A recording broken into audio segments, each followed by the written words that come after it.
Hello everybody, my name is Mr. Craven and welcome to This Bed We Made. Yeah, this is a murder mystery game where we play as a maid. This has been highly requested in the comments and on Discord and on Patreon. And I'm honestly surprised that I missed this when it first came out.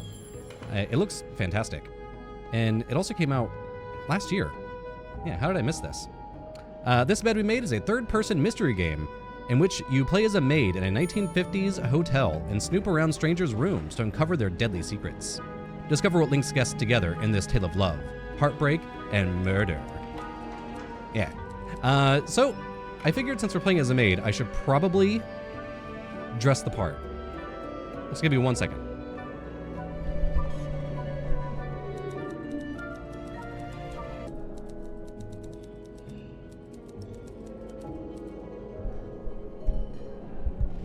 There we go.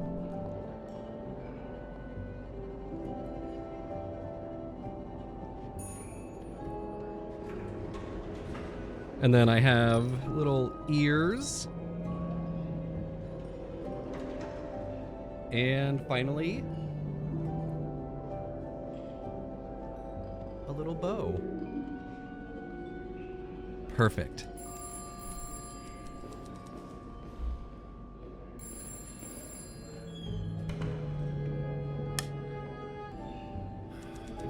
Okay, I think we're good. Yeah, I got rid of the front bow, because who needs it when you got...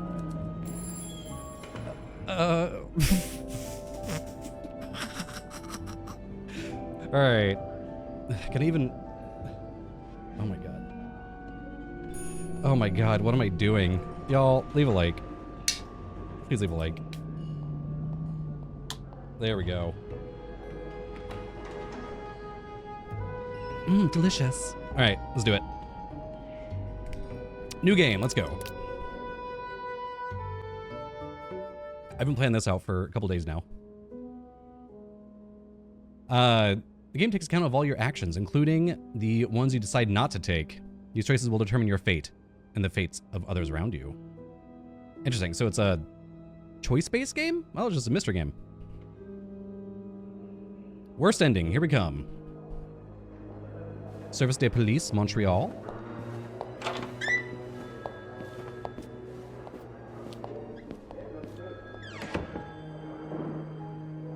It's us. Come on now, miss. Let's keep moving. No. Run away. You're innocent. He walked into your knife 10 times.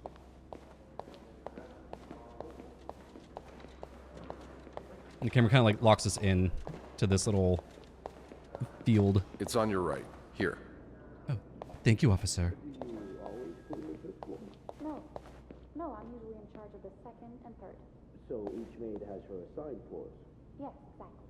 Then why is it that you were working on the 5th floor last week? Well, the usual girl, Sophie, she had to take some time off. So Linda, that's her governess. We're almost there. I was snooping. So this happens after the events of the hotel. That's all you were doing there. Having a drink. And I suppose you being dressed as a woman was a coincidence, is that it? It was only meant as a joke. Oh, come on. Uh-huh. Here we are. Good luck. Thank you. Good luck with your skin texture. She's all yours, sir. Sophie Roy, I'm Detective Maurice Tremblay. Let's see. 21 years old, working at the Clown Turn for over a year. Husband? I'm sorry? Are you married? No, not yet. I live with my mother. She's sick, so I have to take care of her. No father. No. It's always just been me and my mom. All right, Miss Roy. I need you to tell me everything that happened, starting with this morning. Oh, parc la fontaine, les filles s'en vont et s'y promènent au bras des garçons. Tu les entraînes au cœur des buissons où elles étreignent l'amour en saison. Tu les enchaînes dans un tourbillon de vrais poèmes, car dans les frissons naissent tous chanson d'amour. Au Love it. clair de la fontaine, j'ai vu dans tes yeux mille couleurs. Quand la claire fontaine s'amusait au jeu de nos deux cœurs. Vacuuming's done. Now just a bit of tidying up, and I can go on break. Ooh. Make bed. I get to actually make the bed. There we go. Straighten these out. Nothing like a well-made bed. What is this? You got soot all over the ground.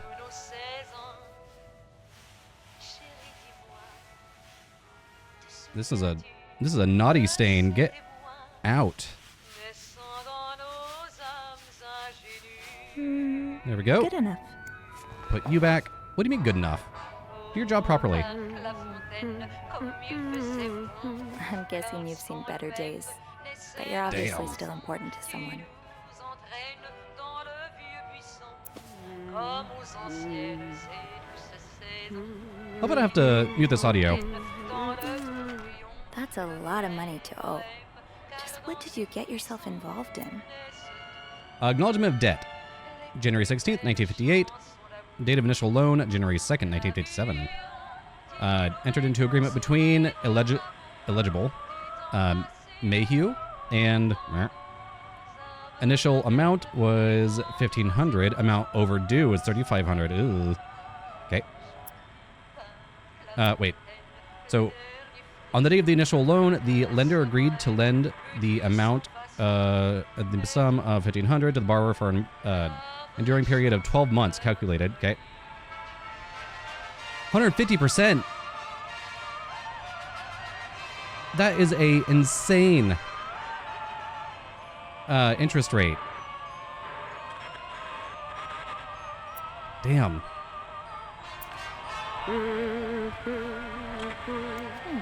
Only menswear. Are you in town for a business trip, maybe? You know me. You know my family. You've had a seat at our bar since the day we opened in 49. You're more than a friend to us. You're practically family. And while friends are polite to each other, family deserves more. Family deserves honesty. As such, I want to be as direct as possible in letting you know that you're down to your last chance. The $8,380 you owe us plus 25% interest is now 8 months overdue. My patience has worn thin. So this guy owes like over $10,000. Like right at $10,000 in debt, which back then that's huge. This isn't like one of your unpaid bar tabs. You came to us for help, and help always comes at a price. Damn. Loan sharks. We've opened our pockets to you time and time again, and all you've done is taken advantage of our goodwill and generosity. We'll come over in person to make our collection tomorrow. I'll be bringing along the boys, so we can all sit down and have a little chat. Just so you know, they aren't too good with words. Damn.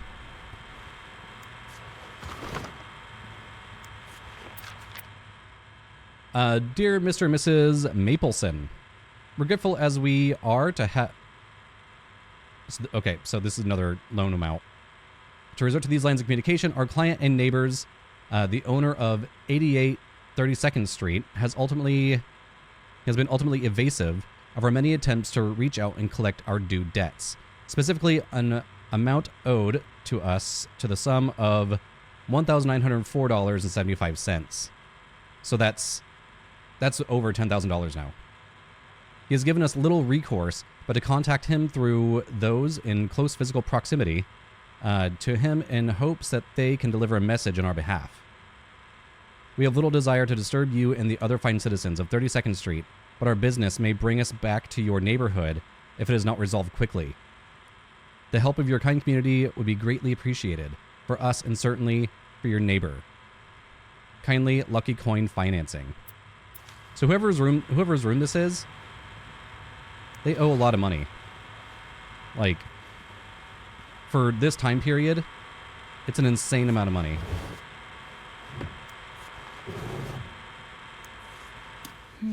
Turn that off. Okay. Clean this out. Garbage. Any other documents I can snoop on? I'm a nosy maid. This isn't like our room, is it? Damn, knock the mirror over. You brought your own mug? Oh, best dad. Well, I guess ours aren't quite as complimentary. Apparently he's not best dad. He's in debt dad.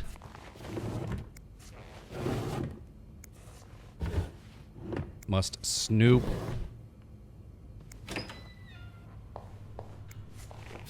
Oh, thank you for not making me scrub a toilet. Thank you so much. Oh, can't clean the mirror.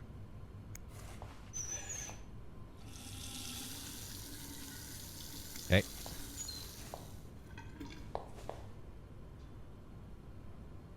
Ew. Ew. Why is your tub so grimy? What did you do? And voila. Voila. Good as new. Cool. Close that. What else we got?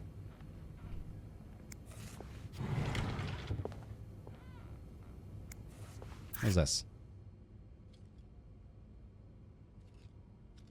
Adorable. Got a safe.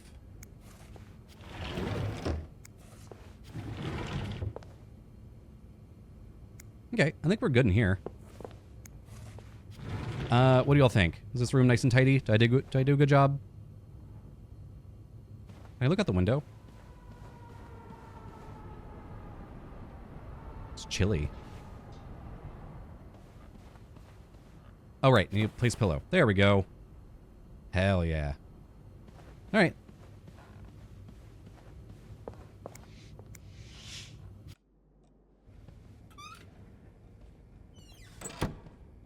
We did it, baby girl.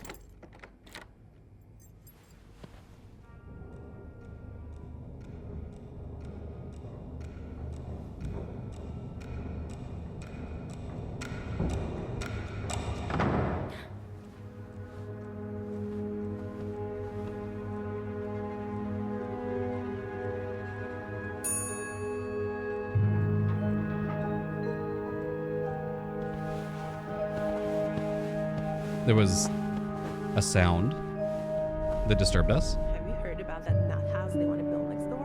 Yeah, it creeps me out. Imagine all the weirdos who'll start hanging around the hotel. I can think of someone who feels The right at gossiper. home.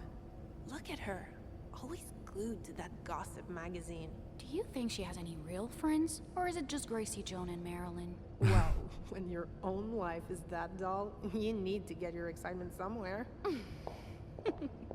Oh, did you see Rebecca come in this morning? She was wearing the same clothes. Rude. Gossipy little bitches. This is exactly the kind of behavior Linda warned me about. She's doing everything she can to break us apart. Sophie speaking. Hey, it's Beth. Do you think you could come up real quick? Sure. I'll be right there. You're right, you should. No, I realized I couldn't be quiet. I was so in love with you that I couldn't see. What?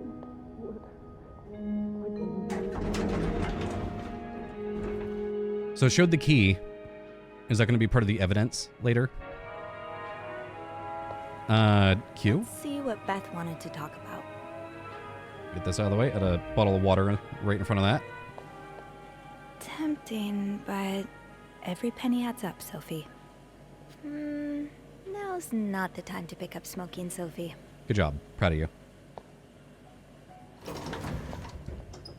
Oh, shock. Leaving luggage in the lobby? Are you trying to get Bernard to kill you? Oh, this is cute. Restroom. This leak really needs to be fixed. I hope the weather doesn't make it worse. He's gonna like freeze the pipes. Yeah, this is adorable. Poor Nicole. No one should be stuck cleaning up the reception hall after a ball, even if they did draw the short straw. Hello. Hey, Beth.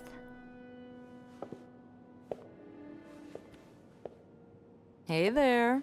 So, who's sleeping? Sleep What? You were whispering just now on the phone, so I thought maybe Eugene or Bobby were napping in the break room again.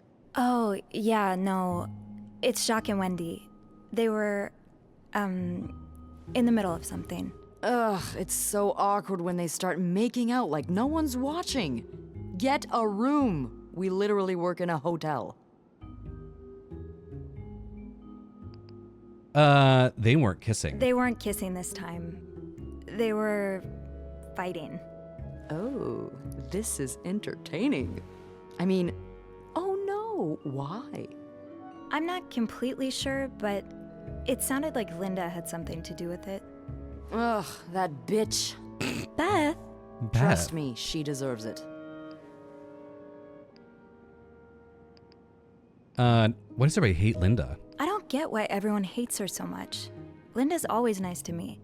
To you, maybe, but she's just the worst to every girl she perceives as a threat. A threat? A threat to what? I don't know. Her place as Bernard's right hand, I suppose. So, you're saying I'm not a threat? Are we too timid? I'm saying Linda thinks that, but that's her mistake. I know there's more to you than meets the eye. Oh. Thanks. So, you said you needed me? My help, I mean. Oh, right. Wanna guess why?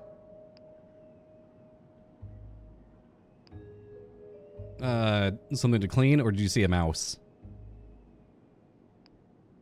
I'm guessing there's something I have to clean? Obviously. Obviously. But what is it?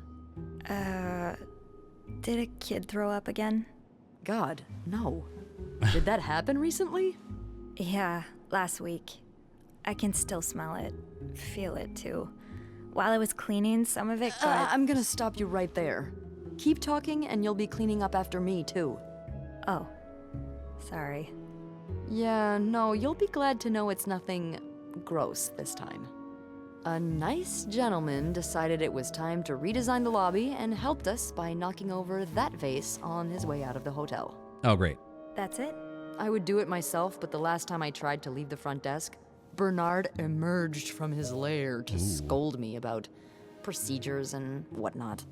Well, we can't have the beauty of the Clarington Hotel take absence from her throne, can we? Oh, the people would riot. Bernard especially. Bernard's hardly the people. Anyway, I have to get back to work. There's a mop in the supply closet next to Bernard's office, I think. Thanks. I'll see you around. There's all sorts of like double speak going on. Okay, here's the journal. Haunted hotel. Some days I'm convinced that Clarington is haunted. It's not that I believe in ghosts normally, but there have been too many incidents for me to rule out the possibility completely. Just this morning, I was waiting for the elevator on the 5th floor when I heard a loud bang behind me, like someone shutting a door, but with more force than I've ever heard a person use. I looked around, but there was no one to be seen. Am I just imagining things? Trouble in Paradise. I overheard Wendy and Jacques arguing in the break room. From the sounds of it, Linda got to Jacques' head, or Jacques' head, and convinced him that Wendy was flirting with him, or flirting with some of our guests. I couldn't believe it. Anyone who's been around them for more than a minute could see how much Wendy loves Jacques. She would never do that to him. Beth's banter. Even if it's only a few minutes of my day, my chats with Beth are always a highlight. She called me up to clean a mess made by one of our guests, which gave us a chance to catch up. I don't think I've met someone who can make conversations seem so effortless. Beth has a witty response for everything. Too bad maids aren't usually allowed in the lobby. Chatting with her every day would be a great way to start my morning. Aw. Okay, let's get that mop from the supply closet. Is there anything I can inspect before I go? Like unfinished chess match? Oop, here's a document. Linda's been putting these everywhere lately. It's weird that Bernard allows it. So Linda is trying to split up Wendy and Jacques, but is also putting out say no to divorce. Interesting. Say no to divorce. You can be divorced against your will. Women and children suffer most in divorce. You lose your succession rights in divorce. The women's pension rights are lost in divorce. You lose your right to the family home in divorce. Issued by the DOC, Divorce Oversight Committee.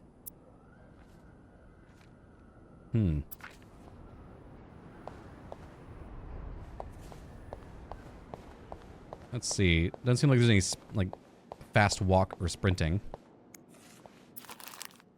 19 arrested in deviant raid. Montreal police arrested 19 persons in an early Saturday raid in Maine's Lounge, located on Stanley Street, downtown Montreal. The establishment, owned by Emmanuel, I'm not going to try to say that last name, is a known hangout for sex deviants. Oh, gay club. Probably.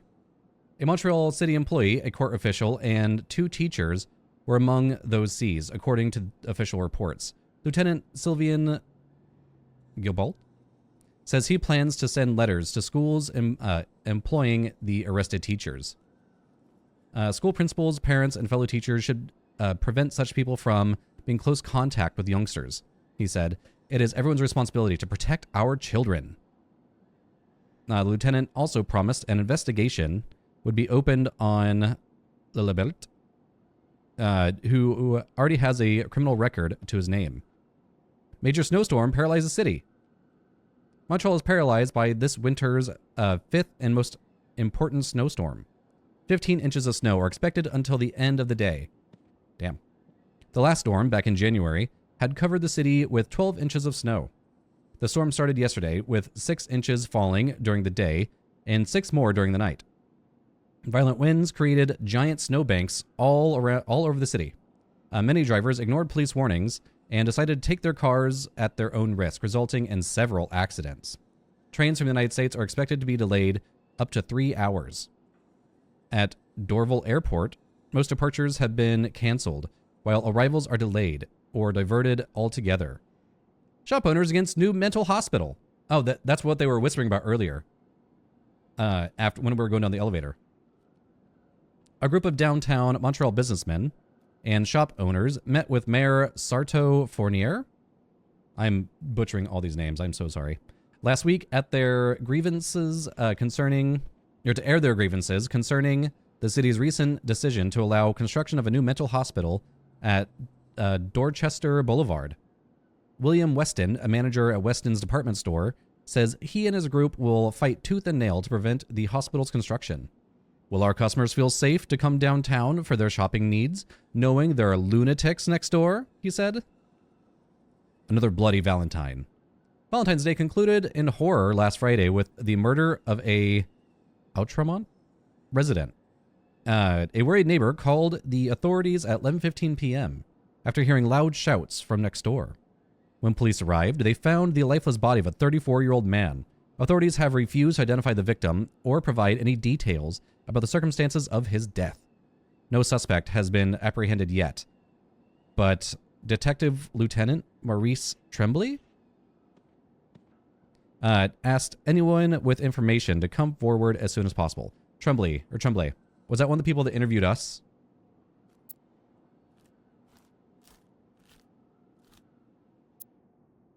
I'm not sure how the children are affected by what goes on at a bar on a Friday night. But I'm no lieutenant, so... Ah, my new home. According to Suzanne and Yvette. Wouldn't be surprised if everyone's a little bit more on edge today. Bad weather has a way of doing that. This is horrible. I don't think I'll ever understand what pushes people to go so far as killing. Chocolate mousse cake. Ooh. Maybe Bobby wouldn't mind sneaking me a slice. Ugh, no. Bernard would have both our heads. Let's see. Nope. Trouble in Paradise. Nope. Haunted Hotel. Nope. I got... Oh, here's all the character stuff we know so far. So I guess I'll read this. Beth. Beth has been the hotel's receptionist for as long as I can remember. In fact, hers was the first face that welcomed me when I took my first step inside the Clarington. She knows this place like the back of her hand. Beth can be fiery, which doesn't win her much love from Bernard, but most guests adore her for her magnetic personality, and that's something Bernard can plainly see. We don't get the chance to chat as often as I'd like, but when we do, it's always a blast. Cute. This is very, like, coded. You know what I mean? I only wish I had even half of her wit, so I could entertain her as much as she entertains me. Bernard. Bernard is the Clarington's manager, the big boss. He spends most of his days locked in his office and doesn't like the maids roaming around outside of their posts, so our paths don't cross often. Lately, he's been hell-bent on getting the hotel back in shape, whatever that means. And there have been a lot of changes around here as a result. He's enforcing employee rules more strictly than ever and dropping God knows how much money on renovations. The stress is practically radiating off of him. Linda. Linda is Clarington's governess, Bernard's second in command. And it's easy to see why. She rules over the maids with an iron fist, always ready to enforce Bernard's latest rules to the letter. Most of them hate her for this, but my feelings are a bit mixed. For whatever reason, she seems to have a soft spot for me. Interesting. The same cannot be said for Wendy, unfortunately. It's like she's made it her life's mission to break up Wendy and Jacques' relationship. Is it just Jacques? Relationship. And I'm worried that her latest efforts may have succeeded. Linda feels... So does she want to get with... Jacques? Jacques? Linda feels incredibly strong about married couples who choose to divorce. She's been leaving anti-divorce flyers on every floor and won't even speak to any divorced or divorcee staying at the hotel, like poor Miss Beaumont in room 507. Where do such strong convictions like that come from? It's a little hypocritical, to say the least. Wendy. Wendy is a waitress at the hotel's restaurant. She and her best friend, Yvette, were hired together, and they used to be inseparable until 3 or 4 months ago. It's no coincidence that this was around the time Wendy started dating Jacques, the bellboy, to whom she's now happily engaged. That is, depending on who you ask. Linda seems to think that Wendy is the Clarington's resident flirt. Sure, she's popular with guests and collects the most tips by far, but I've always chalked that up to the same thing that has drawn me to her, that warm smile that just radiates kindness. Linda's not convinced, though, and seemed to have taken it upon herself to expose Wendy for who she really is. Right. Jealous much? Jacques. Jacques is one of the Clarington's bellboys. I don't know much about him. He's even more shy than I am, barely looking up at guests when carrying their luggage. People like us just need someone to bring us out of our shells. And apparently for Jacques, that person is Wendy. He's like a completely different person around her. He lights up, laughs, and even cracks jokes. I was so happy that he found Wendy, and even happier when he proposed. They're like the Claringtons' very own Janet and Tony. Yeah. But it seems their engagement is in peril, thanks to Linda's meddling. Stand strong, Jacques. Don't fall for her manipulations. Bobby. So we don't have a picture of him. Bobby is the head chef of Clarington's kitchen. He takes care of all the restaurant's orders and meals ordered through room service. I love walking by the kitchen doors any chance I get, just to enjoy the smells of whatever Bobby's cooking up. But linger too long, and you'll get an earful, or worse. I don't want to spend another afternoon cleaning up macaroni out of my hair. Mom. Mom always means well, but life hasn't dealt her the best hand of cards. She doesn't talk to me very much about her time as a nurse during the war, but I've always wondered what kind of person she was before that harrowing chapter of her life. It's just the two of us at home. Mom's had bad luck with keeping jobs, and she finds it hard to be around people, so she stays home most of the time.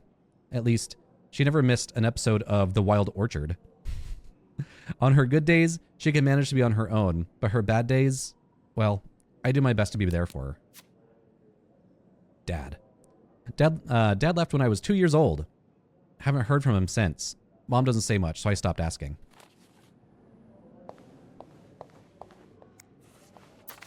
Say no to divorce.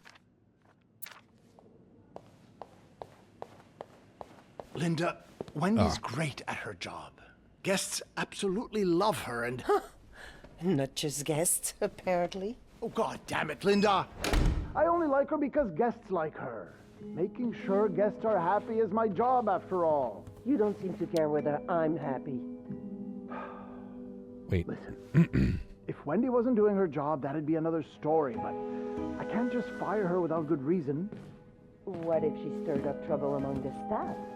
Would that be She's just trying to get rid of her. Curiosity killed the cat. Oh, Andrew, hi. I'm sorry, I was just... Spying on our manager?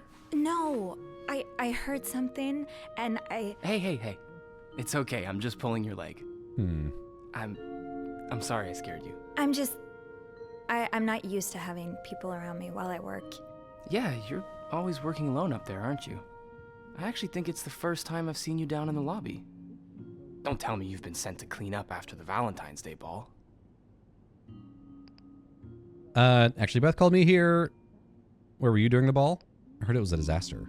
I heard the girls talking downstairs. Apparently, guests went wild. More like unhinged. Mrs. Wilson almost broke a chandelier, and we kept finding chewed up olives in the weirdest of places. Ew. I hope the rooms won't reflect that. I hope that too. For your sake. You must see plenty of weird stuff while you're cleaning. Yeah. What's the weirdest thing you found in a guest's room? Something about... What does that mean? I'll say something gross. It's a bit gross. Oh. I hope it's got nothing to do with bodily functions. God, I hope so too. A few weeks ago, I walked into a room and found the trash can filled with cucumbers.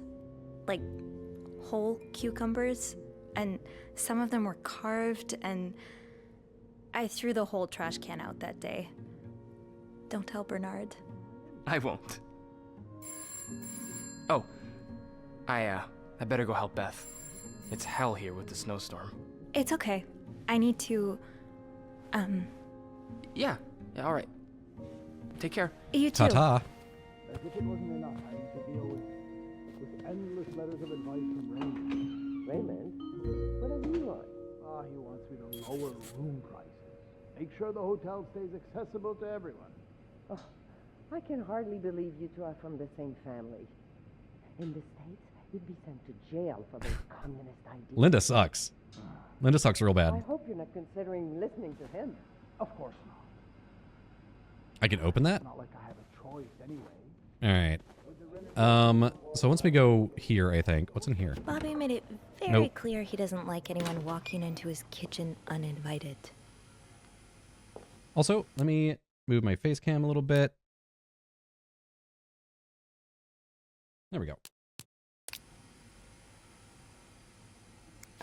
Okay, got the mop. Alright, now I can finally go clean up that mess. Also, I have another character thing. Andrew's the concierge and receptionist at for the Clarington. He's intelligent, professional, kind, and well-mannered, which easily makes him Bernard's favorite. But he knows how to have fun when no one's looking. I bet he does. Does he have fun on Friday nights at certain bars? Whenever I see him, he's either dashing off on his latest errand or burying himself in a book. So we haven't had a lot of chances to socialize at length. When we do, though, it always feels easy, like talking to someone perfectly attuned to your wavelength. Maybe I should ask him for some book recommendations. It would be nice to have more reasons to talk to him. Andrew's ambush. Oops. So Andrew caught me eavesdropping on Bernard and Linda, who was once again complaining about Wendy. Thankfully, he didn't make a big deal out of it. He doesn't seem the kind to judge. He's actually quite nice, easy to talk to, fun to tease, and funny in his own quiet way. I hope I'll get a chance to talk to him more. I get the sense that there's a lot more to him than he willingly shows. Lots of reading up front. I'm sure as we... Sorry about that. I'll have a word with our kitchen staff to make sure it doesn't happen again. Okay, Sophie. Time to clean up that mess. Don't you think? Of Of course. we're all grateful. Bernard still leaves these around the front desk? Guess he didn't hear Beth when she swore she'd burn the place to the ground next time she had to suffer through one of his sermons. Clout. Class. Clarington. Was there anything else? God. Yes? All right. I beg your pardon? I'm sure as we progress, we won't have to read as much.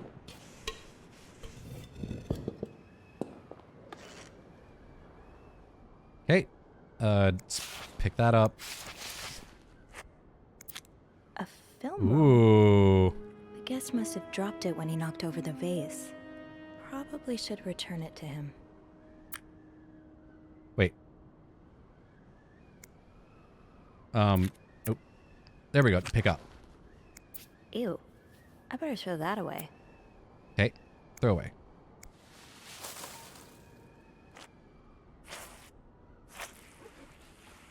This is very satisfying. I feel like I would enjoy, like, Power Wash Simulator.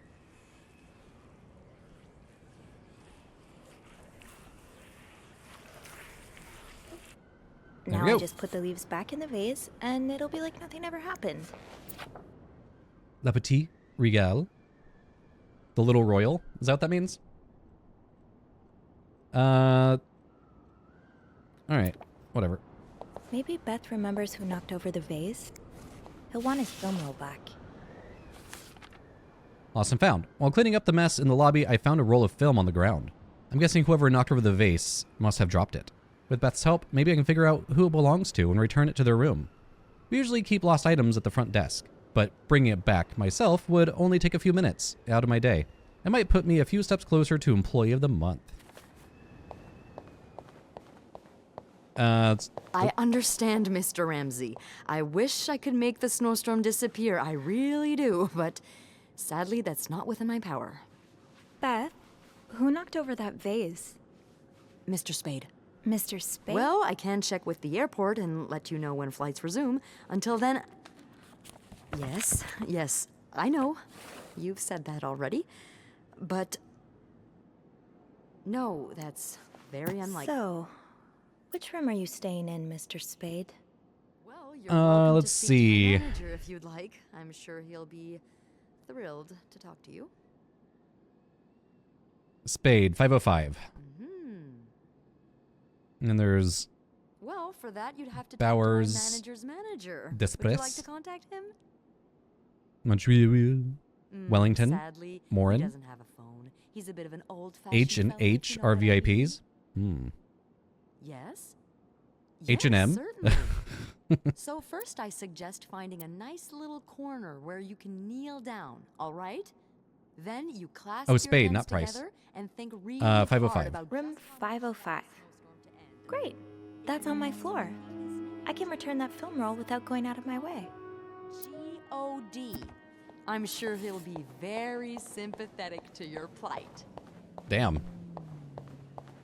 She's tearing him up on the phone, but in a very, like, polite kind of way. Let's go put the mop back.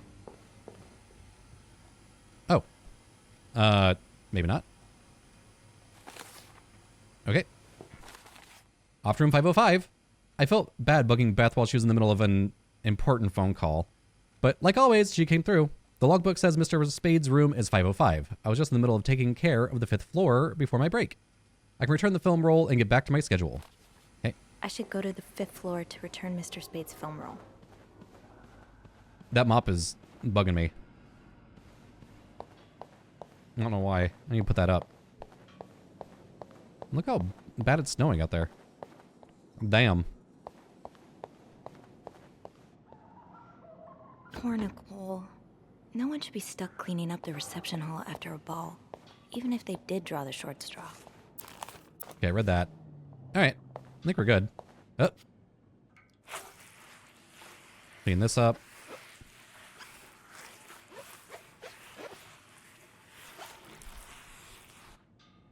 There we go. Employee of the month. Here we come.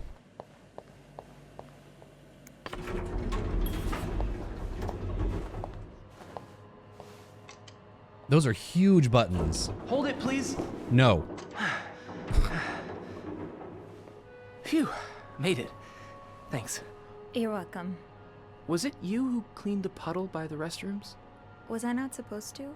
Well, Eugene asked us not to touch anything until he's repaired the leak, but it's probably safer this way. Someone could have slipped on it. Which floor? I got an achievement. Oh, 6th. Thanks. Because I'm such a good maid. What's the big rush? I need to bring this to our VIP guest. Is that cocaine? The one who rented the entire floor. Oh, is it that British man I keep hearing about?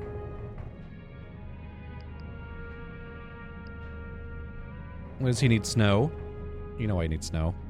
The girls have been complaining about him ever since he arrived.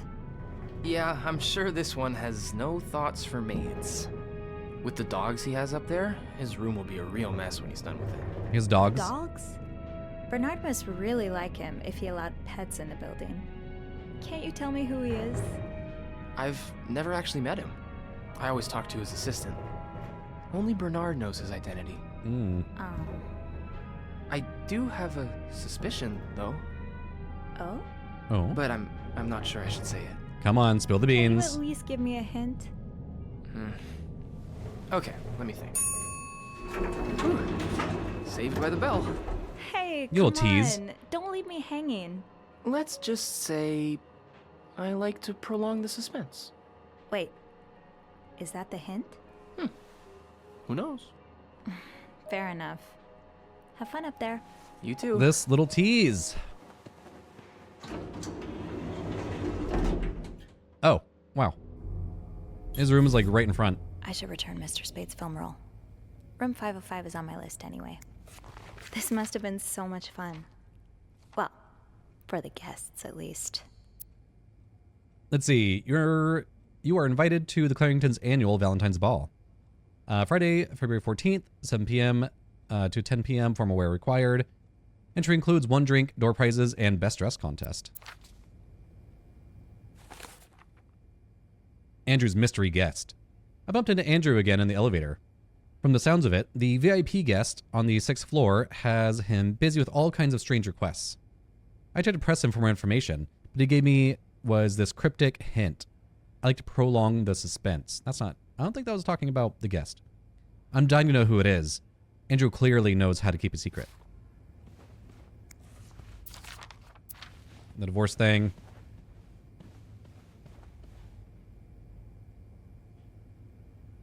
Another day, another dirty dish to pick up. Does carrying this everywhere really make us better maids? Bernard seems to think so. Be invisible. Be thorough. Be careful. Partial cleaning. Okay. Gotta clean the mirror, toilet, bath. Change the towels out. Replace toilet paper if necessary. Empty garbage can. Throw trash away. I think I did all that. Maybe not the toilet paper thing. Clean ashtray if necessary. Scrub stains. Make bed. Empty garbage can. Throw away trash. Complete cleaning. Repeat partial cleaning duties. Vacuum every floor. Dust every surface. Change bed sheets. Okay.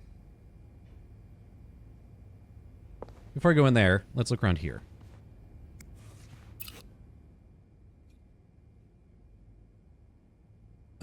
Sugar frosted pops yo-yo. That's adorable.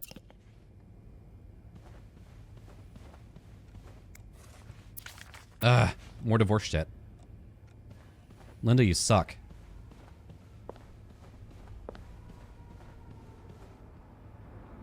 Can't go in there. I think I have all the supplies I need. Looks like plaster for the renovations. Better not play with it. Damn. Snowy. I love the aesthetic of this. There's just something, like, so charming about the, like, 1950s aesthetic.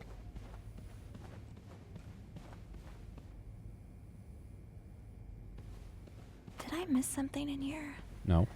I should move on for now, but... All right. Here we go.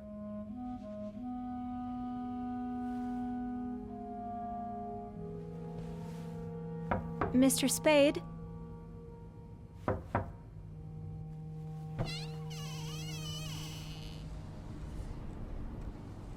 Damn. Mr. Spade?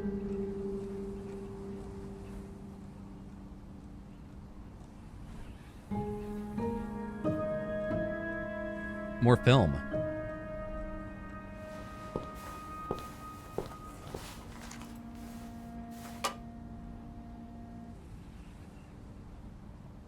You turn the bathroom into a dark room?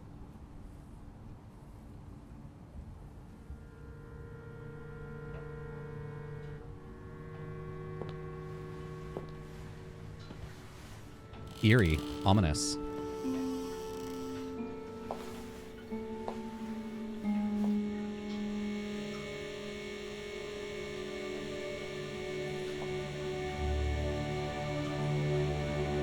Gloves.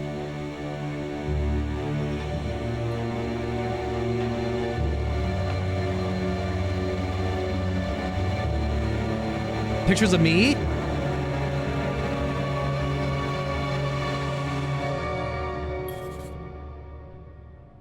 Tampering with objects may lead to positive or negative consequences.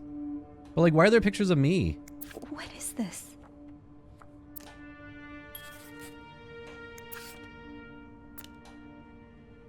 Oh, I see. It's pictures of us using the fragrance, then putting it back. So at least there's pictures of us putting it back.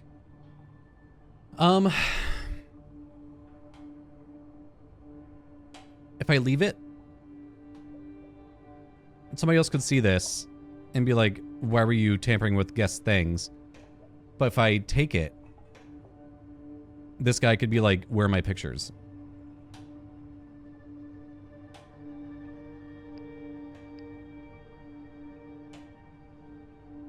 I'm actually torn.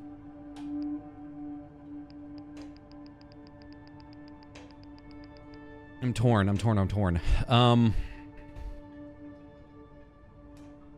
Where are they pictures of me, though?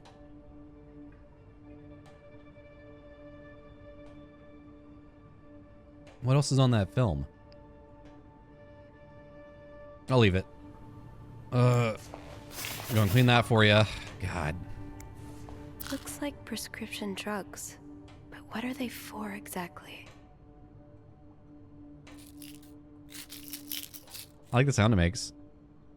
What if I can actually look this up?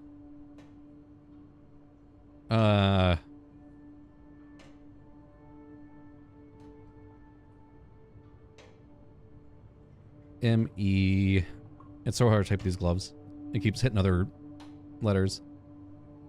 Mep-ro... Bombate? Oh! It eases, anxiety activity. Interesting.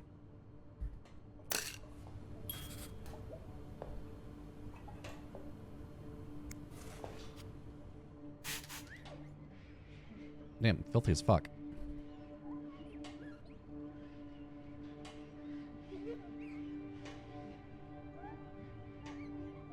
I think that's clean.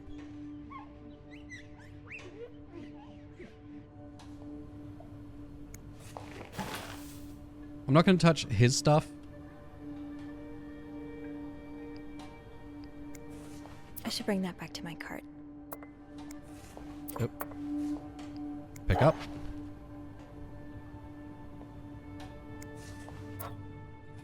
I'll leave that so we can put that back.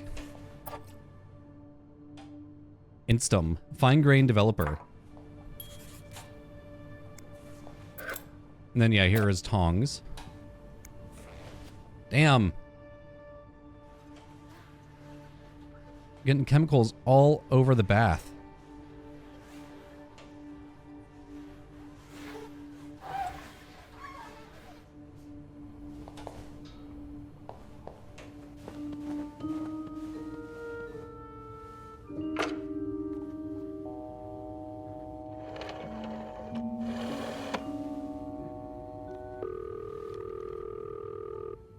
Curious about the safe. Clarington Hotel reception desk, Beth speaking. What can I do for you on this very fine day? Beth, I need your help. Sophie? What's going on? I think Mr. Spade's stalking me while I work. Really? I knew it! How? You did? I mean, I knew there was something fishy about him. He just has creep written all over his face, you know? How did you find out? I found a dark room. He took pictures of me. I found them hanging over the bathtub. He set up a kind of dark room. Pictures of you? Doing what? I can't believe I'm about to say this, but sometimes when I clean the rooms, I get a little curious and, you know, snoop through our guest stuff. Oh no. Sneaky. And Mr. Spade caught you in the act, I suppose? Yes.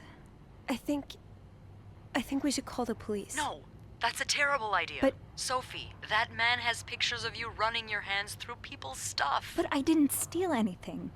I was just snooping, I swear. There's pictures of her putting it back, too. Say a client reports something missing, those pictures would put a big red target on your back.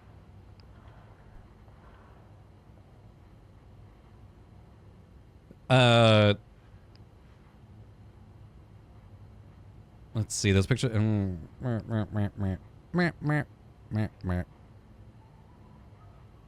I could always throw them out. Yeah, not your worst idea, but you found the pictures drying over the bath, right? Yeah? I'm no photographer, but I've been in one of those dark rooms before. You have?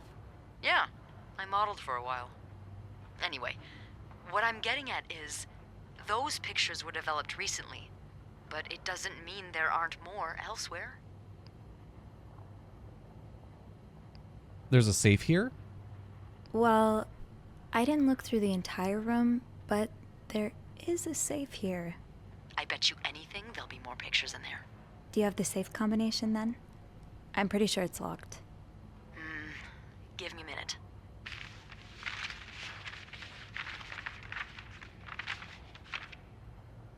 Merde. Those idiots. What? I can't find the combination list. The night staff's probably lost it again. Anyway, we always ask that clients write down their code somewhere so they don't have to call reception a dozen times. Maybe you can have a look around the room, and I call you if Mr. Creep comes back. You know, so you can get out of there in time. Okay. Yeah. Thank you. Oh, it's nothing. Oh, and Beth? Mm-hmm. Please keep this between us. Of course. Yeah, I asked for her help, but not Andrew's. Andrew seems too timid. Okay. If reception gave him a code, maybe he wrote it down. Somewhere. A disturbing discovery. Room 505 greeted me with the sight I never could have seen coming. A makeshift dark room filled with pictures of me, snooping through a guest's items. My heart has never beat so quickly. Should I call the police? Help from Beth. I called Beth for help. She convinced me to keep digging and not to make any decisions just yet. Not until I have a better idea of why those photographs of me exist in the first place. After seeing those photos, it's not hard to feel like someone's watching me while I snoop. But I have to find out more. The safe seems like a logical place to start. Beth thinks our guests may have written down the combination somewhere.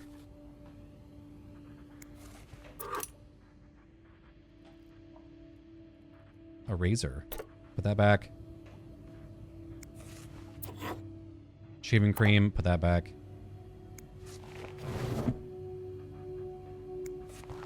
A document? That's rough. How are you supposed to support yourself when no one will give you a job or a place to live? Dear Mr. Morgan, I understand your situation, and I am sorry that you had to spend so many years in the hospital. However, this does not change the fact that you don't have the qualifications for the job. And even if you did, I could not hire someone in your situation. Our staff members simply would not feel safe around you.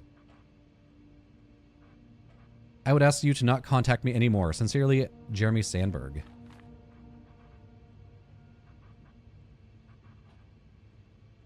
Mr. Morgan, this is another note.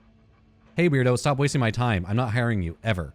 Then, Mr. Morgan, you know I have a lot of respect for what you and others have done for this country, but I am not a charity.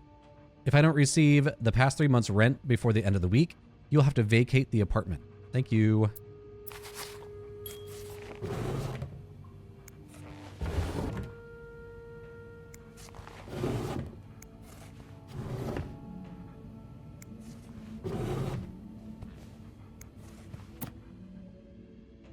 English-French dictionary.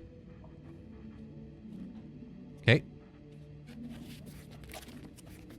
Trying to see if I can shake anything out.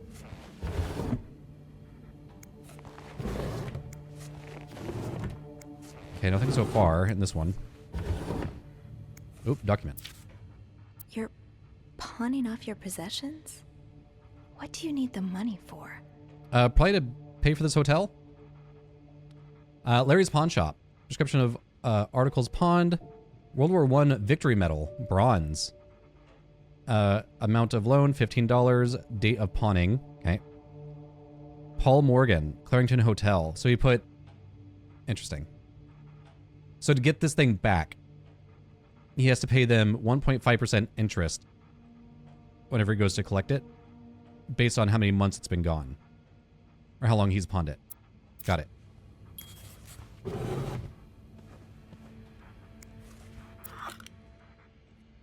Little mirror.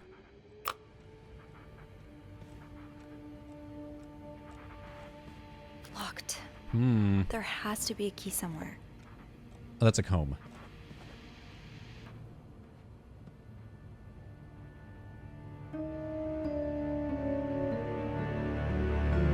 What?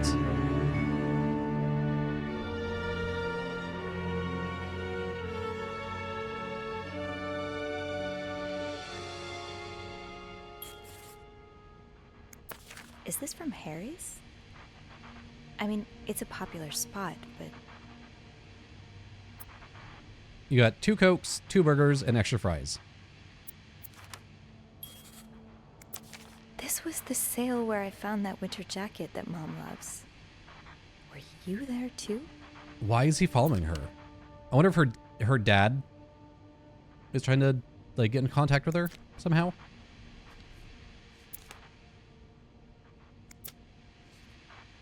T30. Beaver Lake? That's where I took Mom skating last month. Why is this up here?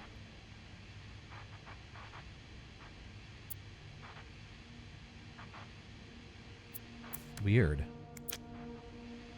Special occasion, wedding, funeral. I just visited the oratory for the first time in years. This has to be a coincidence, right?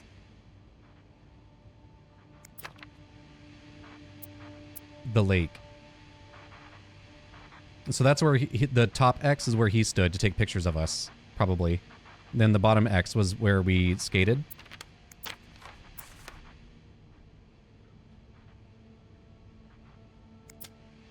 Why Harry's? Lots of burger places closer to the hotel.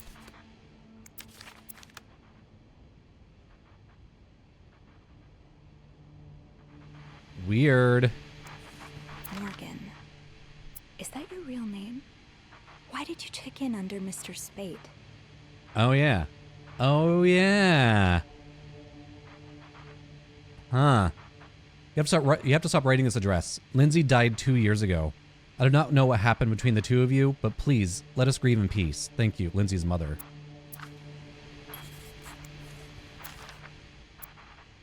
Edith Franklin. Paul Morgan is his name. He keeps writing to Lindsay. One man's trash is another maid's Scam. trash. Something tells me you won't be missing this. I guess I'll throw it away.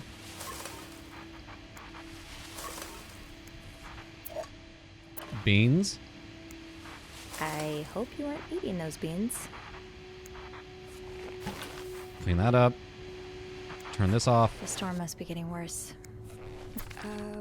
Request to move to 507. Why did you want to change rooms? Ooh. The present letter is to confirm the reception of your transfer request to 507. Regrettably, the room in question is currently occupied by an extended stay guest. We are therefore unable to grant your request. Thank you for your understanding. Please contact us should you have any other requests. Yours sincerely, Bernard Ledoux, hotel manager.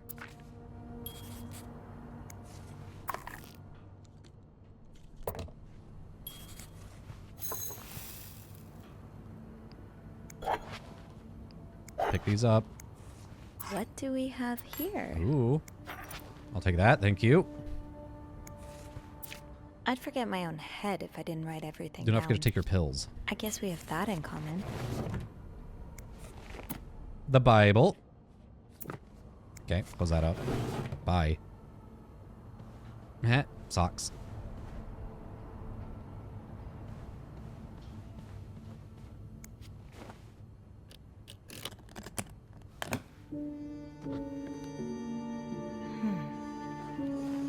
What does he have in his suitcase?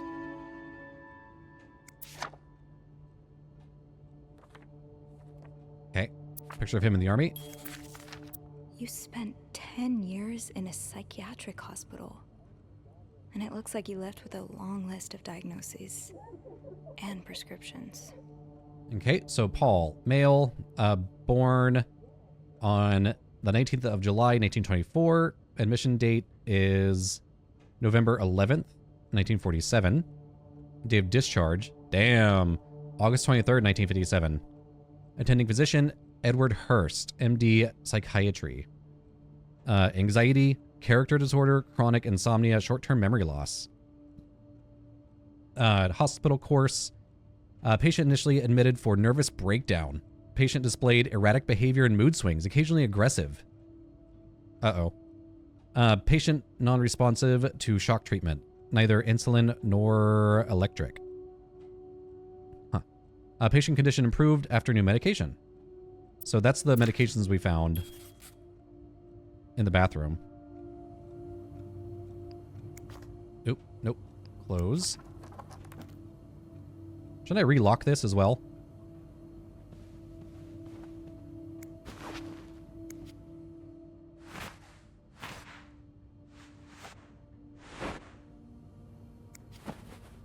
Missing a pillow. Oh, there it is. So I guess I'm doing this just so I can have... Oh. And they were roommates. Is that a reference to that Vine? And, oh, he's using one of the tickets that's up on the little map that he has. Using that as a bookmark.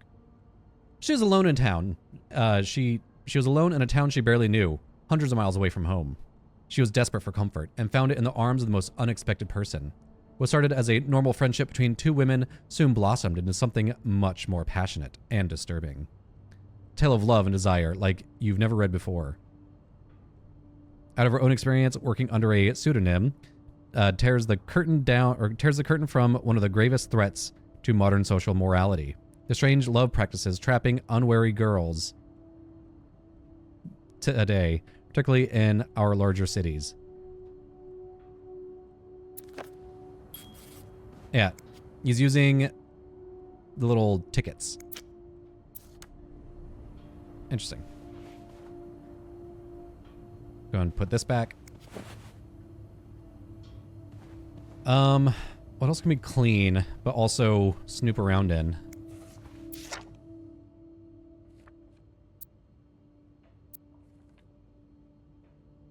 Were you gay? Birds of North America. Yep.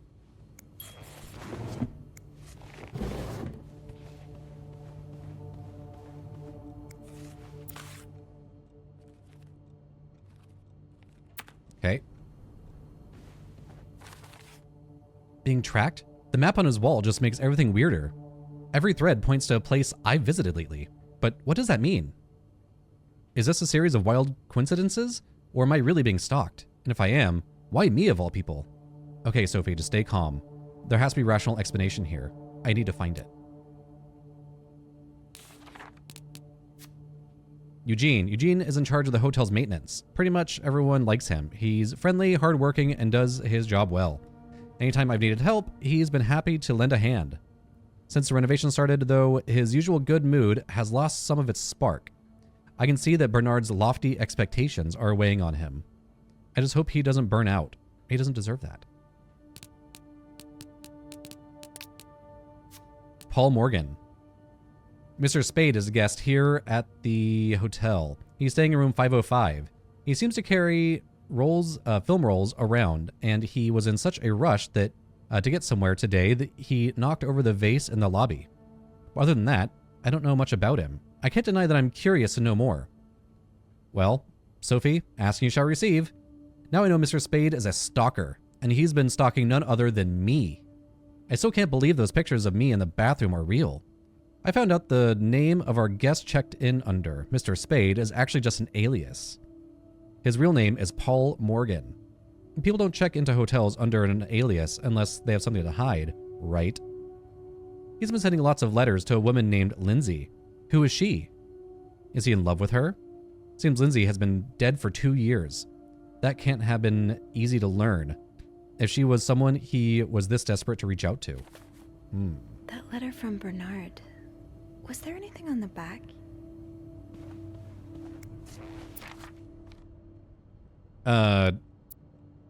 Lindsay's address, infantry division. Oh! This is the code for the, you know, the thing in my mind. For the safe. Okay. So Lindsay's address. Let's go there. 34. Uh-oh.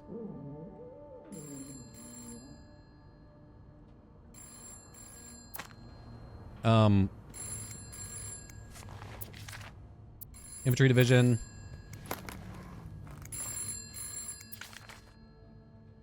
No, wait, year of discharge was one of them. 57.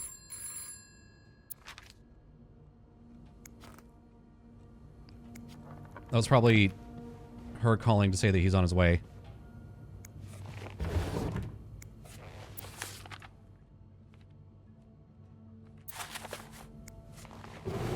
Where did I see the infantry, what division he was from?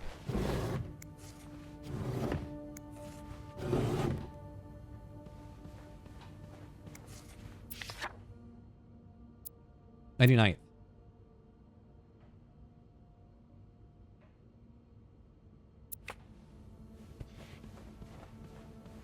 Be quick about this. Okay, that's his room key. Don't forget to buy more film. Did you intend for me to discover your little dark room? Or did this just fall down? Okay, so 34. How do I... Oh, there we go. 34. Oh my god, this is so weird to control. 99. 57. And then... Got it. A gun.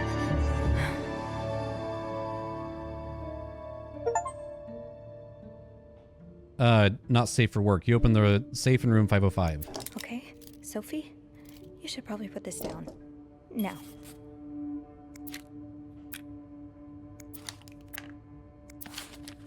M and H. M and H. Who are they? Ooh. Are Okay. they guests here? Arrived at the hotel. Room not ready yet. Had to wait in the lobby. M and H both nicely dressed. M was holding a flower bouquet. Heard them talking to the receptionist, saying how nice the oratory was. Is it just a coincidence that these people went to the same place as me? Picked up some flyers to find out what oratory they were talking about. Room finally ready. No sign of M or H. Decided to unpack and install my setup in the bathroom. Still no sign of M and H. Probably gone out again. Finished developing this afternoon's pictures. Unable to sleep. Heard weird noises from the corridor. No idea who it was.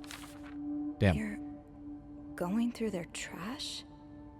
You really want to find out what M and H are up to, don't you? M and H arrive at hotel's restaurant and ate a quick breakfast. M and H left the hotel and got into a taxi. Tried to follow, but had no money for a cab.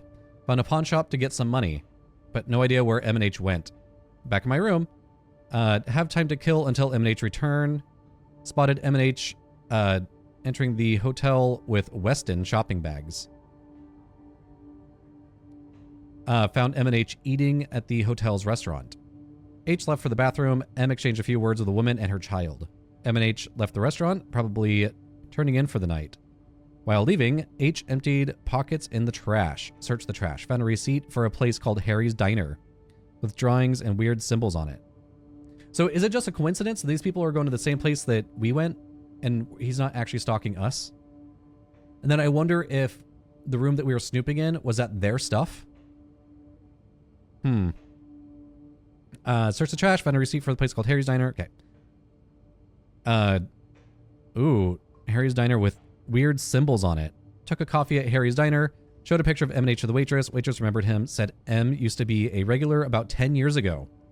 Back in my room. Tried mapping M&H's movements since their arrival in Montreal. Unable to sleep again. Heard someone exiting room 507, but did not hear the elevator. Why are you following them? And who's sneaking out at night? So many questions.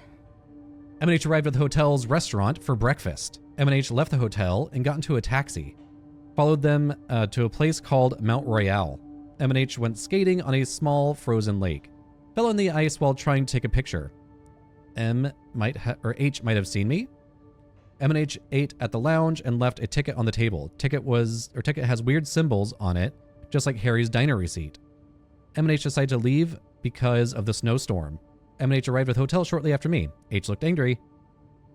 Something happened during the taxi ride, but what? No sign of M&H since early afternoon. Tonight, we'll try to find out who's sneaking out at night.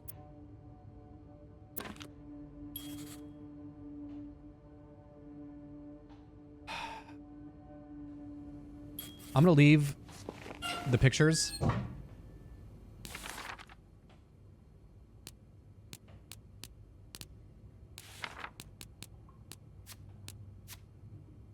Yeah, got an acknowledgement of debt. Okay, so this is just stuff that I've already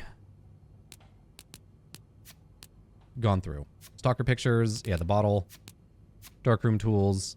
Rejection letters. Click on all these just so I can get that red exclamation mark off. So he's following them, and it just happens to be places that I go to.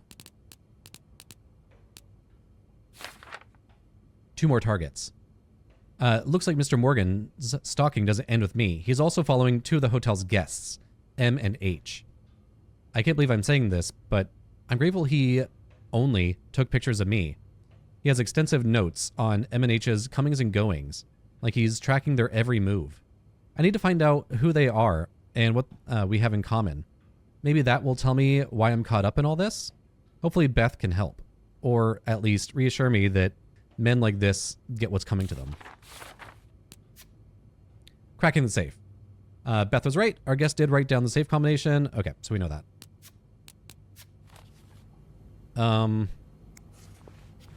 Close that.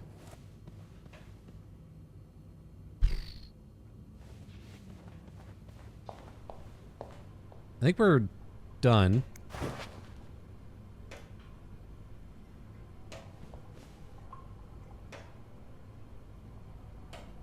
I think we're done.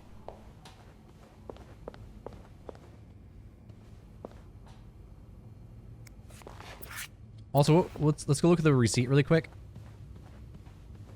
Weird symbols on the receipt.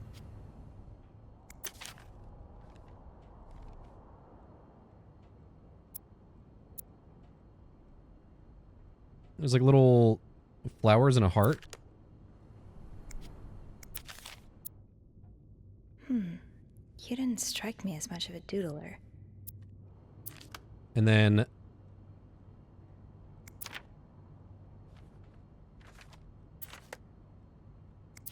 T30. What does that mean?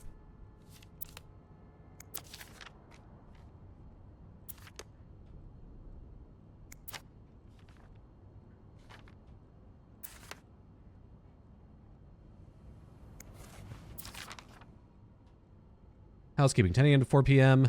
Room service, nightly.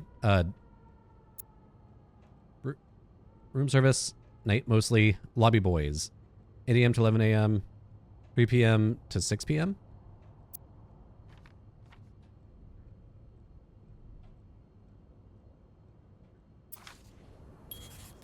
Okay.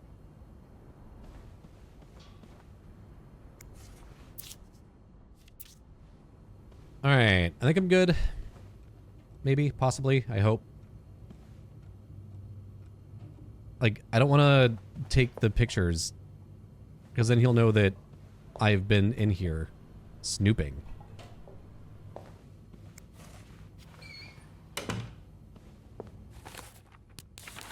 Under clues, I got something.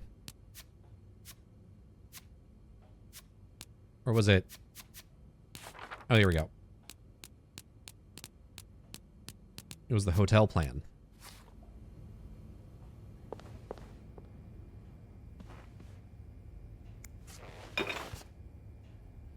Let's put those on the bathroom shelf.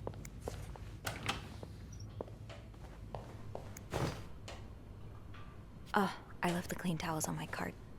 Okay. Throw the old towel. Pick up new towel. There we go.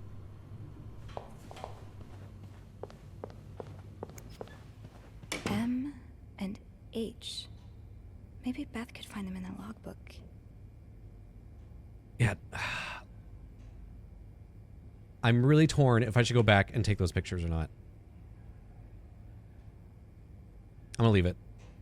What if he was just using me as like a test for the pictures and it has nothing to do with me? And she's just like trying to self-insert. Yeah, let's leave him. I should call reception. Oh. M and H could be in danger.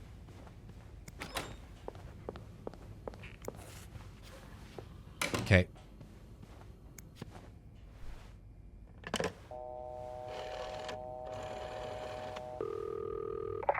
Clarington Hotel reception desk, Beth speaking. It's me. Oh, hold on. Andrew. Andrew. Cover for me, will you? What's going on? Hey, Tintin. Just do it. Sorry about that. Roasted. So, found anything on Mr. Spade? Well, Mr. Spade isn't even his real name. What? What is it then? Paul Morgan. Ooh, I can see why he changed it. So, did you open the safe? What was in it? A journal. His journal? Does he say why he's stalking you? No, but it seems he's stalking 2 other people as well. Oh, who are they? They're guests. I don't know their names, though. I was hoping you could find them in the logbook. Well, Snoopy, although it may seem like it, I'm not actually clairvoyant, so I'll need something to narrow the search. Do you know anything about them? They're referred to as H and M. Mr. Morgan refers to them as H and M. Well, that could mean a lot of things. It could be their initials, or, I don't know, husband and mistress. Oh, I hadn't thought of that. Yeah, I'll need a little more to go on. I found out that Mr. Morgan made a request to be transferred to room 507, but it was denied because... That's Mrs. Beaumont's room. Exactly. Why change rooms when his entire setup is in 505? I'm not sure. I just thought it might be related. Maybe, but... would you look at that? There's a couple staying in room 509, Hector and Marcella Cruz. Ooh. Hector and Marcella. H and M. Yeah, that's what I'm thinking.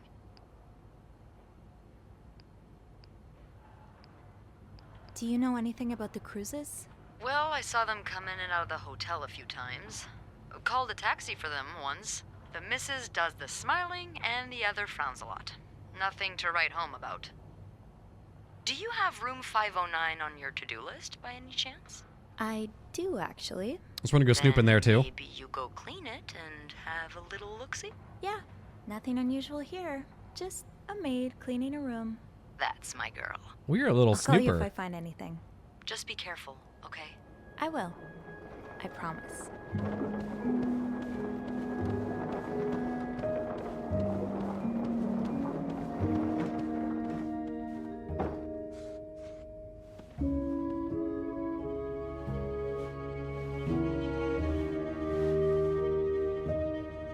Knock, knock.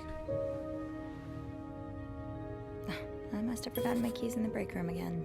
Uh-oh. Okay, all signs point to 509. Sometimes it feels like Beth has the answer to everything. With the help of the logbook, we are able to figure out who the mysterious H&M are. 2 guests, Hector and Marcella Cruz. A married couple staying on the same floor as Mr. Spade, in room 509. I bet a quick look around their room will reveal something, but I'll need my keys, which I left downstairs, probably in the break room. Classic Sophie. I'll need my keys to enter room 509. I should probably check the break room. All right, another divorce thing. Here's that yo-yo. Come on, Sophie. That door won't magically unlock just because you want it to.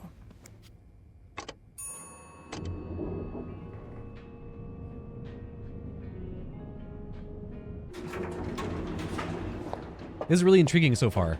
I'm like actually like trying to piece it together in my noodle, in my brain matter. I'm getting cooked. The way things go missing around here, sometimes it feels like the hotel just gobbles things up.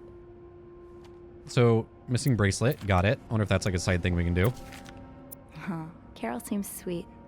If I wasn't so bad around new people, maybe we could be friends. Hi everyone, my name is Carol, and I just started as the new maid. This is my first job, and I'm really grateful to be given a chance to work in such a nice hotel. I can't wait to meet all of you. I'm sorry, got burpy. Welcome to the team. I hope you enjoy it here. Nice to meet you. You have the same name as my aunt. Welcome, Carol. And also, Carol is the name of a movie about 2 lesbians around this time, right? They meet each other and like they kind of fall in love. Yeah, I haven't seen it, but pretty sure that's the story. It's like Rooney Mara, or Kate Mara, one of the Maras, and Kate Blanchett. Yeah. Also looked like them on the cover of that book, and they were roommates. Welcome, Carol. Nobody cares about your aunt, Reb. Love that. Say no to divorce. God, shut up. Do not forget to use the word guest when talking to or about clients. I'm getting tired of repeating this, Bernard. Oh, Andrew. I hope someone here shares your passion for reading. Aw. Let's talk about books and stuff over a nice cup of coffee. When? Thursday, 7 p.m. Why? Why not? Where? The Corner Cafe. Okay. I think that's everything on here. It's your job to report when others don't do theirs. So you want me to snitch? There's maintenance and stuff. Yeah. Governess. Linda's not exactly, my door's always open. Come on in. Ah, that's her boss. office. Got it. It's locked. Andrew. Fine. Keep your secrets, locker. Who is that? Elaine? People don't usually leave these unlocked. Eugene. Oh, this is the maintenance guy, right?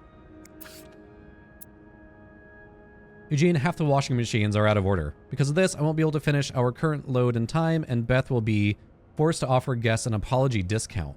Please fix the machine before Bernard kills me, Rebecca. This is a laundry service for Klein. Number of items, 1 pair of pants. Okay.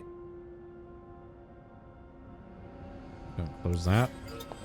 Open sesame? No Bobby. Nope. No luck. Ooh. The way they look at each other. Aw. You can tell it's the real deal. This is Wendy and Jacques.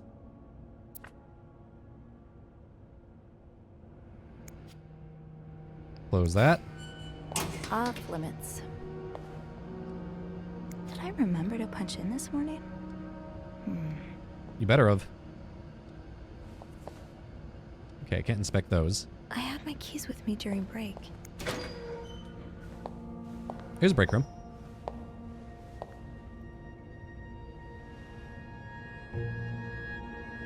Why is she being so coy? What's the deal? Hypocrite, bitch. Hypocrite, Damn. What did Linda do? And to whom? Linda, my wife will be at her parents tonight, so come by my house at 8 p.m. and make sure you bring the new lingerie I brought you. B. Bernard.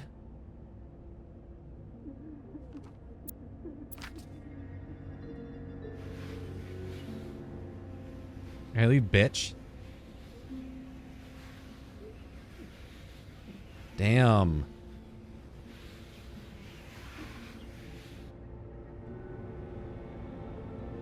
Let me grab the key in a second. To be tossed aside by your best friend like that? Oh, Wendy. That's Aw. a special brand of heartbreak. And somebody's in here crying. What is it? Wendy? It's Sophie. Are you alright? Do I sound alright? No. No, I guess not. Just leave me alone. I don't want to talk.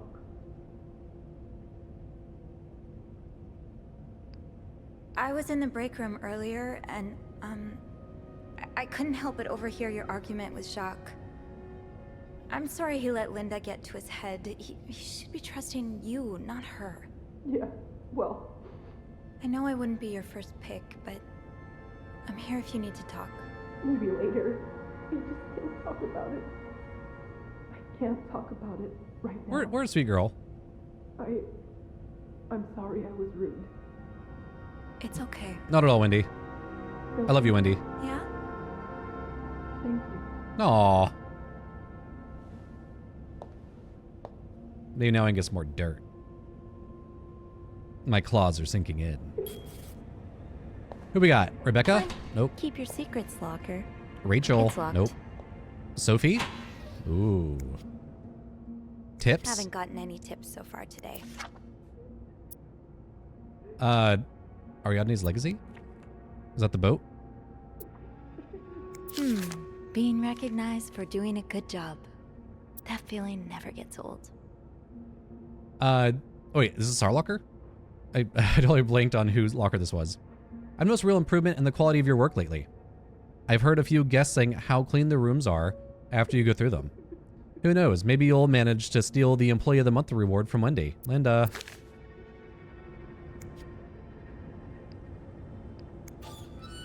Yeah, it's me. Okay. Open sesame? Nope. There's like no cups luck. up there. Fine. Keep your secrets locker. Off limits. Ooh. Dear sister, we need to talk about Kevin. I feel like this game is full of like movie references. So far, like modern day movie references, because we need to talk about Kevin as a movie. And then there was that one book called There's a Roommate, which isn't a movie, but that's a Vine, a famous Vine. But it looked like that Carol movie. Yeah.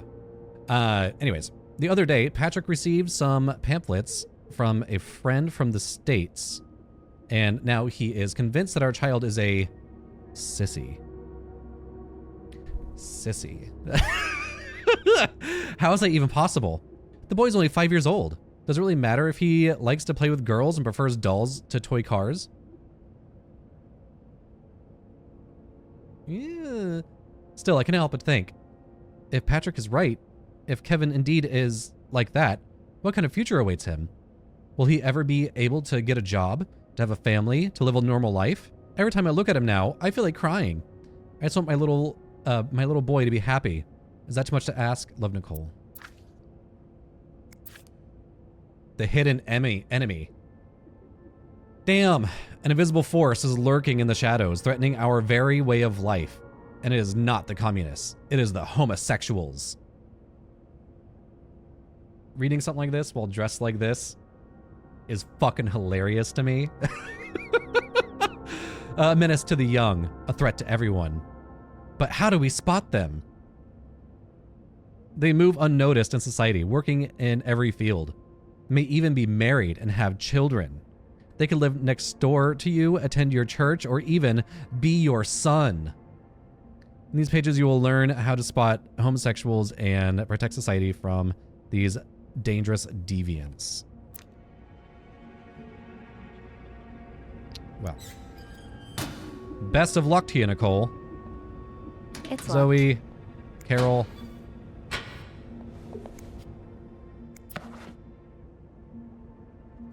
Is this a charm guide? Carol. Oh, chambermaid guide. That's I can't read. Oh my god. Here's the chambermaid's guide I talked about. Come see me if you have any questions concerning the job or the staff.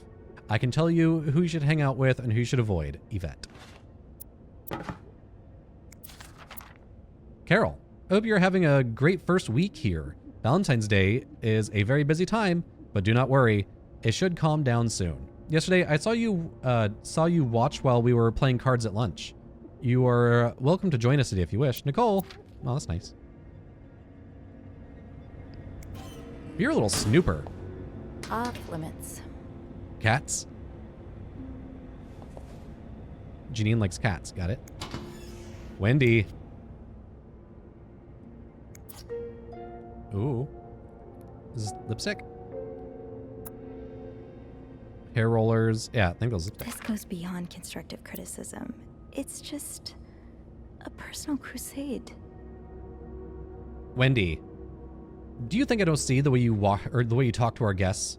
The way you smile at them and call them sweetie while you fill their coffee cups? That's like a very common thing for a waitress to do. Call you like honey and sweetie and sugar. The way you laugh at their jokes and bat your eyes like a stupid teenage girl. I'm not sure if you're doing it for the tip or to get Employee of the Month reward, but either way, this is unacceptable. And I won't even mention the way you wear your uniform. This is a respected hotel, not a pleasure house. Linda sucks. Although I've always had a problem with your behavior, I tolerated it as long as the guests were happy. But now that you're getting engaged, I can no longer remain silent about it. But what would Jacques say if he saw you? I'm sure he would be as ashamed as I am. Maybe you've got Bernard fooled like every other man. But if you don't change your behavior, I'll find a way to convince him to fire you. This is your only warning, Linda. Then, I guess, Wendy crossed that out and put bitch. The handwriting is familiar. So is the colorful language. I don't want to think of what could happen to Wendy if someone found these. Should I? Found what?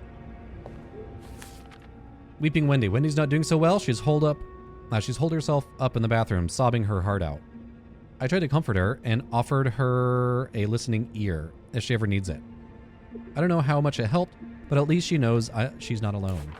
Okay. Writing on the door. I wonder who wrote it. Okay. Yeah, I think we know it was Wendy. Yeah, is she implying that we should throw that note away? No. Yvette's and Susan's favorite activity. Talking behind other people's backs. Hell yeah. I can't believe Miss Perfect got Employee of the Month reward again. I'm sure she won't even use the mixer she won. She's too dumb to understand how it works. Poor Jacques. Talking about Wendy. He deserves so much better than that stupid whore. Yo. Fuck. Did you see the way? Did you see the look on Sophie's face when Bernard first showed the mixer? You'd swear that weirdo had never seen one in her life. Anyway, join me at 11:15 for a smoke break.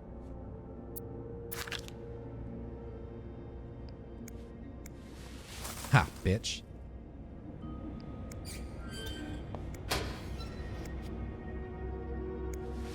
No smoke break for you, stupid. I wish I understood you better, Yvette. You and Wendy had such a close friendship. Why throw it all away? Why are you keeping these cups? So now we have to provide soap to the guests. This is getting ridiculous. What next? A hairdryer in every room? Speaking of hair, have you seen Rebecca's new haircut? I didn't think she could look even uglier. Smoke break at 3:35 or 3:45? S. Not no more.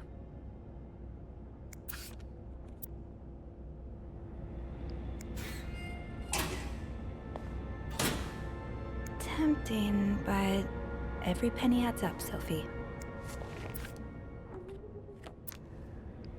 Don't throw that away. All right. I think we're good. I'll leave that. Okay, can't inspect that. Linda, you're not even trying to hide the daggers in your eyes. Look at her, she looks pissed. Linda offers Wendy Employee of the Month reward. It looks like Bernard's doing it. A message for Bernard. For Valentine's Day, please leave chocolates on the beds of rooms occupied by married couples only. Linda. What is her deal? Bernard asked me to remind you that we have a very important guest in room 602. Please satisfy any of his needs as quickly as possible and without questions. Who's in 602? I wonder. If you see the freak from room 505 loitering around the hotel, please tell him to stop. Bernard says he's scaring some of our guests. February 10th, 1958, to all employees. As you are probably aware, Valentine's Day is upon us and we are almost completely booked for the weekend. I know this is the time for colds, but I will not accept anyone missing a work shift in the next few days. I want the rooms cleaner than ever. I also wish to remind you of our continued partnership with Weston's Department Store. Take every opportunity you have to suggest the store for our guests' shopping needs. Next is partnership.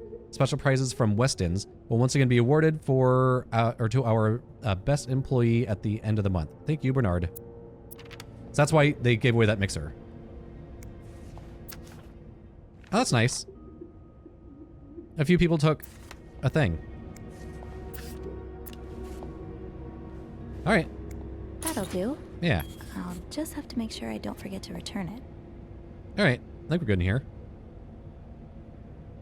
Got rid of their smokes. They'll either have to buy new ones or skip their smoke break. Which, haha. Rebecca's had her hands full lately. I hope she's doing okay in there. It's locked. Did I undo these? Open sesame? Nope. No luck. Oh yeah, okay. I've done those. Then we got some things over here. Like mop heads and such. Speaking of mops, where'd that mop go that I had?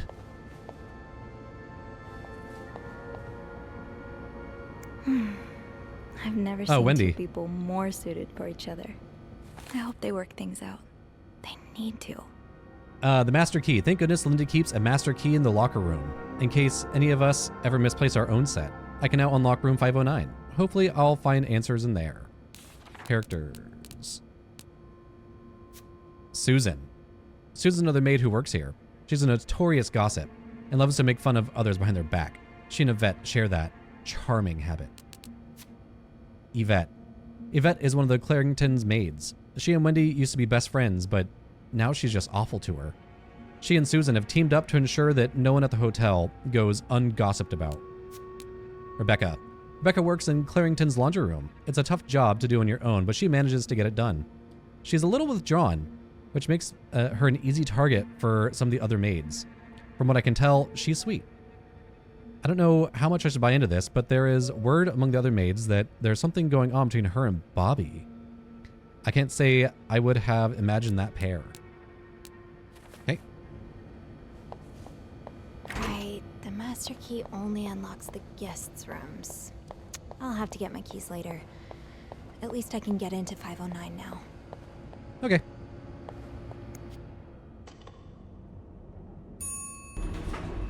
Hey, you. Oh, hi. Hey, Beth.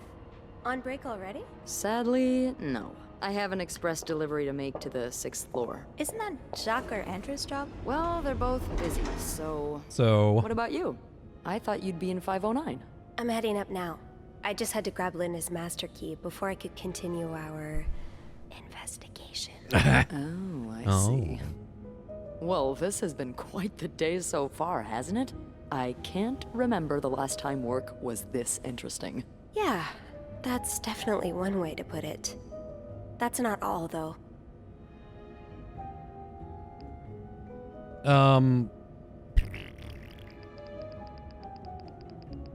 While I was looking for my keys, I found some graffiti on Linda's door. What kind of graffiti are we talking about? The words, hypocrite, bitch, in red lipstick. wonder who could have written it. Wendy's lipstick. If I had to bet, Uh-oh. I'd put my money on Wendy. Linda's been treating her like her personal punching bag as of late.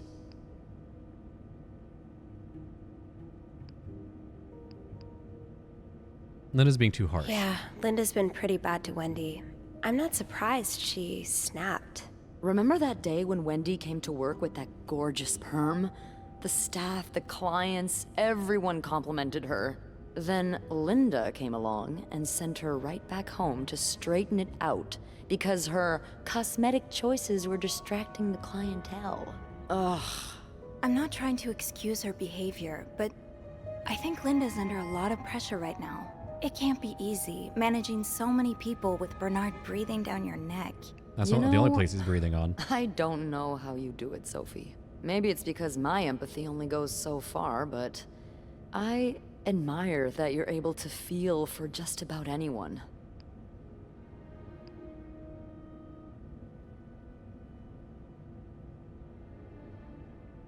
I like to put myself in other people's shoes, especially if they're people I find fascinating, like you. Wow. The way you turned that compliment right back around at me was masterful. Well, this was a lovely chat, but I better see if Eugene is around maintenance. Hopefully he can help me find this thing for our esteemed guest. Yeah, we've both got a lot on our plates today. I can't wait to find out more about our friends H&M. Take care. You too. I don't want to see no fucking H&M. If I get a chance, I'll go back to Wendy's locker to get rid of... No, shit! Damn it, I didn't mean to do that. I didn't mean to do that. I just told myself if I get a second. Oh, no. Okay, hold on. Let me try to fix this. Okay. So it auto-saved right after I got the master key. So let's go to Wendy's locker. I'm gonna help her out. I'm gonna help homegirl out. Throw this away. Throw that away. Get rid of the bitch thing. But I also got rid of the bitch thing there too. Okay. Click those off. Got it. I should be able to open 509 now. Back to the 5th floor. Let's go inspect this as well. I've never seen two people more suited for each other. I hope they work things out. They need to. It's locked. Yeah, that's Jocks. Did I ever get to open Beth's?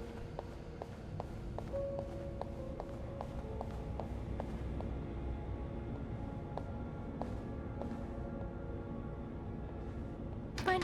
Keep your secrets, locker. Okay, so I can't get into hers. Alright. Let's go through her conversation again really quick. And then I'm good. Yeah, I got rid of the lipstick and that piece of paper. Hey, you. Oh, hey, Beth.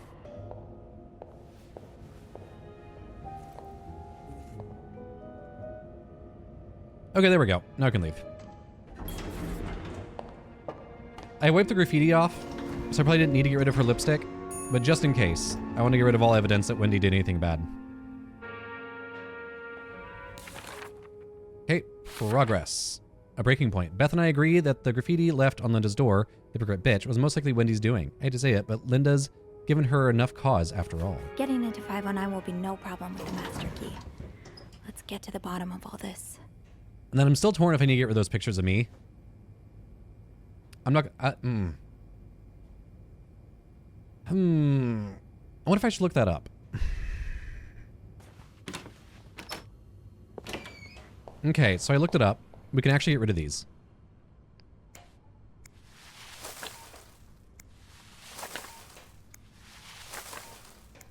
There's no consequence. Also, while I was up here, I returned the key. So I think we basically have put everything back where it's supposed to go.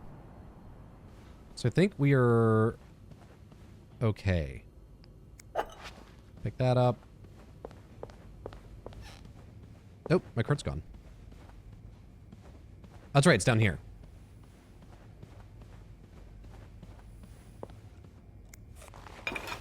Is there anything else in this room I need to clean up before I go on to the next room? I think I'm fine. Checking here one more time. Not gonna touch his equipment. Yeah, that's clean, that's clean.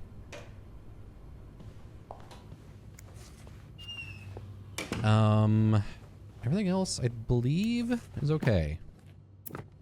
Yeah, bird watchers. Nothing in there. Trash cans, empty. Weird that there's, like, a box of tissues on the ground. Are there any stains on the carpet I need to clean up? Alright, I think I'm good. Alright, on to the next room. I'm such a good maid. We're going to room... Which one? 509. Here we go.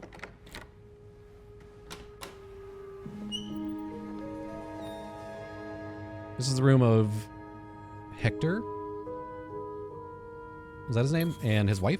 My first step should be to tidy up a bit. Searching a clean room is easier than searching a messy one. Looks like someone had quite the shopping spree. Mm-hmm.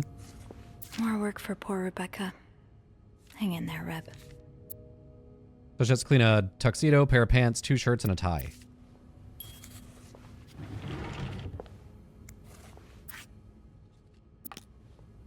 No combination, no entry.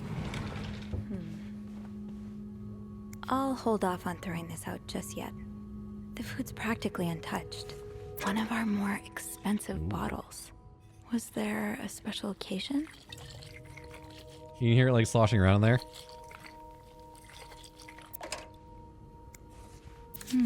What were you apologizing for? I'm so sorry. Please and forgive were me. you forgiven?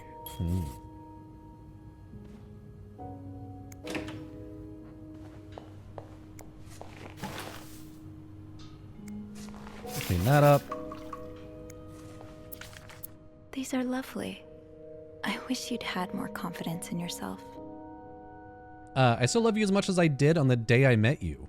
I will always remember the first time I saw you in that beautiful red dress on the... Then he crossed that out. It seems like only yesterday when I first... 10 years ago, I promised I would always love you. And today I vow... pledge again. What I pledged... What? Everything changed the day you came to my life. I hope it will change again when a new member enters our fam... I hope we can expand our family with a... You know how important family is to me. So somebody wants a baby.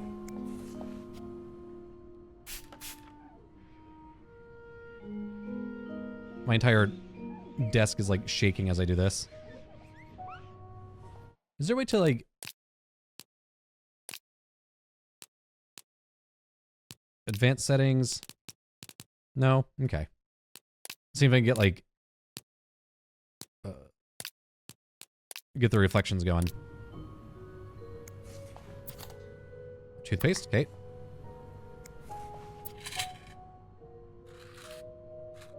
It contains 4 active ingredients. Something, aspirin, cinnamidrin, caffeine. Okay.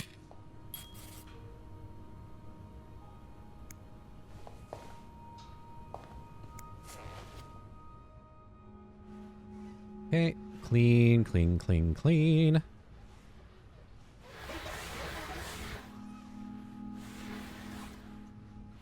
Okay, I think that's good.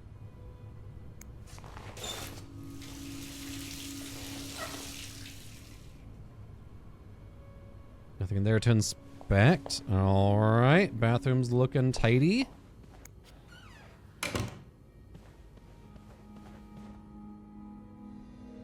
Ooh, somebody's had to sleep on the couch.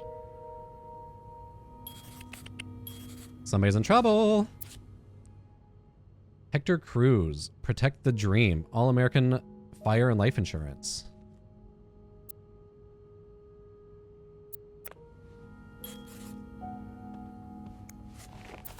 That's the newspaper. Ooh. Does your personal hygiene worry you? Are those worries bothering your husband? Stop worrying and save your marriage with Lysol? Indispensable aid to marriage hygiene. Millions of women use it regularly to safeguard their beauty and avoid undesirable surprises. It's penetrative and effective, even in the presence of organic matter. Begin to use Lysol today, and you can stop worrying about your hygiene and focus on more important things, such as pleasing your hard-working husband. Great. Lysol has been endorsed by more than 60 years, or for more than 60 years by scientists, medical professionals, and many other men who have women's hygienes at heart.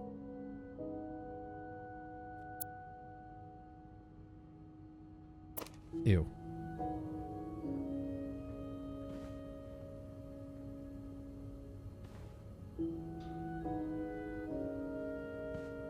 Anything else over here? There's a note. Expenses. Montreal vacation. Okay, just an expense report.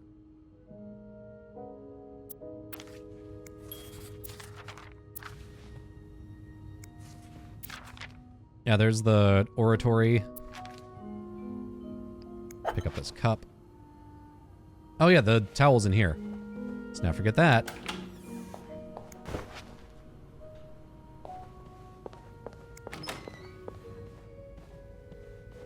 Cup goes here. Place cup. Place towel. Get towel. Hell yeah. 2 towels because it's 2 people. Obviously. There you go. Where's the other towel?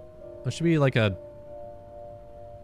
Looks like someone tore that note apart. Ooh. But I'm missing some pieces. I can't make out what's written. Okay. So we have a torn up picture we put back together.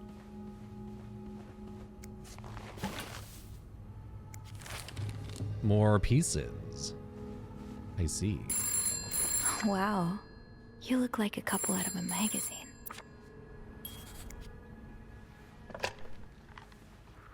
Hello?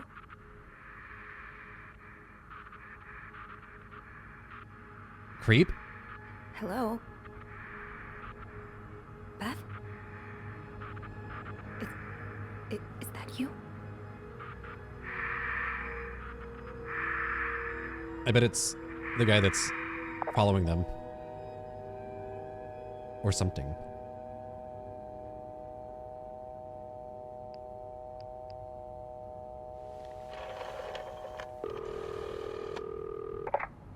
Clarington Hotel reception desk. Beth? Sophie? Did you just call me? No, I didn't. Then who called? What do you mean, who called? Someone just called, and they said nothing. All I could hear was static and breathing. Whoa. The creeporama just keeps on going, doesn't it? The creeporama. Hold on. Hey, Archie. What's up? Give me a second, Sophie. Okay, so turns out Archie here patched a call through to 509 moments ago. Did he recognize the caller's voice? You think it might have been Mr. Morgan? Yeah. Let me ask. Okay, so it was a man's voice, but he can't be sure if it was our creep. Did he notice anything else?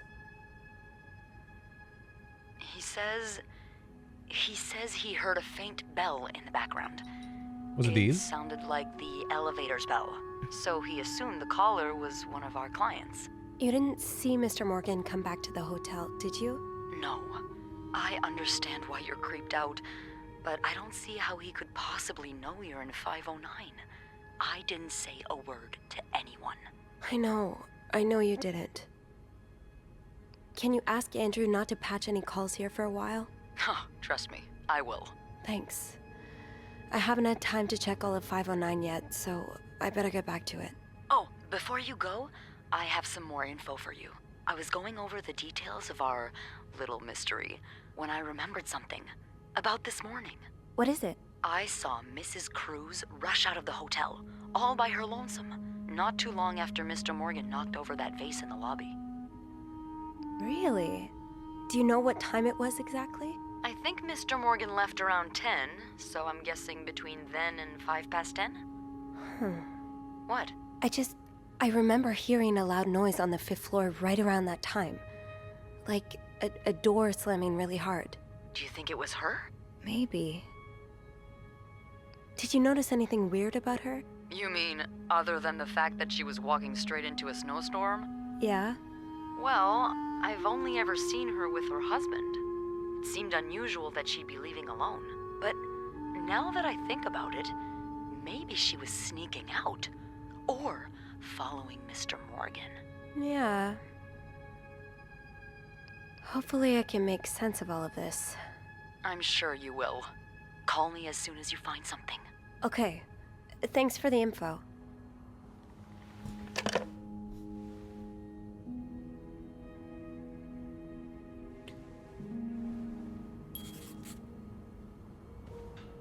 Can he see me? Someone's been sleeping here. I should leave it as it is.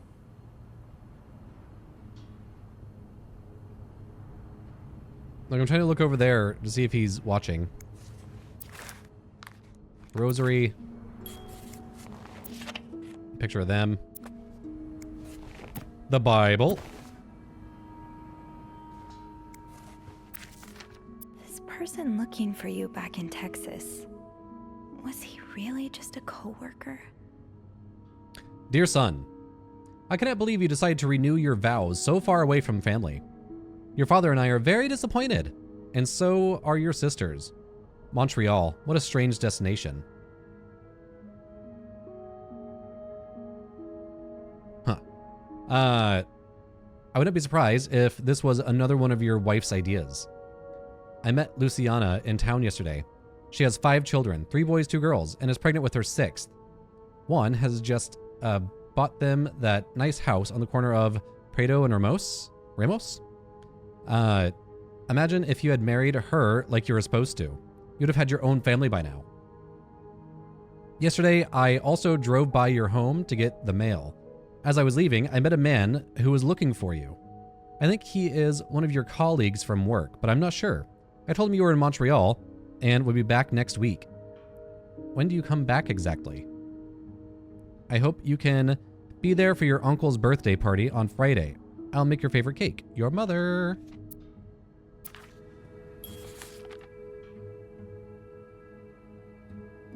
Remembering details. When we were talking on the phone, Beth remembered seeing Mrs. Cruz leave the hotel alone this morning. Right around the time Mr. Morgan made that mess in the lobby. Was she following him? And where's Mr. Cruz? Hello?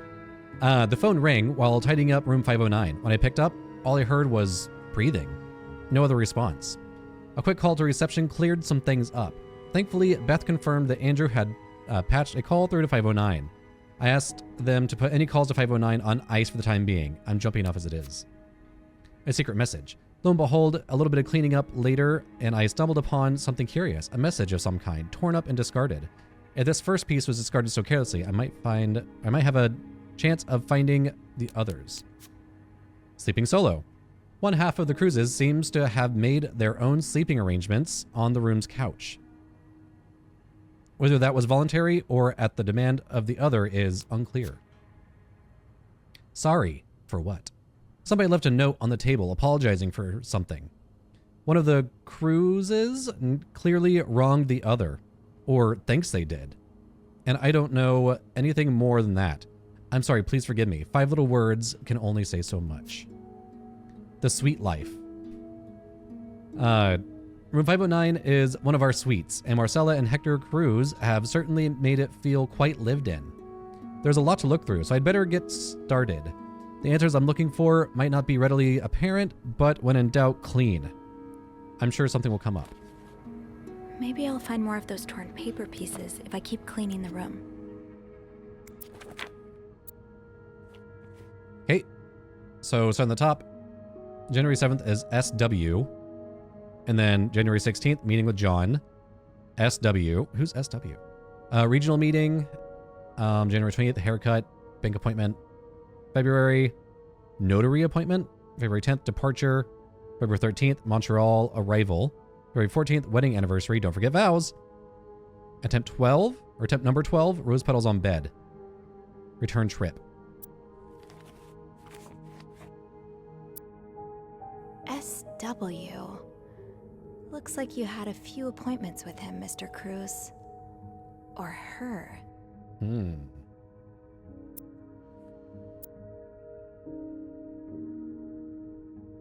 SW.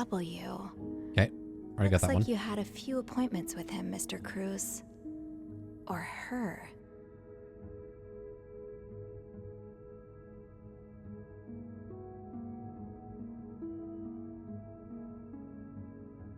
Okay, can't interact with any of these.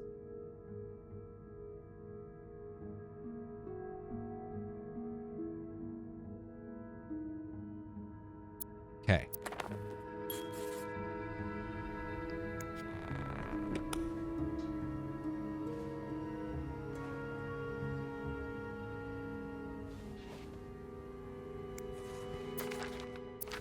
I think I found everything in this main room.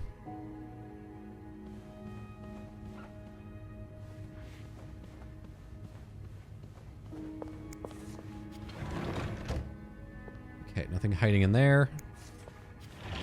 All right, let's go check out the actual bedroom.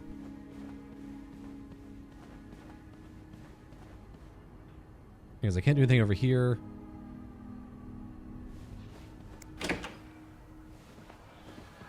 I'm guessing that Mr. Cruz is on the couch.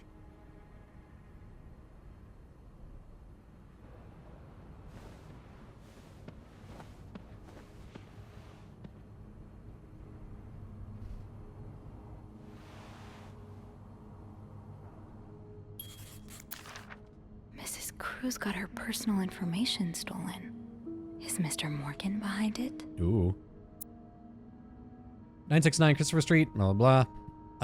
Dear Mrs. Cruz, we wish to apologize on behalf of our company for the privacy breach that occurred on the 25th of September, and thank you for calling it to our attention. We are currently investigating the breach and trying to understand how this individual was able to obtain your personal information. Rest assured, we will put measures in place to make sure the situation does not repeat itself. Your privacy is and always will be one of our top priorities. Sincerely, Harold Fernie and John Wiseman. Locked. It looks like the code is made up of 4 letters. 4 letters, huh? Clean those up.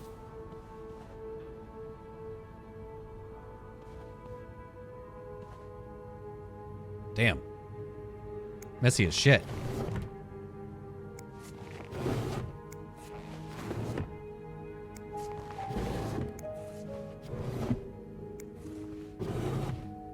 Also, I'm on the case. The Cruzes have some kind of suitcase on their bed, but not the kind I usually see. It's smaller, perfectly square, and can only be opened with a 4-letter code. Hundreds of possibilities, and I don't even know where to start. Cruz? No, that's too simple, I'm sure. A letter is sticking out of the case, addressed to Mrs. Cruz and signed by Fernie and Wiseman. Apparently, she suffered a breach of privacy recently.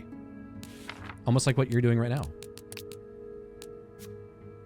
Hector Cruz, or to use Mr. Morgan's shorthand, H. The other Cruz and the husband of Marcella. They splurged on a suite, but I know not to assume that that's the sign of a happy marriage, especially when someone's made up a couch bed in the living room. The tension in this room is palpable. Hector works in insurance back in Texas. He must have taken some time off for this trip to Montreal. Hector's mother is definitely the pushy type, judging by a letter she sent. It seems like the Cruzes are in town so that they can renew their vows. And from the looks of it, Hector's mother really wants them to hurry up and give her grandchildren. That's what Hector was saying in that one letter, right? He wants a family, but he keeps trying to bring it up to his wife, and she's like, no. Give her grandchildren. I'm suddenly grateful that Mom was never pushy with me. She also mentions that someone has been looking for Hector. Maybe I'm just being a hammer looking for a nail, but could that have anything to do with Mr. Morgan and his stalking? Marcella Cruz, the M in Mr. Morgan's journal. One half of the couple staying in our suites. There are more than a few hints in their room that this isn't exactly the second honeymoon of her dreams. She's clearly caught up in something.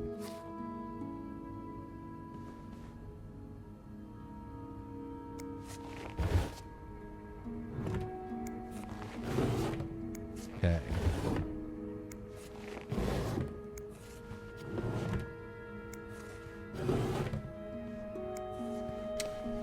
Ooh. Am I reading this right? The account's been emptied.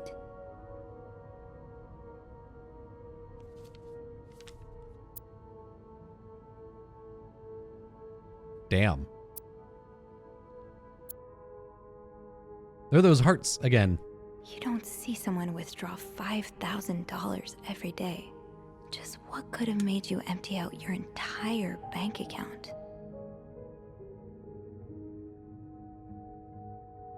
They're the doodles and stuff. These symbols, they look oddly familiar.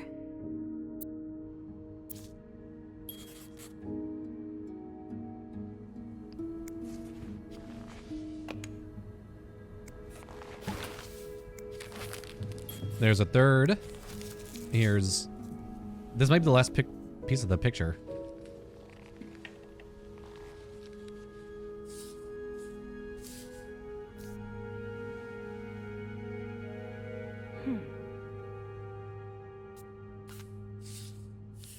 You go there.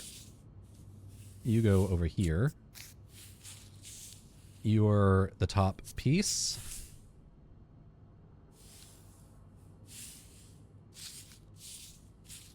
I'll leave you down here.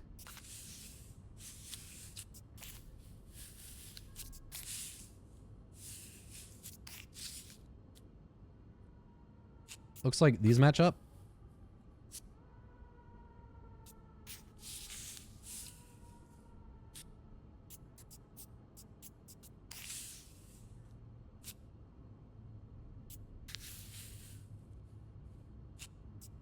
So far so good.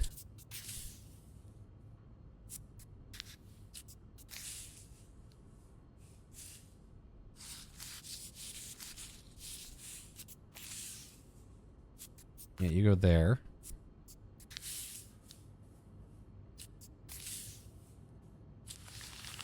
Yeah. It's some kind of code. Could I break it?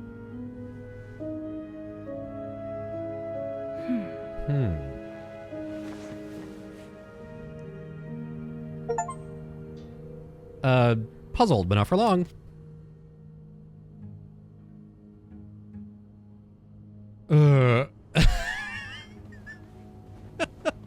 I'm too stupid for this.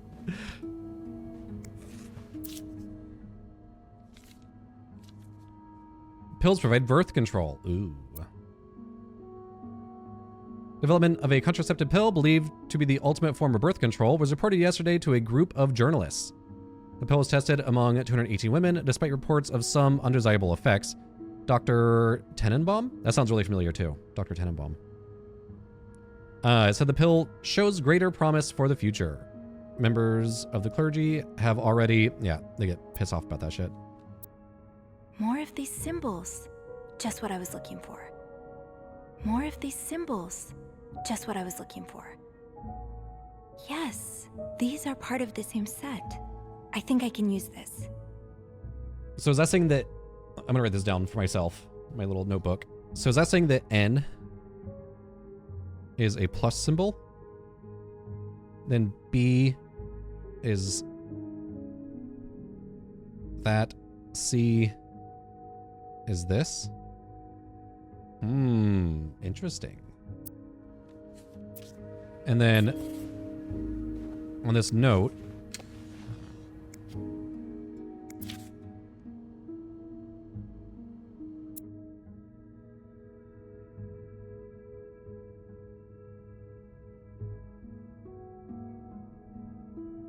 T is a little squiggly. X is a W.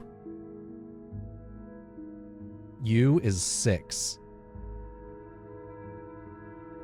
Bank, or no, N in bank is just a 1. Or just a line.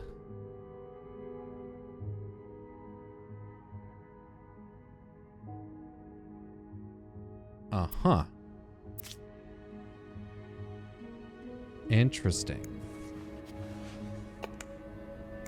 What's this book? This looks right up Andrew's alley. I wonder if he's read this one. A Stranger the Night. She thought she was tracking a killer, but the killer was tracking her instead. Gloria Gray is an aspiring writer who works in a diner by day and writes crime fiction by night. When a series of murders occur across the city, she decides to pursue the killer in hope of turning her story into a best-selling novel. She meets Hugh, a mysterious young man who offers his help in finding the murderer. But soon Gloria starts to wonder if he is the killer.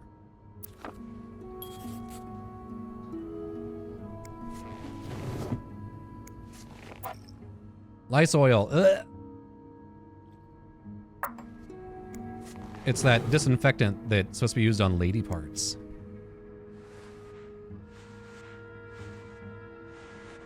There you go.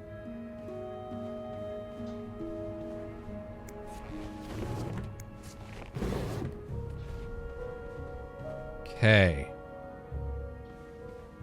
Do I have anything else that had symbols on it? To read, Young Anne, A Game of Hide and Seek, Excellent Woman, The Price of Salt, Angel, Someone at a Distance, In a Lonely Place, The Blank Wall, A Stranger in the Night, Beast in View, The Horizontal Man, and It Had to Be Murder. Yeah. Okay. I think these match the symbols on the papers I collected. Some more symbols. So M is an underscore. U is 6, which I already have. R is a P. Or is that a musical note? D is O. E is a 3. And we already know that R is that P symbol. Got it. Got it, got it, got it.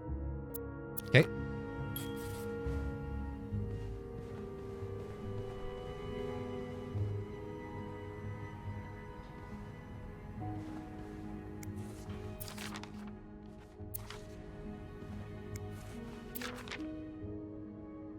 Okay.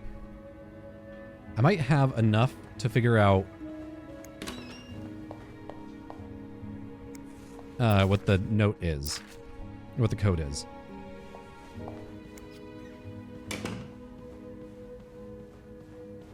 Let's go and give it a shot. Okay, so 4. Great, we don't have 4. We don't have 8.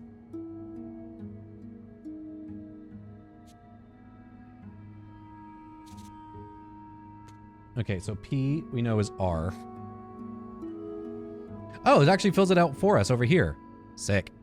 Okay, so 5, this dash, we know is M.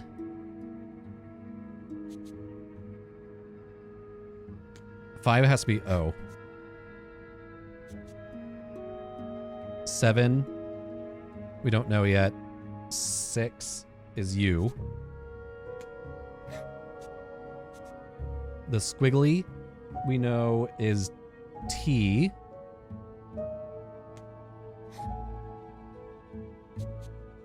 Seven has to be your. W is X. We don't know. Oh, 3 is actually E. We don't know what slash is. N. We don't know what this is. This has to be H.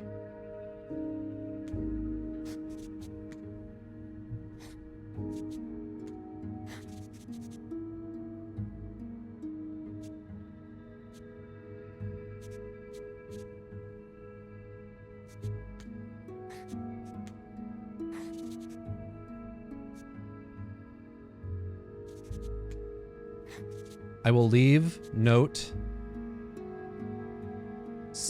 I will leave notes in the vent next to your room. Love that. That made me feel fucking smart. I'm clever as shit. Clarington Hotel reception desk, Beth speaking. Hey, Beth. It's me. Hey, so how did the snooping go? Find anything? I did. I found a message written in strange symbols. A kind of secret code. A secret code? Well, spill the beans. What did it say? I will leave notes in the vent next to your room. In the vent? Who the hell does that? I don't know, but whoever the message was intended for went through a lot of trouble to hide it. It was torn in 12 pieces and scattered in 3 different trash cans. So the cruises are keeping secrets from each other. Do you think one of them's having an affair? I think it's blackmail. I don't know. It really looks like blackmail. Blackmail? What makes you say that? I found a bank statement belonging to Mrs. Cruz. Her account was emptied very recently. Ooh, that's interesting. But it could mean a lot of things. What do you mean? Well, people need their money, especially when they're traveling. Although I have to admit, withdrawing all of it does seem a bit strange. Is that all you've got to back your theory? I also found a letter from some sort of company, Fernie and Weissman. It mentions a security breach. Targeting the cruises? Just the wife. It seems some of her private information was stolen by someone. A large withdrawal and a security breach? That can't be a coincidence. Maybe they got something on Mrs. Cruz. Something so bad she had to empty her bank account just to shut them up. Yeah, that's what I'm thinking. I see it, yeah. It could be blackmail for sure. Do you think Mr. Morgan's the blackmailer? I think Hector hired him to follow Miss Morgan.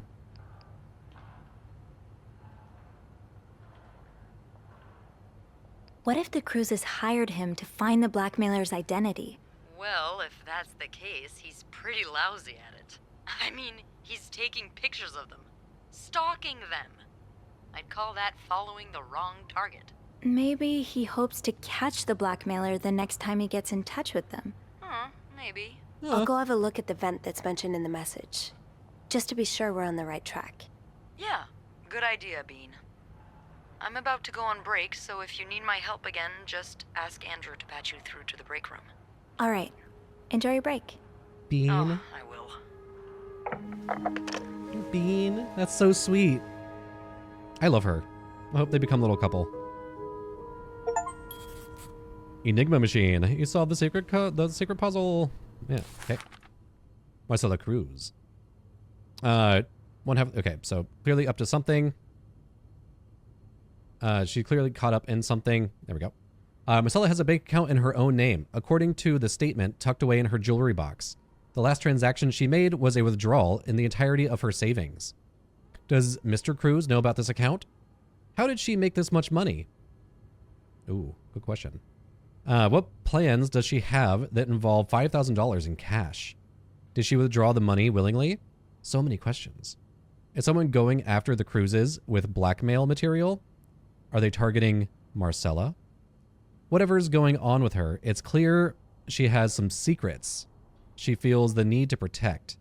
I just hope she's not in some kind of danger. What if she withdrew all that money to give to the guy? To give to Paul Morgan.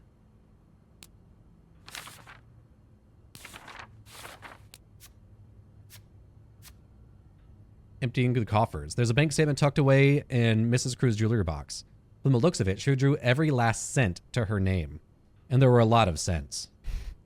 Enough to add up to around $5,000.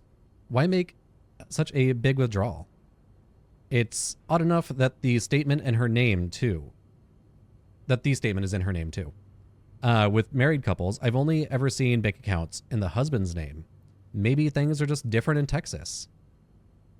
No, this would not fly in Texas, especially during the 1950s. Are you serious? Treasure among trash. Yes, it looks, it took some digging, but I've got all the parts to the secret message. Okay, so I got that. Yeah. I'll leave the vent. Okay. I called up Beth and threw out the ideas that Mrs. Cruz is being blackmailed. I hope I'm wrong, but there are too many signs to ignore. I'm going to see if I can figure out which vent they were talking about. Maybe I'll be lucky enough to find some of the notes and just how much water my theory holds. Okay. And then, oh wait. I never figured out this. Locked. It looks like the code is made up of 4 letters.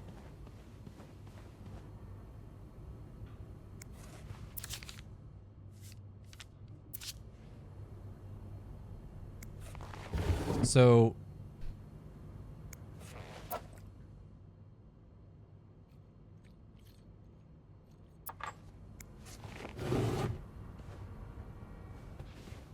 yeah, I never figured out how to get in that box. So I'm gonna go through the room one more time, make sure I didn't miss anything.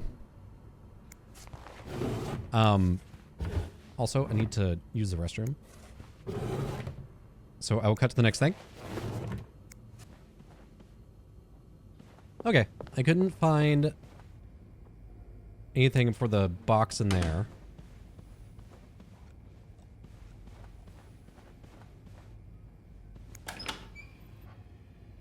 But now I can get in here since I have the master key. This one has a don't disturb thing on it. So I think I have to clean this room. Boy, someone's been living it up. Yeah.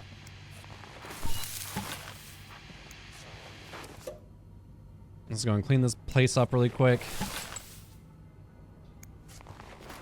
Why was there like a caution sign? Not exactly a cherished gift, if you just left it behind like this. And I'm not going home without a prize.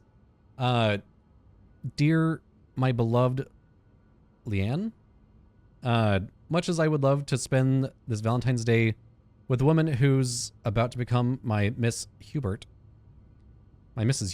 I'll happily make do with a lifetime of Valentine's Days awaiting us. Enjoy your week in Montreal. I'll be eagerly awaiting your return and the start of our new life together. Love, Gregory. P.S. Don't let Simone rope you in anything crazy. Tell her I need my bride back in one piece. This Valentine's Day, I'm on the hunt. No, I'm not leaving without a home. I'm not going home without a prize. Cute. I'll leave that.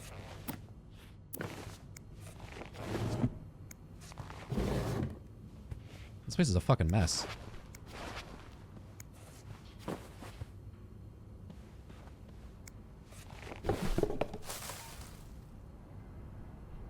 What was that sound?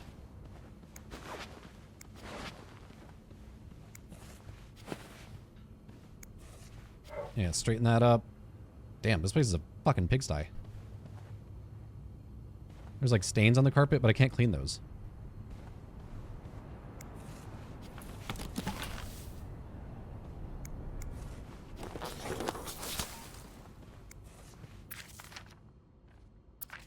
Go and throw that away.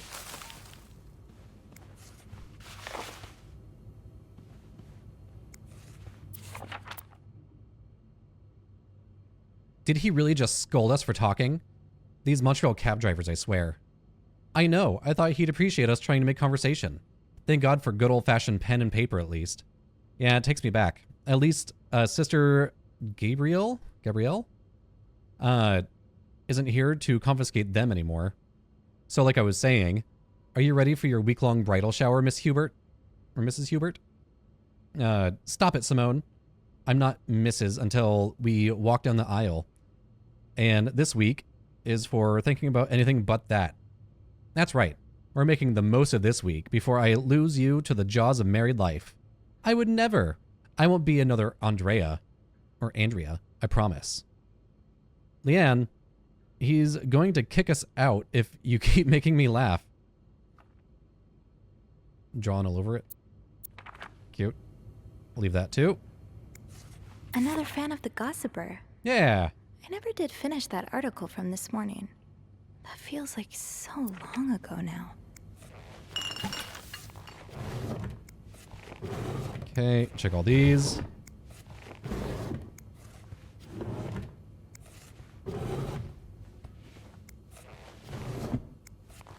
There's a little side quest before I continue my investigation.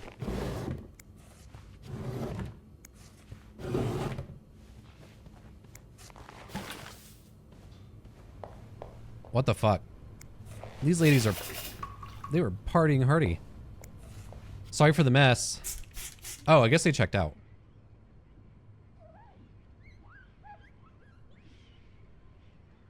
God damn. Hey, that looks good. What's the story behind this? Wait, did they check out? They have a phone? I should wait till I have more to report before calling Beth. Because, like, I don't want to throw the shoe away.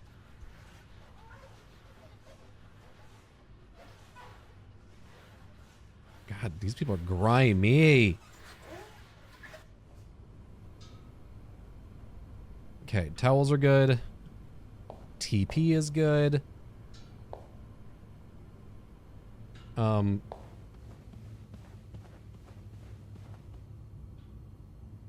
Yeah, I don't know if they've checked out or not.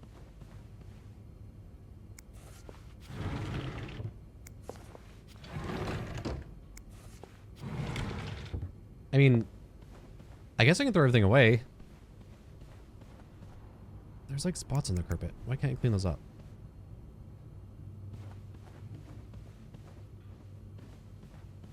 Yeah, give me 1 second. I'm gonna look at the old video, or the video I made before, where it showed the guest book. I'm gonna see if they've checked out.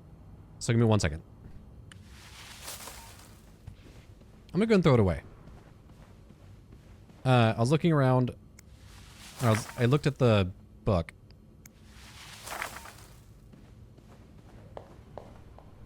And it said their checkout date, or they had a checkout date. So I wonder if they've already checked out.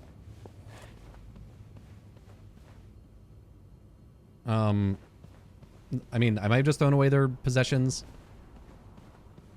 Hopefully not. Oh well, whatever. Alright, now...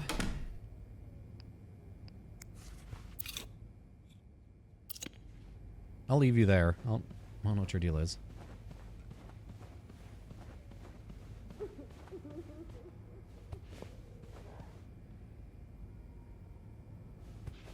Crying?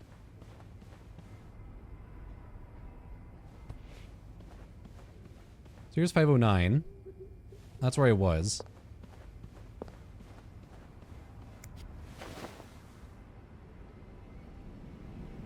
Ooh.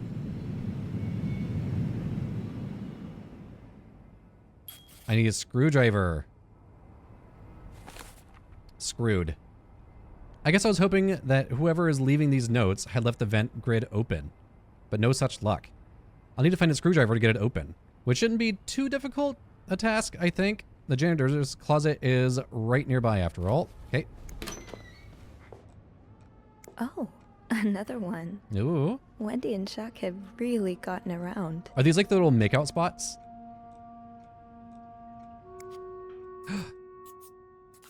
Okay, this is the top of the letter.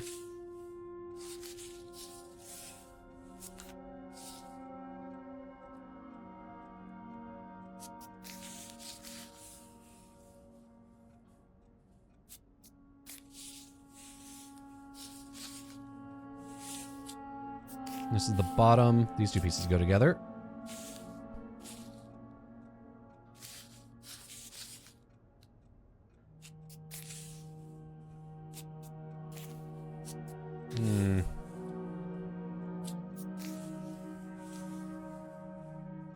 Like this?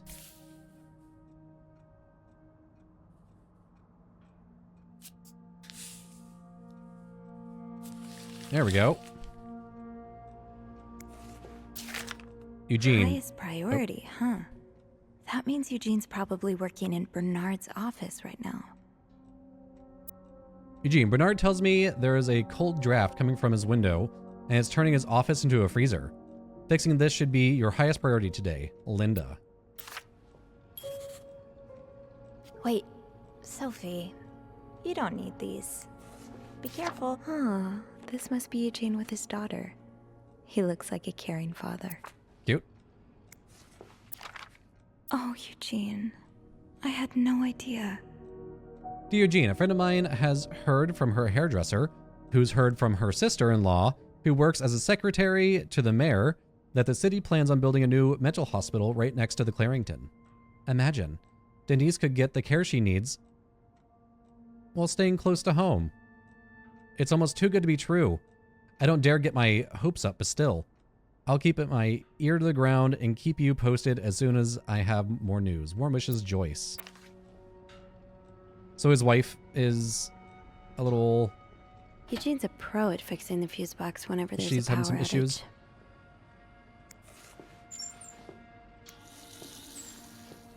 Okay, so we know that Eugene's down in Homeboy's office. Shoot, no Yep. screwdriver. All right. I guess let's head down there. A little challenge.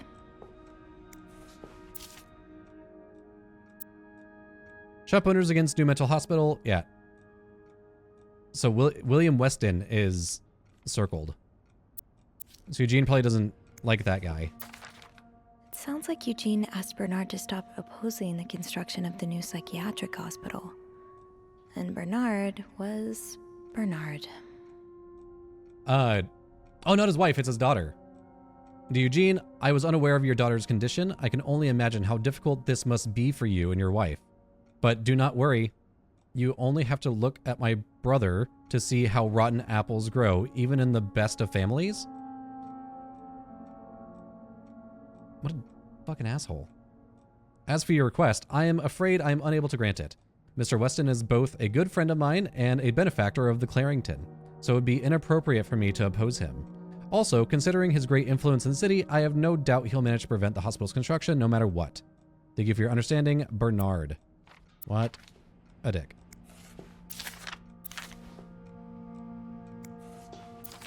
Okay. All right. Let's head back downstairs to get a screwdriver. According to the note from Linda in the janitor's office, fixing the broken window in Bernard's office is to be Eugene's highest priority today. Since he's not around, he must be dealing with that. He knows better than to ignore a direct order from Linda. Time to head into the lair of the beast, I suppose.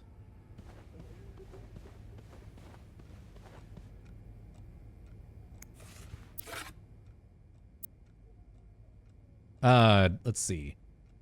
Oh, shit. This is showing me the list. Okay. A complete clean. Okay, so I did 506 right. Good. By getting rid of everything. 505 is getting a partial. 507, 508, complete. Got it. Does that mean I need to do 508 as well?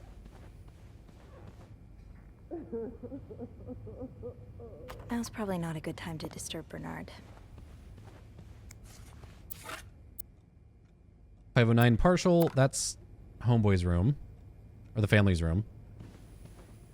Yeah. 507 is a big X, meaning leave it alone. 506 is done. 505 is a partial.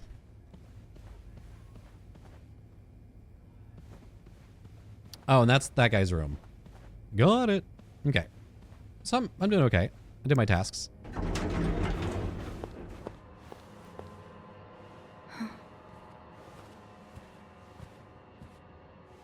Was that Mr. Cruz?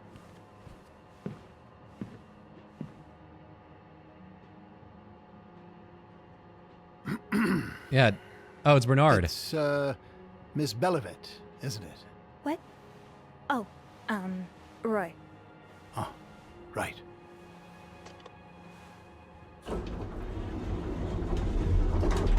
You're the one who took last week off, aren't you? You had to, take care of your sister, I think? Mother. My mother. She's very sick. No, I hope this doesn't become a recurring thing. I need to know I can count on you. I understand, This dude sir. sucks. What are you doing here anyway? Are you on break? Indicates a lie. Lies get you out of a tough spot. Be careful if not to get caught. He's gonna ask why I need the screwdriver. I'm gonna say yes. Yes, I am. Don't take too long. No, I won't.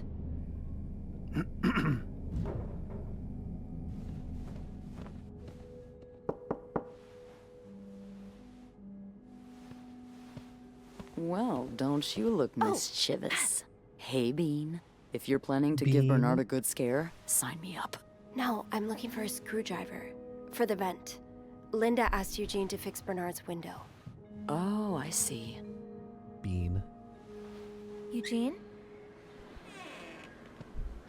What the hell? You'd better go and take a look. Yeah, where's I'll Eugene? stand guard by the elevator and make some noise if I see Bernard coming. Okay, thanks. I'll be quick.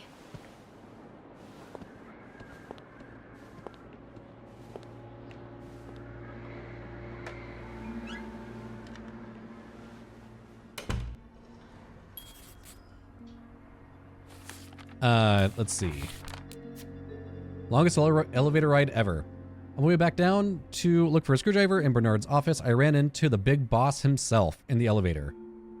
When he asked what I was doing, I quickly came up with a lie and said I was going on break. It was innocent enough, as far as lies go, but I wonder if I'd have been better off just telling him the truth. I'm not really doing anything wrong. He would ask why I needed a screwdriver. Would he? Whatever. Thank goodness he and I went in separate directions when we got to the ground floor. Now to see if I can find that screwdriver. Lair of the Beast. Beth offered to keep a lookout while I poke around Bernard's office looking for the screwdriver. I have the rare opportunity to do a bit of snooping on my boss. What fascinating things would Bernard keep behind closed doors? I have to be careful still, especially with Beth on the other side of the door. I do not want to jeopardize her either. I have to find a screwdriver, but how often do I get to snoop around Bernard's office like this? Kinda wish I worked here when Raymond was in charge. Sounds like the hotel was very different back then. The Clarendon Hotel changes hands. Raymond Leduc retired yesterday after more than 20 years at the helm of the Clarendon Hotel, located in downtown Montreal.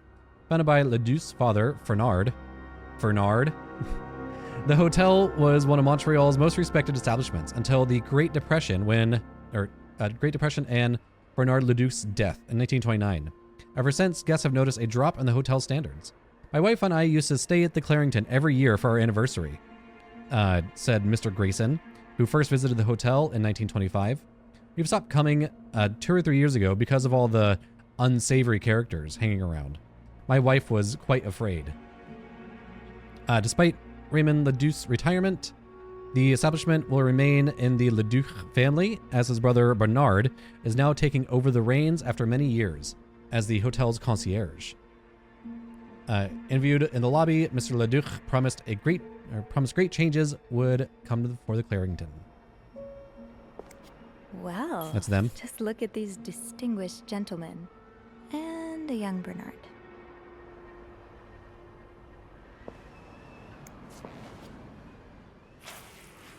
Here's a screwdriver. I'm not going to pick that up yet in case that moves me on to the next thing.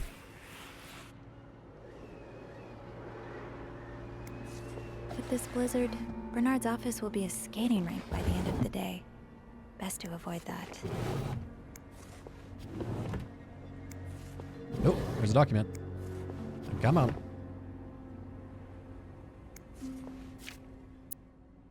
Ms. Leduc, my employer has made the following request to avoid unwanted attention, his identity to remain secret both to guests and staff.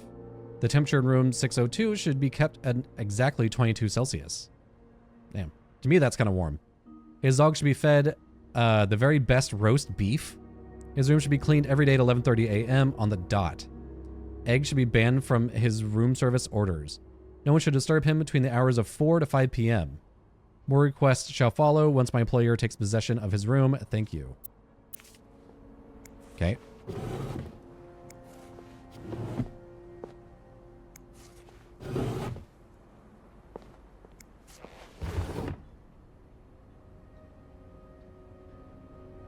Ew. Is this? Linda! You know it is. You know it is, honey. She is... That's why she was called a hypocrite bitch.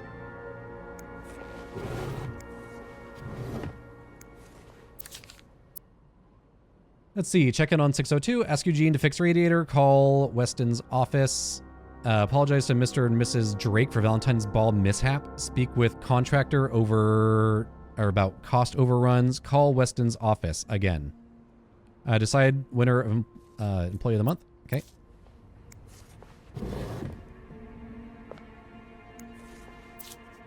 This does not look like a nice brotherly check-in. I had no idea things were this bad between Bernard and Raymond. Dear brother, I thank you for your invaluable input, but need I remind you the terms of our agreement? I did my part. You got out of jail and have ensured that news of your deviant ways would not leak. Now I expect you to keep your side of the bargain and stay out of my way. You're not in charge of the hotel anymore. So, his brother got arrested for being, you know, of a certain lifestyle. I've worked relentlessly for the last 2 years to return the Clarington to its former glory. A great challenge, considering the poor state you left it in. I'm glad Father never got to see how you so shamelessly destroyed his great legacy.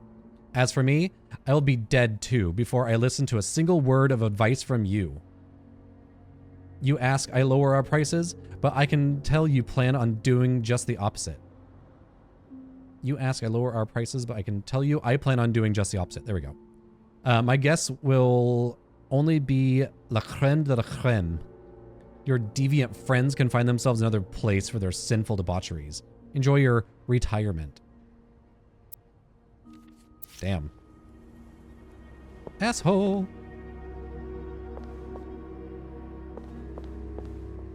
Okay.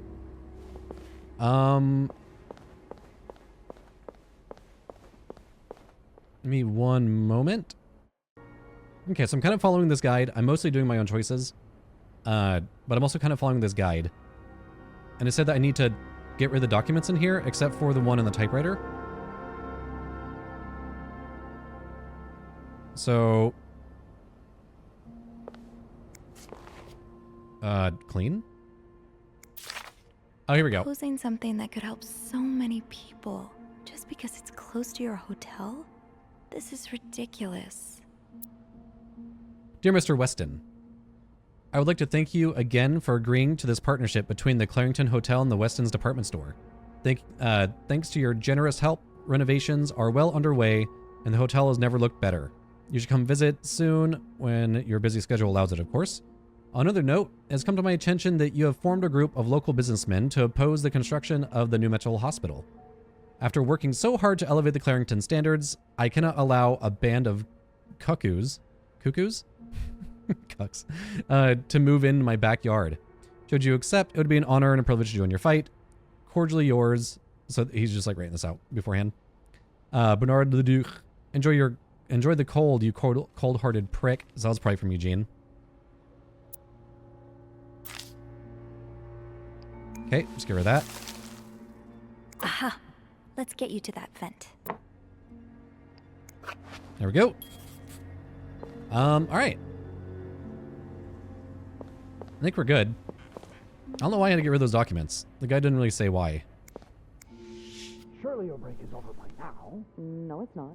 I came by here not too long ago, and Andrew was already covering for you. That's because I was in the ladies' room. That's no excuse to... It's my time of the month. You're married, aren't you? So you know how it is. I have to go more often, and sometimes I stain the furniture, and don't get me started on all the... That's enough details. Miss Belivet, what were you doing in my office? I wasn't. Someone left the door open. I was simply closing the door. Someone left it ajar. Really? But that doesn't explain what you're doing on this floor. You know very well the cleaning staff isn't supposed to wander around the lobby for no reason. You wouldn't be lying to me, would you, Miss Belovit? No. No, I swear, It's my fault. I asked her to come clean up a mess I made. Spilled coffee. Coffee? Oh, Miss Lambert, you're not supposed to have beverages at the front desk. Yeah, well, there are so many rules here, I lose track. Come with me. Beth better not get in trouble for me. She's a real one.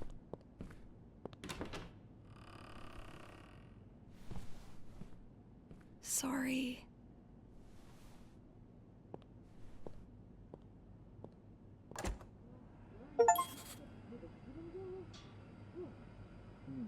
You messed up while talking to Bernard, forcing... Oh, no. Now, as I was saying... Nope.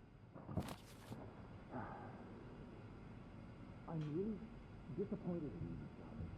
When you first started working here, I never would have thought that you had so little... Decency's overrated. Personally, I think it gives the lobby a bit of character.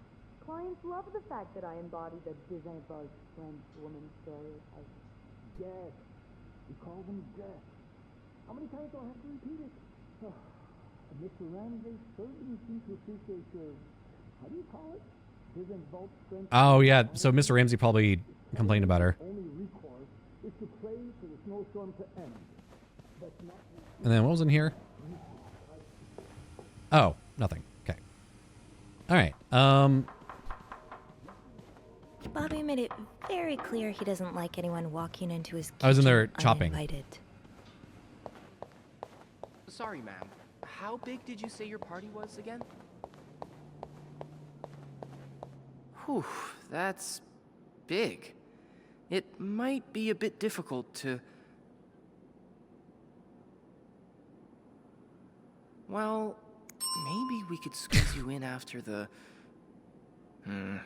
No, that won't work. All right, see ya. Yeah, he's busy. Yes, I'm... Time to see what secrets that vent is holding. So should I have said, get a screwdriver or something?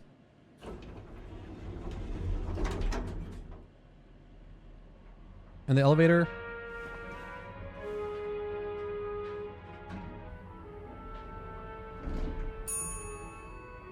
But no, because he would have asked me. I don't know. All right, let's open the vent.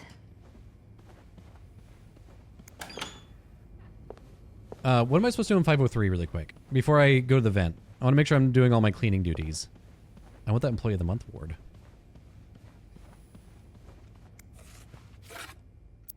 .503 complete. Okay. Then we're going to make sure it's actually done. I need to be the best maid on staff. I'm certainly no Linda. Okay. Looks okay.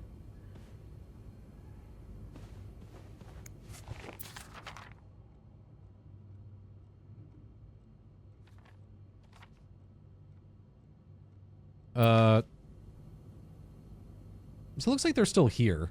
So I want to like get rid of all their documents and shit.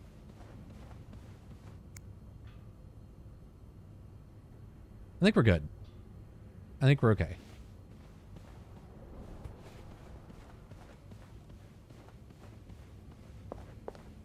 Close that. All right.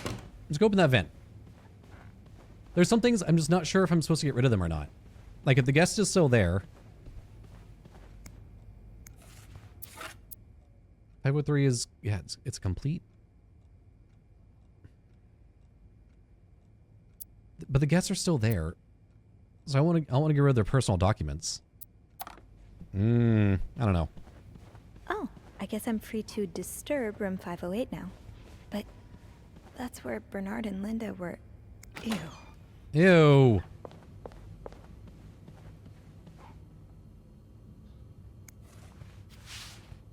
Yo, ew.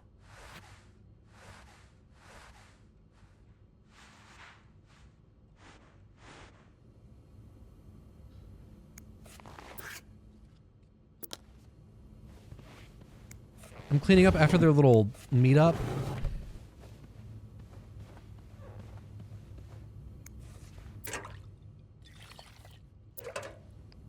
that away. That's like a full bottle, too.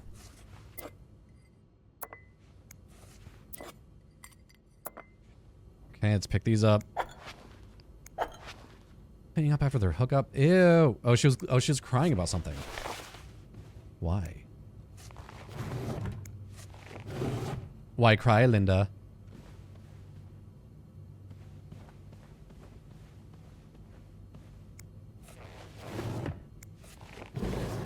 Okay, let's check these for like any. Oop. There we go. Any like documents or anything?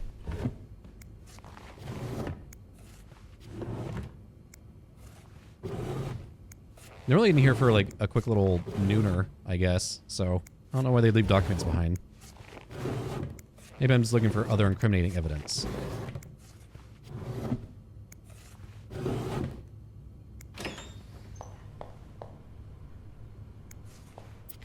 Yeah, her fucking divorce papers. Throw these away. Dumb idiot. Okay, looks like everything else is fine. Yeah. Okay, that was easy. Just gonna find like used condoms and shit. Here we go. Oh, there we go. I have to use the mouse wheel. Usually it's like I either spam a button or turn the mouse around or something like that.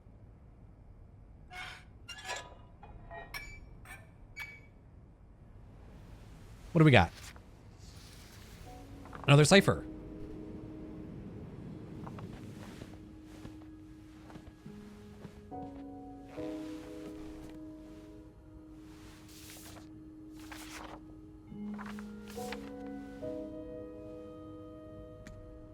Okay, so we know dash is M, 3 is E, T is the squiggle, right? Yeah. Meet me, 5 is O. I bet it's gonna say tomorrow. Nope, what's a slash? Oh, meet me tonight. 4 is I. G is N. Yeah, meet me tonight in my room.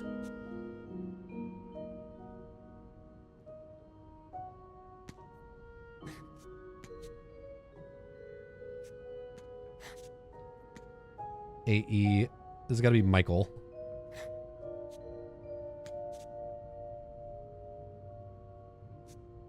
Will be sleeping.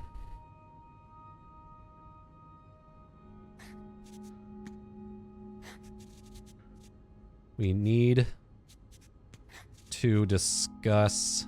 Meet me tonight in my room. Michael will be sleeping. We need to discuss our plan.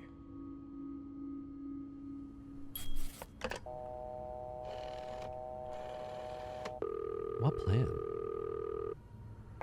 Clarrington Hotel reception desk, Beth speaking. It's me. Oh, hello, Bean. Anything new to report? Yeah, but I also wanted to thank you for saving my skin earlier. Oh, you're welcome. I hope I didn't get you into too much trouble. Well, I did get a little sermon from Bernard. Oh, I'm sorry. Oh, don't fuss about it.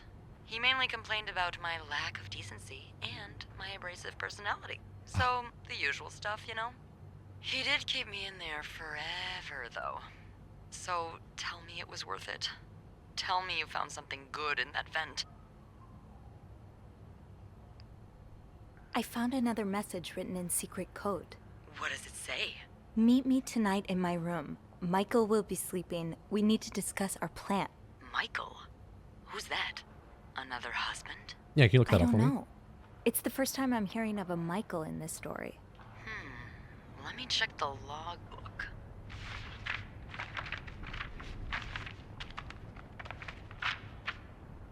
There's a Michael staying in room 507. Mrs. Beaumont's room? But she doesn't have a husband. She's here alone with... Oh, Michael must be her son. I got him some extra blankets the other day so he could build a fort. Could Marcella? Yes? No, never mind. So, what's next? I guess I should go have a look at 507, but it's not on my list. There's a do not disturb sign on the door. Well, I could call the room to make sure no one's there. Good idea.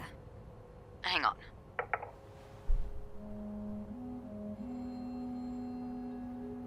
So, the cruise woman? Are her and this lady shacking up together? Is everybody gay in the story? You've got the all clear, Bean. Head on over. Thanks, Beth. I'll call you back.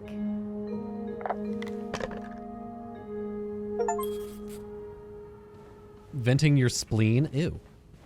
Looks like I'm headed to room 507. With a secret message. Meet me tonight. Michael will be sleeping. We need to discuss our plan. That's another code broken, another lead to follow. I asked Beth to find a Michael in the logbook. And just as I hoped, there was only one staying with us at the moment. Michael Beaumont, son of Anne Beaumont in 507.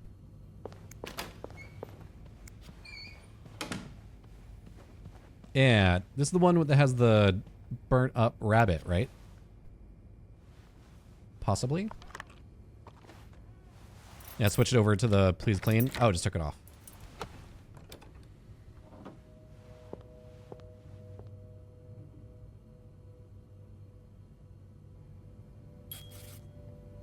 Let's get to the bottom of this and find out what links these rooms together.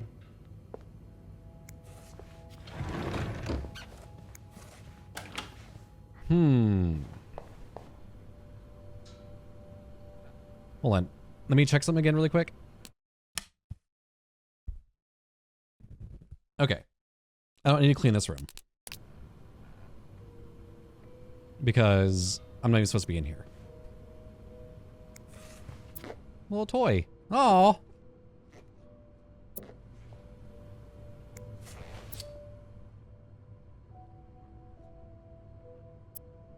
The White Cat Bar and Restaurant.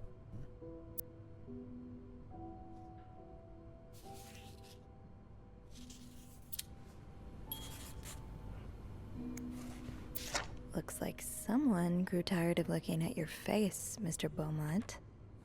Look at that dog.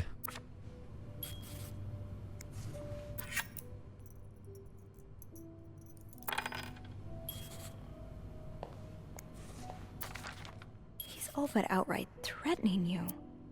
Oh, I hope you can stay as far away from him as possible. I just met with your damn lawyer.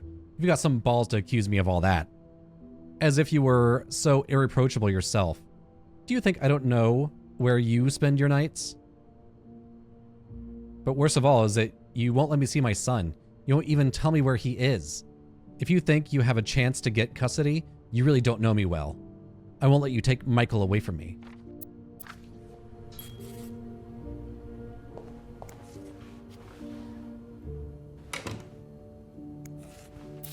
Mr. Cruz, huh? Numbers, dates, times. Ooh. What does it all mean? 1824. Is this going to be the... I'm going to write that down just in case. 1824. That wouldn't be the code for the box in their room, would it?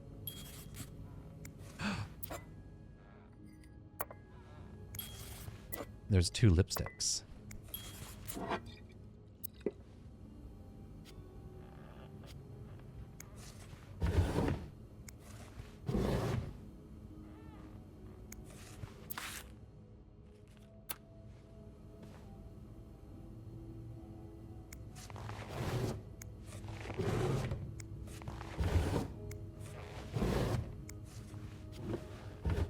Okay, so I'm thinking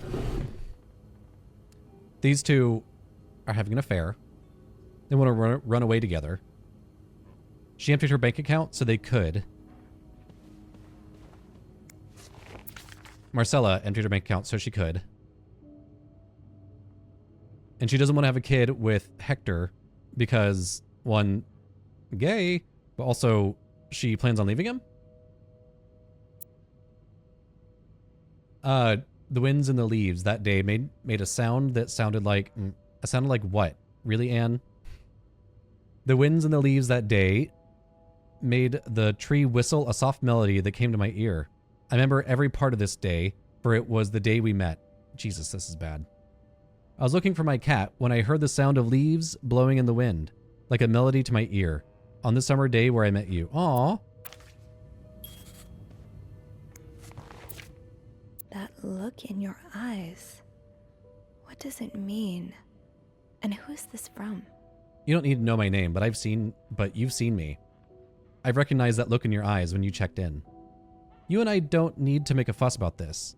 Keep your wits about you and I'll do the same.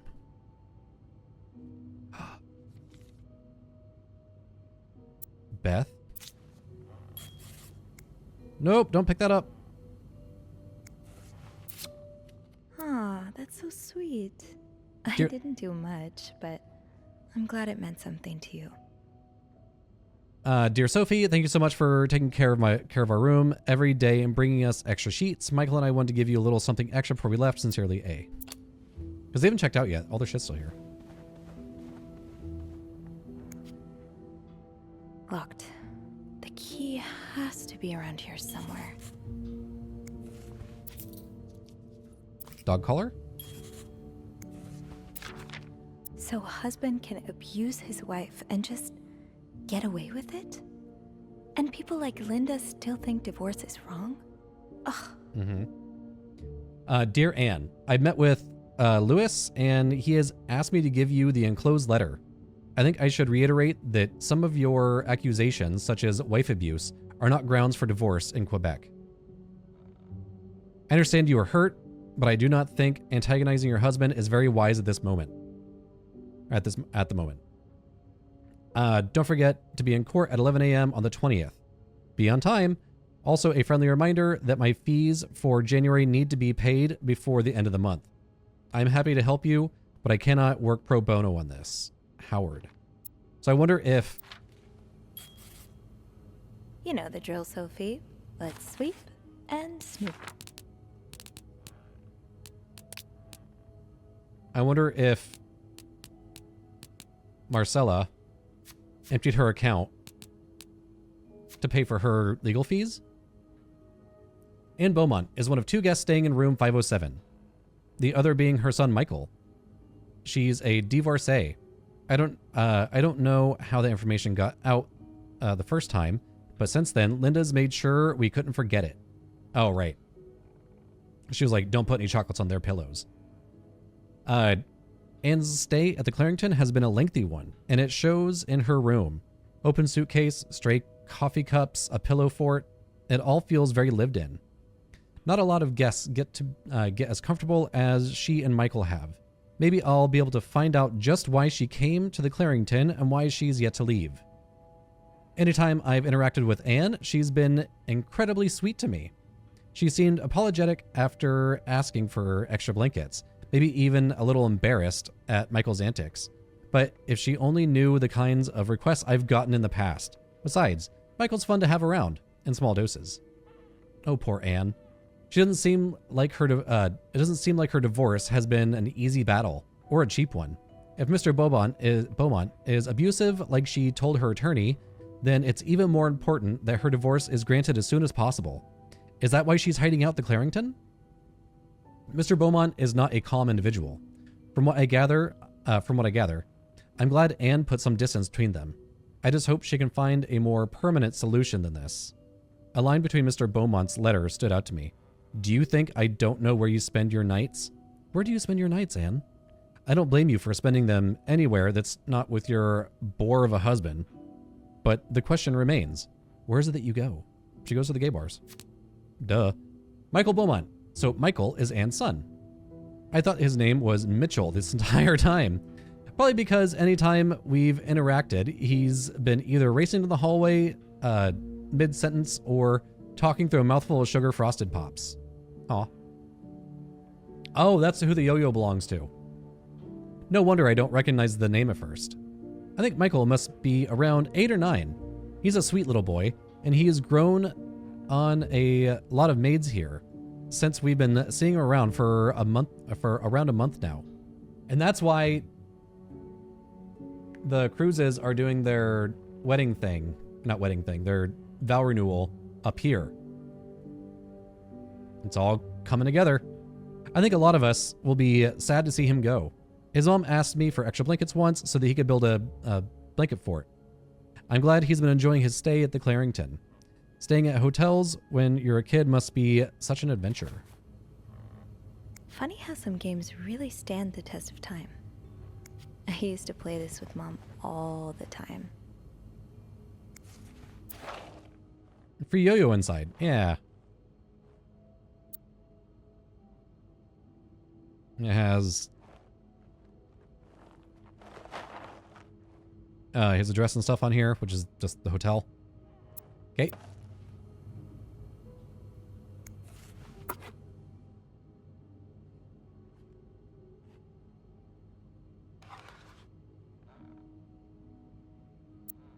Mount Royal College. That sounds familiar.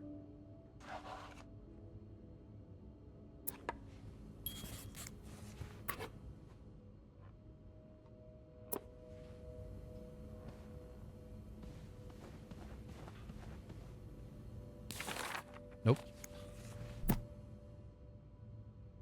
La Grammaire. Okay. This is a grammar book. To Anne Bursey. Michael's withdrawal from school. Dear Miss Bursey, we have successfully processed your request to withdraw your son, Michael Bursey, from his school schedule and system under the agreement that you will continue his education from home. Following this letter, you will receive a list of books and school materials you need to purchase in order to follow the curriculum from home. A social worker will be in touch to help you understand our milestones so that your son can benefit from our program from the comfort of his home. Thank you for thinking of your son's education, Director Donald Byron. So, homeschooled. Aha! Keys are Snoop's best friend. I pick that up. Sounds like this is from your school days, but the name of the sender is smudged.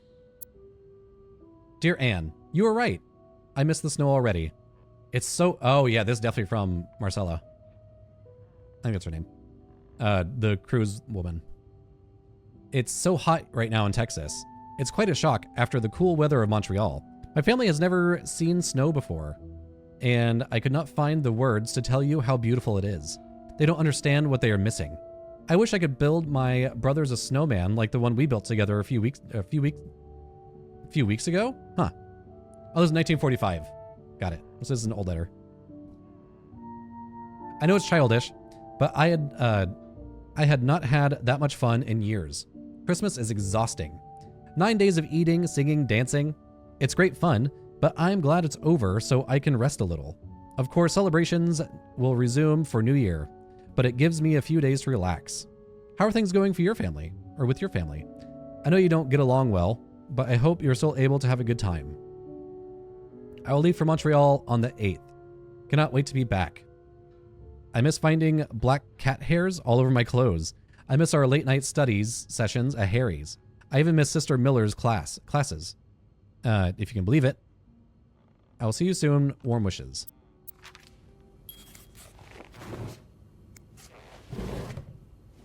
Okay, I gotta find this other key. Adam or Eve? Heartbreaking decision. Should Rose stay in a marriage that no longer makes her happy, or seek refuge in the arms of a woman who truly understands her? She has tasted the forbidden fruit years ago, and now she is all she can think of. But what will her family and society as a whole think of her if she turns to a life of sin? Should she be condemned for even entertaining the thought of leaving her husband, or pitied for having to make such a heartbreaking decision?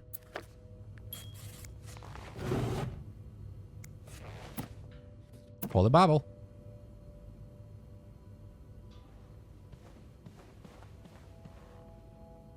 Those few coins in my tip jar were getting pretty lonely. So they'll appreciate the company. Also, she said, I need to sweep and snoop, so I'm gonna go and clean the room. This letter has been sent to you and has been around the world 3 times. The one who breaks the chain will have bad luck. Mr. Smith received this letter in 1953, made 33 What?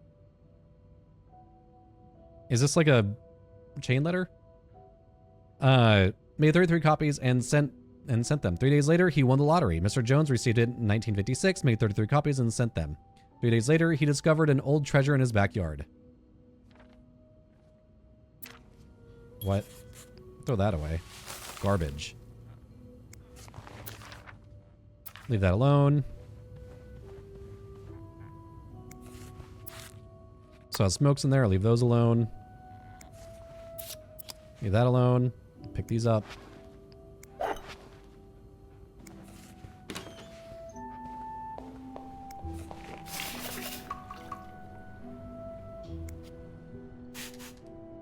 Yeah.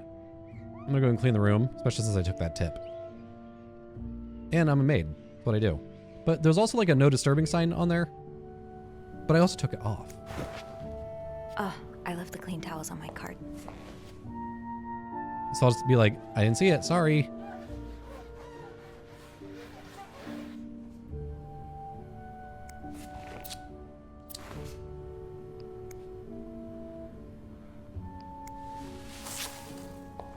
Throw that away.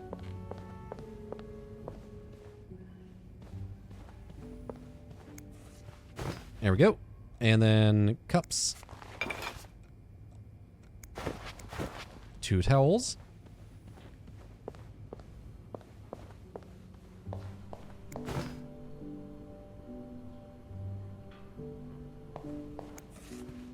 Now, where is this final key?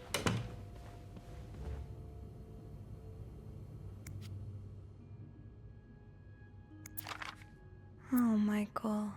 Adults can be so confusing. I promise it's not you. I'm sorry, but Mom asked me not to tell you the name of our hotel. She asked me to... Also, is the guy who's taking pictures and stuff, are they trying to find Michael? She led me to talk about our room, though. We have 2 little beds, a radio, and even a television. Mom let me build a fort, and the maid brought extra blankets. She's really nice. The hotel is nice, too. But I miss home. I wish Mom and you could be happy. And I wish everything could go back the way it was before. But Mom says it's impossible. She says she no longer loves you. Do you think she'll ever stop loving me, too? Michael.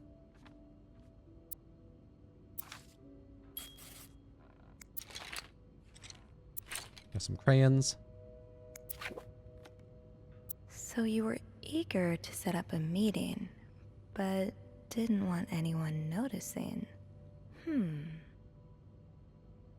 I hope you're well in spite of these circumstances. We've been on the train for 2 days now. It's a long ride, made even longer by the fact I cannot wait to see you again. We are scheduled to arrive in Montreal on the eve of Valentine's Day. I booked room 509. It's a marital suite. When we arrive, please refrain from talking to me until we can figure out a safe way to see each other. Say hello to Michael for me. M.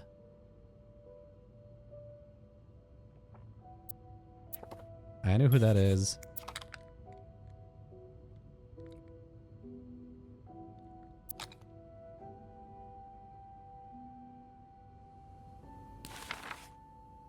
I think I can open the chest now. Can you?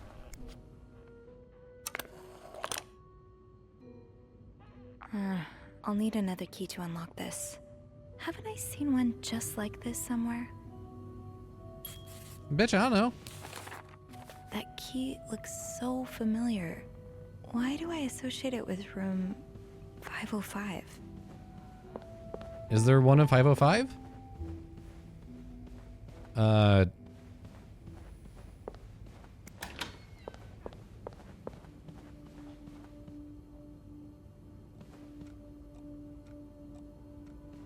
Why would it be in here?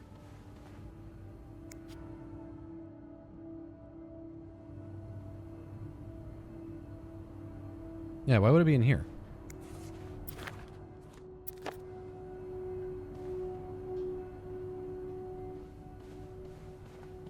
What are you talking about, baby?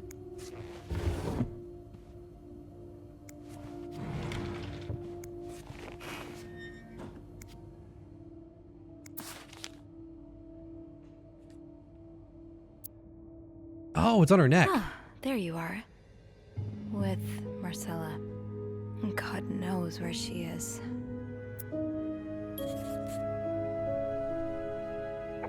Clarington Hotel reception desk, Beth speaking. Hey, Beth.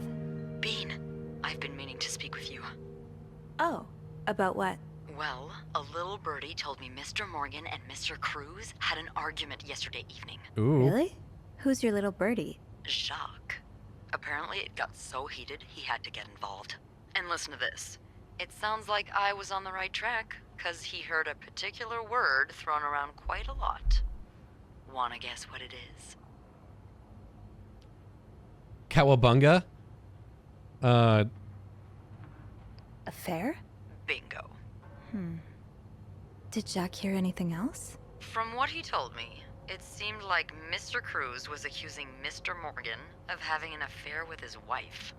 Wouldn't have expected Mrs. Cruz to fall for a man like Morgan, but I guess the heart wants what the heart wants. Maybe, but that doesn't explain Mrs. Beaumont's involvement with Mrs. Cruz. What do you mean?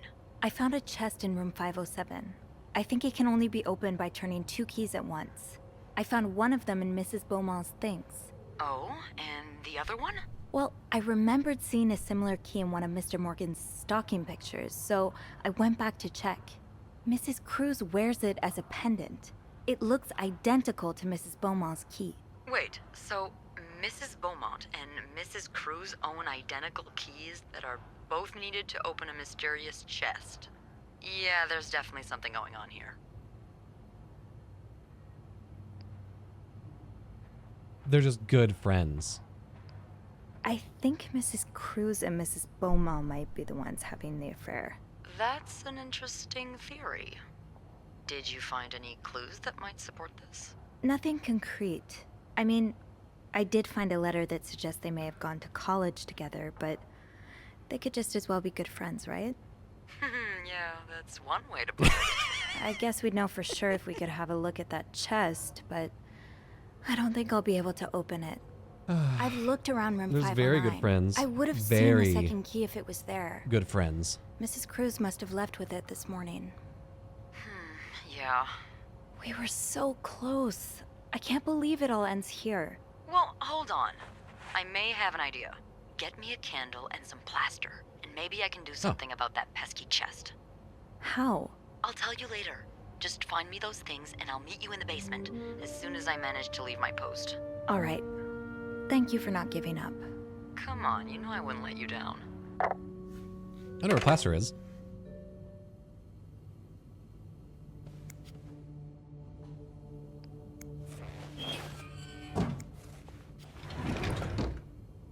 Hey, I was never here.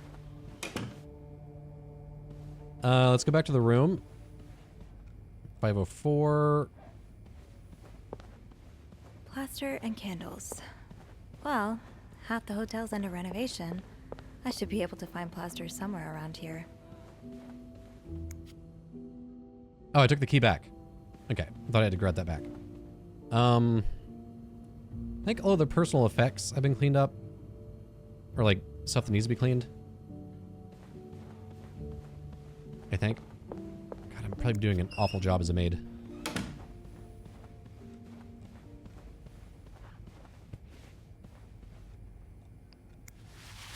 Throw that away.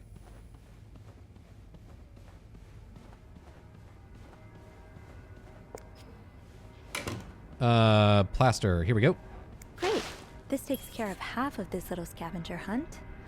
As for the candles, doesn't Rebecca keep some in her locker downstairs? Ooh. Okay, Raymond. I read most of this already. I think. Nope, not yet. Raymond Leduc is Bernard's brother.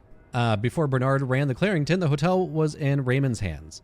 From everything I've heard, Raymond's style of running a hotel was as different. Fuck, I can't read.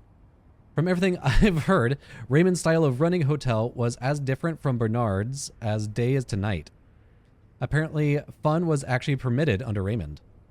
Beth told me about the time a family from Greece was staying at the Clarington, and the stubborn matriarch of the family rejected everything from the restaurant's menu. Raymond came in and, without knowing a lick of Greek, talked things over. Next thing they knew, the entire family was somehow in the kitchen shoulder to shoulder with our cooking staff, cooking up a whole new menu under the matriarch's instructions. Interesting. Raymond was in there too, sleeves rolled up, chopping cabbage and rolling meatballs.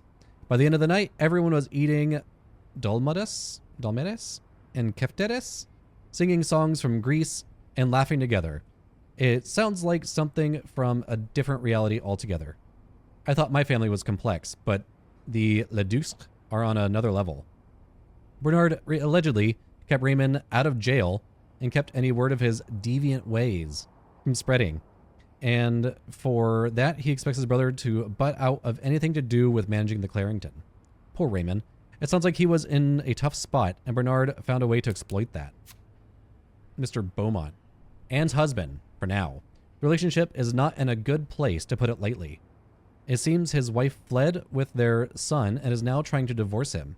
Mr. Beaumont is clearly hurt, but a wounded, cornered animal can be just as dangerous, if not more. I hope there's nothing beyond or behind his threats, but knowing that Anne and Michael have had to hide out in a hotel for a month isn't encouraging. I've been reading so much, my voice is getting dry. Michael and his father are still in contact. Judging by the letter Michael's been working on in his pillow fort, I suppose the tiniest bit of relief in knowing that he and his son have a good relationship, but Michael can't possibly have the full picture of his parents' relationship and all of its complexities. It's easy to put a parent on a pedestal without knowing the full extent of who they are.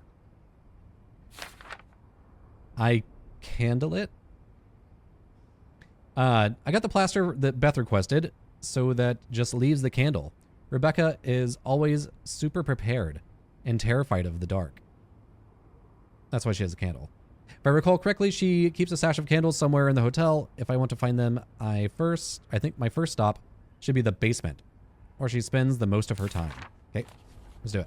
I can probably find the rest of what I need in the basement.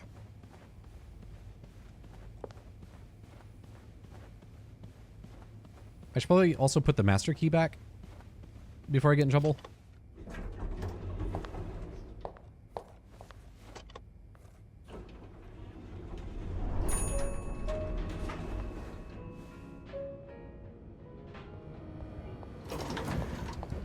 I want to tear that shit down. Okay. Wait, where did I get the key from? That's laundry room. Break room's back here.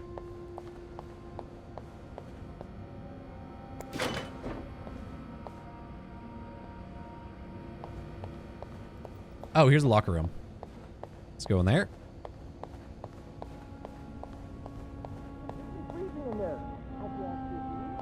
I thought fixing the window should be a top priority. Oh, I'd very much like to speak to him, trust me, but I just can't find him. He's nowhere to be found. Gone. I protected Eugene so he didn't get fired. I don't know what on earth's going on here. Is it because of that goddamn snowstorm? Or was there something in the coffee pot? What do you mean? Candles, candles, candles. I think Rebecca keeps a stash of them, but where?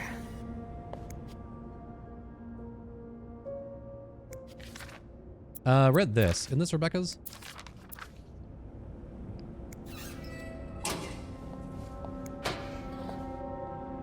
Some of these are open. Didn't I find one of these in Anne's room too? The white cat must be a popular spot. Wait, is this you, Beth? What on earth led to this picture being taken? She's gay. Oh my god, I'm gonna get a girlfriend. Are you looking to buy land? I know you grew up on a farm. Maybe you're looking to get back to nature.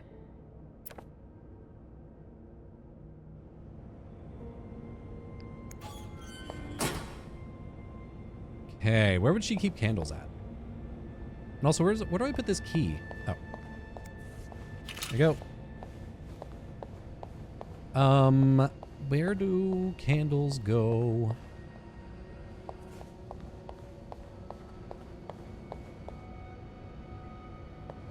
Maybe they're back here. Cute. She's in like a little diving suit.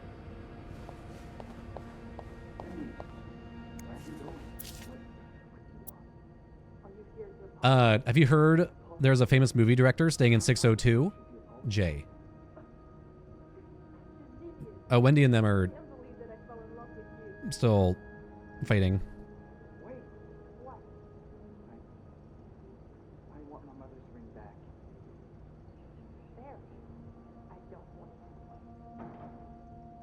Oh, they split up. Damn. Yes, I was there when he checked in. I don't know who he is, but he must be pretty important because Bernard was almost licking his boots. He even let the man bring his dogs in the hotel. Is she shooting a picture in Montreal? I've heard he's a scout, but I'm not sure what it means. Maybe he's making a picture on Boy Scouts? No, he's scouting out the location. Do you think he'll shoot in the hotel? I hope he does. Imagine, we could meet famous actors like James Dean. Let's hope the director has supernatural powers because Dean is very much dead. What? James Dean is dead? Ah, somebody took his book club thing down.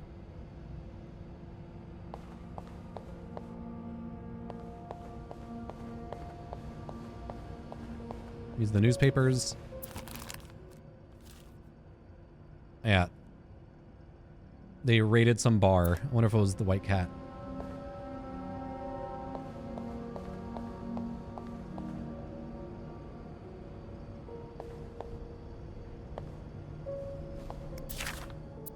Whoever keeps stealing my lunch, I want my Tupperware back. Susan.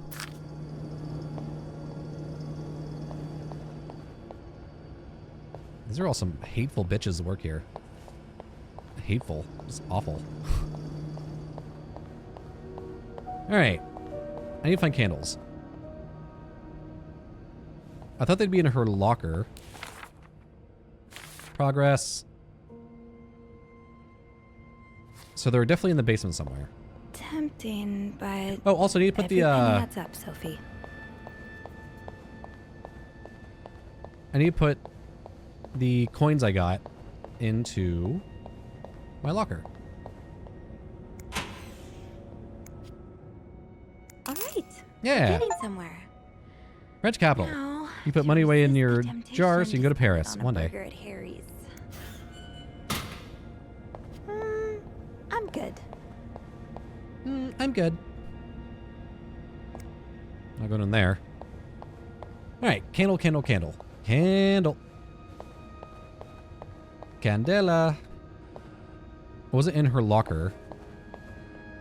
I didn't see anyways.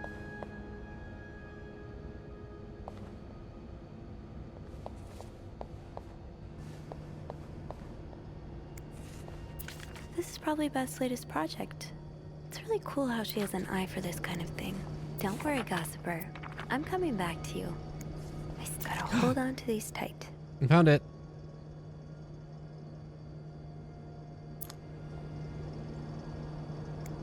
Oh, stop inspecting it. Pick it up. There we go. Master key. So now, I wonder if I can get into everybody's lockers. Let's go find out.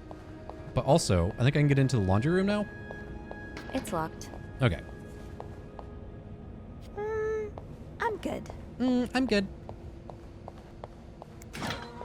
There we go. Yeah, I'm in the laundry room. She's the one that is scared of the dark, so she'll have candles in here somewhere.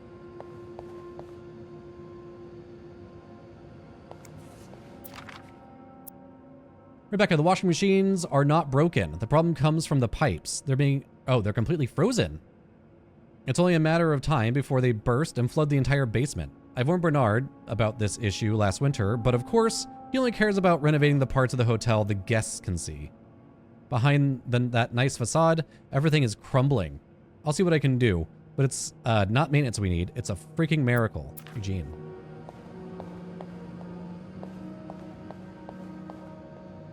Dobby.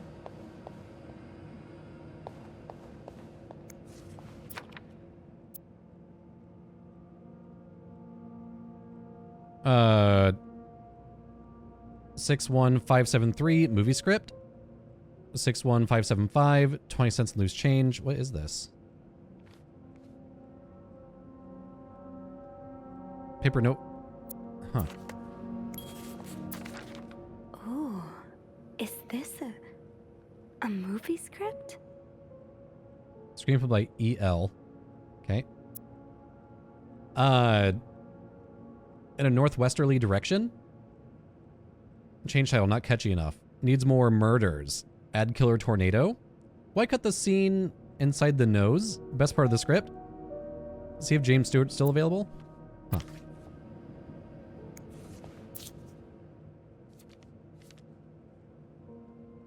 $2.16. This is another thing I'm gonna write down really quick. $2.16.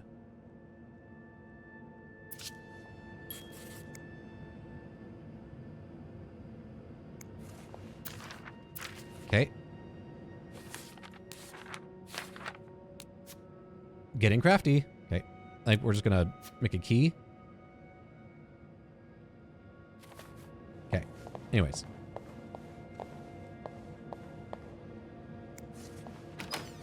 Hey! Stash uncovered. Yoink. Got a candle. Now, what next? What else you got? Okay, nothing good. I'm gonna close these so they don't know I was ever here. Okay. Trust the process. I got a bag of plaster and one of Rebecca's candles. I can only imagine the hell Bernard would give me if he caught me walking around with these items. They're not exactly part of the maid's typical arsenal. Now to figure out how exactly these are going to help me open a locked chest. I'm sure it'll all make sense soon, Sophie. So... Let's see if Beth is around. Yeah, and she's supposed to be down here. Hello. There you are. I'm not sure I understand what the plan is here. Well, when I was little, we had padlocks on many of the farm's sheds. My dad would always lose the keys, so one day he made a mold of them using wax and plaster. I was thinking of doing the same. Are you sure it's gonna work? Absolutely not. But hey, I guess we won't know until we try. Yeah, you're right. So let's do this.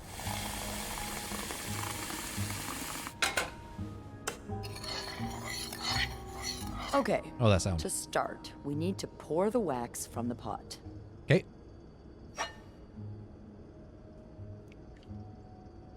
Oh my god. Cursor, come on. There we go. Have you done this before? You're a real pro. Thanks. Now, time to put the key into the wax. Let's give it a few seconds, so the mold really takes form. Okay, I think you can remove it.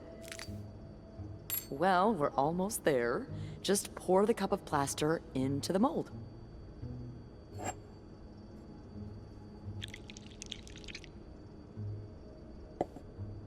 All right. Now we wait for it to dry. How long do you think it's gonna take? I don't know. I guess we'll keep poking it every now and then. I bet you didn't think you'd be making a plaster Aw. key today, huh? Indeed. But I like it. It's rare that this job allows me to use my creative side. Your creative side? Well, granted, this key won't end up in any museum, but I enjoy the occasional artistic endeavor.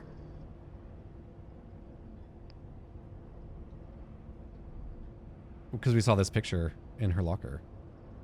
Like posing with alligators? How do you know about that? Oh, I think it must have slipped out of your locker because I saw this picture of you in a long white dress and... Oh my, you did? What did you think of it? I loved it. I loved it, actually. It was unique, I guess. Artistic? Yeah. Those pictures were taken by a very close friend of mine a few years back. Ziva Rivers was her name. Earth-shattering talent, but a bit too controversial for most people's sensibilities. Oh. Are you still friends? No. We went our separate ways. It's a shame. She really captured me. My essence. Your essence is to tame alligators? My essence is to fear nothing. Yeah, I can tell. I really admire that about you. I'm sure under that sweet exterior, you're pretty fearless too. Haven't you ever done something really scary? I mean, other than snooping on a potential creep. Does sailing count? Excuse me? You sail? On a boat? I used to, with my grandpa. But when he died, we had to sell the boat to pay off his debts. Oh, that's too bad. I would have loved to go with you.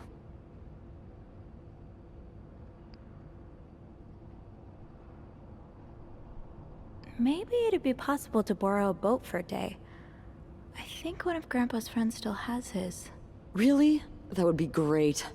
I just love trying new things. I bet you do. I'll see what I can do. Hey, look. I think it's dry. I can't believe it worked. I could not have done this without you. Yeah, probably not. Well, I should get back upstairs before Bernard notices my absence. If he hasn't already. Let me know how it goes with the key. Oh, and be careful while turning it, okay? You wouldn't want it to break inside the lock. Yeah, I'll be careful. Thank you for everything. No problem. Cute. Cute, cute, cute, cute, cute, cute, cute. So what do I do with this? And secure the evidence. I've got 2 keys. Now, let's test them out.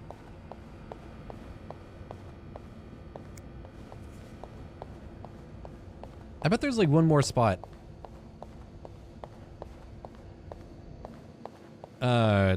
For them.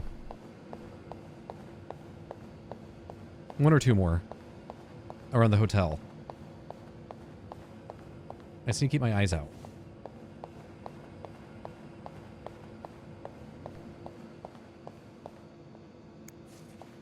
Ooh, a note. Mr. VIP is really getting to Bobby. Rebecca, I confess, I'm about to commit murder. I don't care who he is, how rich he is, how famous he is. The VIP guest in 602 is a goddamn psycho. He ordered some service this morning, or room service this morning, but somehow the plates got mixed up and he received eggs instead of pancakes. It happens, right? Well, the man rushed to the kitchen in a frenzy and yelled at us for 10 minutes straight, saying eggs are disgusting and he hates them. I should have told him he's disgusting and I hate him. I thought of spitting in his next meal, but before leaving, he swore he'd never order anything from our kitchen ever again. Without a shadow of a doubt, this is the worst establishment I have ever visited, he said in his pompous accent. If he ever sends his clothes downstairs to be cleaned, can you be a good friend and stitch all of his pockets? Love that. Any other form of sabotage will do, too. I know you're creative. Just be careful not to arouse too much suspicion. Bobby.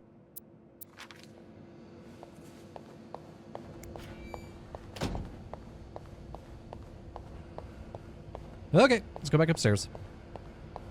I wonder if there's like one of those heart things on the main floor.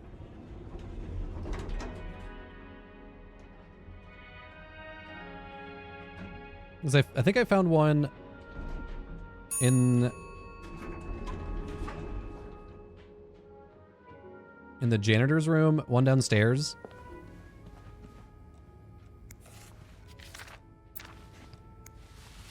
Throw that away.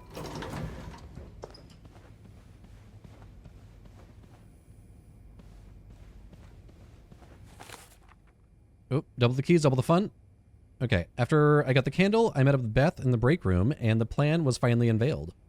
To mix plaster and wax to use the key I found in 507 to create a double. I never would have thought of this on my own, that's for sure. While waiting for the double to solidify, I got a chance to talk to Beth some more. The downtime even gave us a chance to talk about something other than the day's weirdness. Of course, now I have to go test our handiwork. Back to Anne's room. Okay. Which was 505, 507, 506, something like that. Look around one more time for another little heart thing.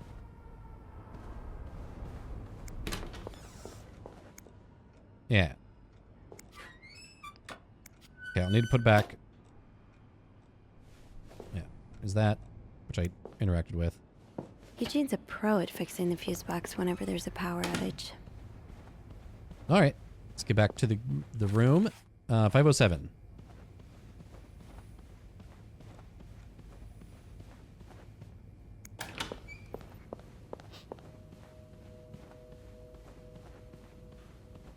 Here we go. Be careful, Sophie. You don't want this key to break.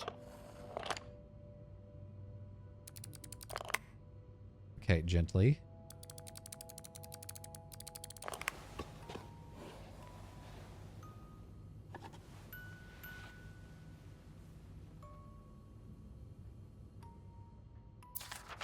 Unlike my favorite bar, this one was black.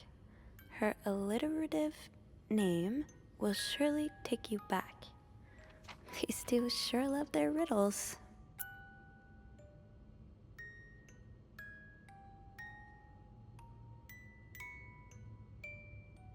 What? 2 5-letter words are the key, both related to our history. Okay.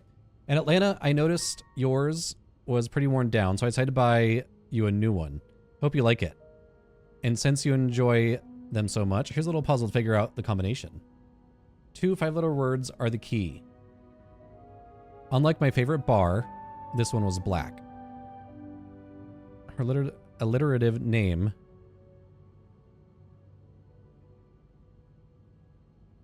will surely take you back. There's a lot of stuff in here. I don't think I've looked at everything yet. Hope you get better. Try to rest today. I will bring you hot soup after class, M. Huh. Marcella invited you to the movies. Let me guess. You said yes. The Postman Always Rings Twice is playing at Lowe's Theater tonight. It's based on a novel I read a while back. I am sure you would love it. Seeing as you like crime stories and murder so much, nothing creepy about that. Will you come with me? And movie tickets. I re-listened to Sister Miller's lecture today in secret language. All I do is look at your lips and imagine kissing you. I can't wait for tonight.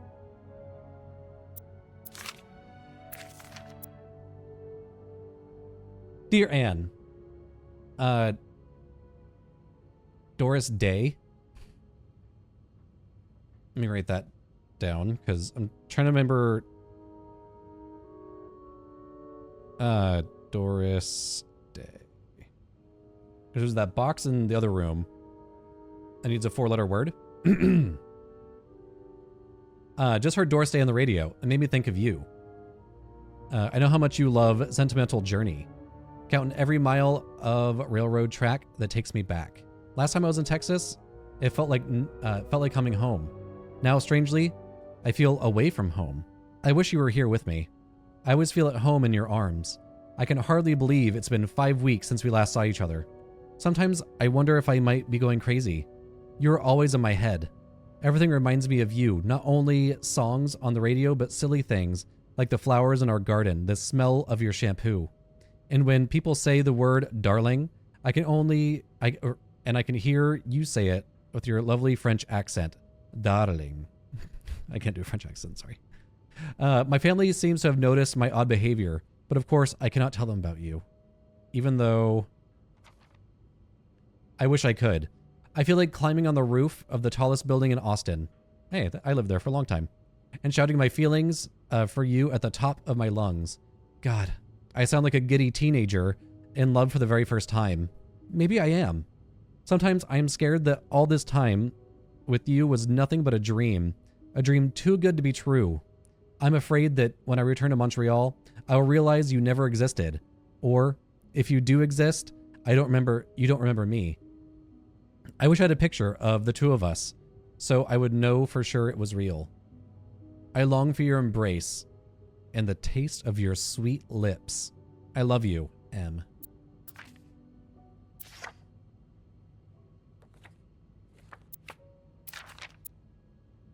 Dear Anne, I'm sorry it took me so long to answer your last letter. Has it been 6 months already since I left Montreal? As you always say, le temps passe vite. My parents are glad I am done with my studies. They always thought it was a strange idea for me to go to university. Now they want me to find a husband and have children like any other woman.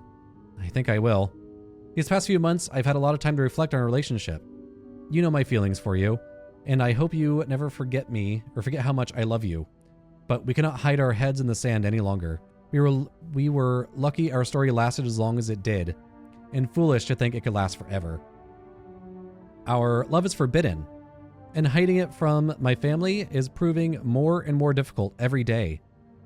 You will always have a special place in my heart, but I believe it is time for us to go our separate ways. You made me feel like a teenager. You made everything but the present disappear. But I need to be an adult and think about the future. Sincerely, M.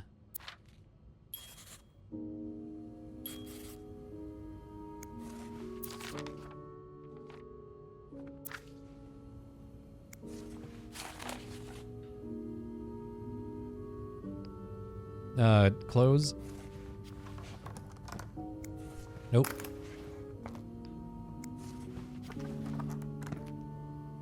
What about the keys? That riddle's a toughie. Maybe I need a fresh pair of eyes on it.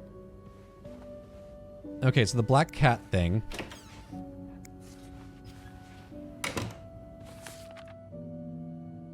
Unlike my favorite bar, this one was black. Her alliterative name. Yeah, so Doris. So D-O.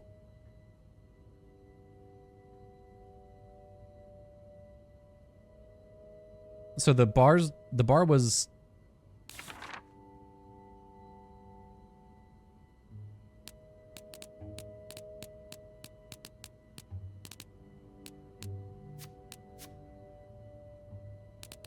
The bar was called the White Cat, right?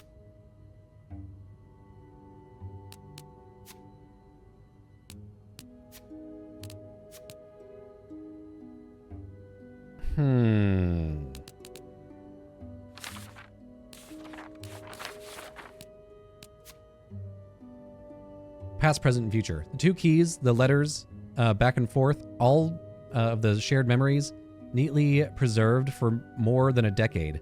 Anne and Marcella were in love. There's no doubt about it. But then Marcella broke things off, feeling the burden of their secret. She felt that if they parted ways and hid all of this under lock and key, that she could have a normal life.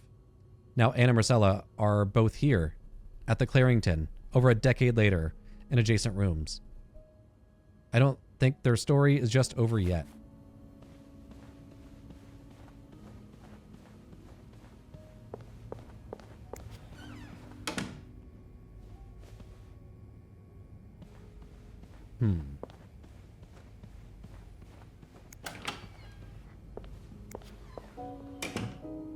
There might be another matchbook in here somewhere.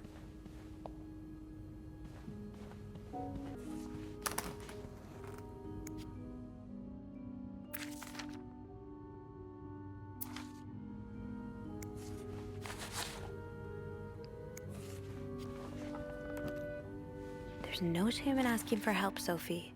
Two heads are better than one, especially when dealing with riddles. Oh, can I call Beth?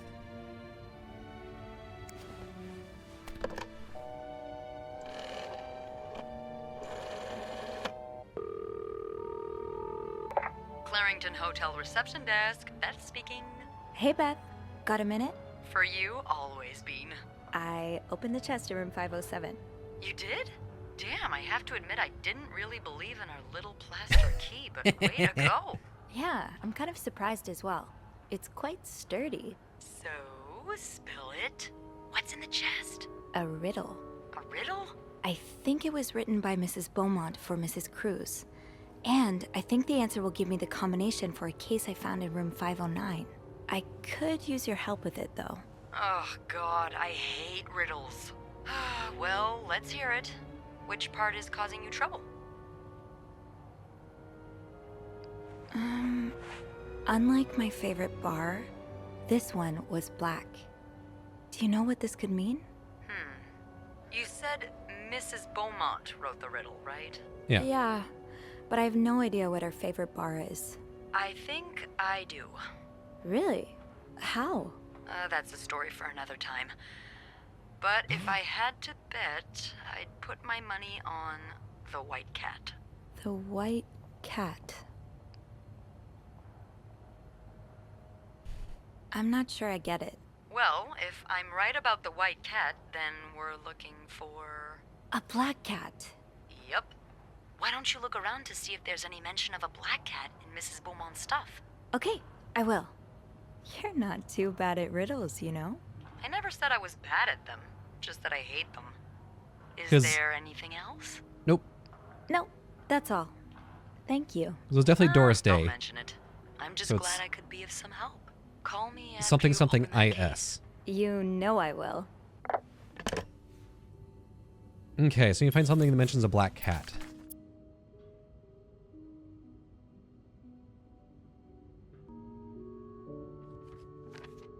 So this letter mentions black cat hairs. Oh.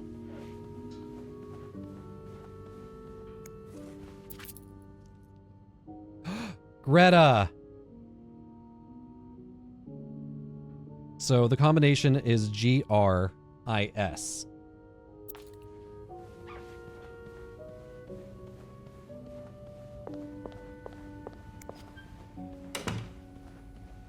Clever.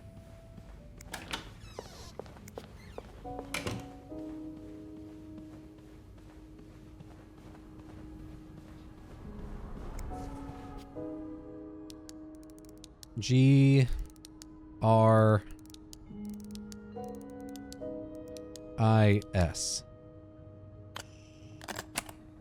Yes.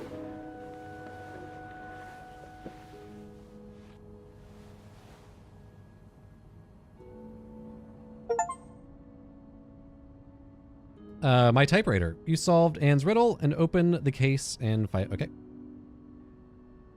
That novelist, Bridget Boswell, is actually you, Marcella?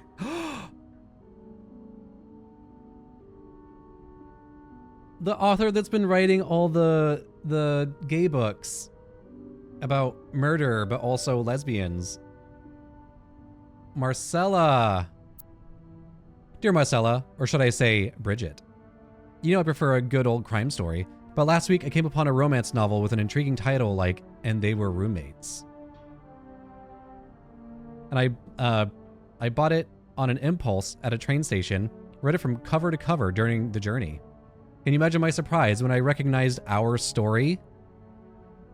You may have changed the names and locations, but all of our moments are there. Our endless discussions in the dorm room, our first date at the theater, our trip to Quebec City.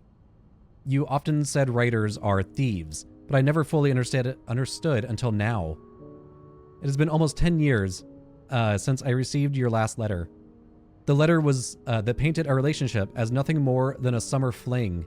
At first, I could not believe you had written those words. Then I waited in vain for your answer, and I had to accept your love for me had never been real. For many years, I was brokenhearted, angry, and confused. I questioned the nature of our feelings, of our attraction, and made many wrong decisions.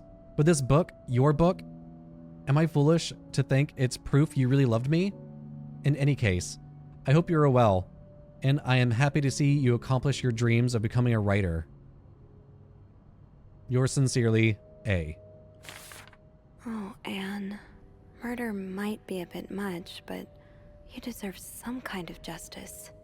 Dear Marcella, I didn't expect you to reply to my letter, but I'm happy to see I was wrong. Your words have comforted me in a time of great distress. If only Louis was half the man you say Hector is. He has quite a temper and hits me frequently. I'm willing to put up with it as long as he doesn't hurt Michael. But there are some days when it becomes almost unbearable. The other day I dreamt of our first date. We were watching The Postman Only Rings Twice again, but suddenly we were in the movie. You were Lana Turner and I was John Garfield, and we were both plotting to kill my husband. I hate to admit it, but I almost hope it was premonitory? Premonitory? A premonition? Yeah. To answer your question, I still have our box. My brother is currently in Atlanta for work, and I was thinking of going to see him with Michael next month. If you're able to meet me there, we could open the box.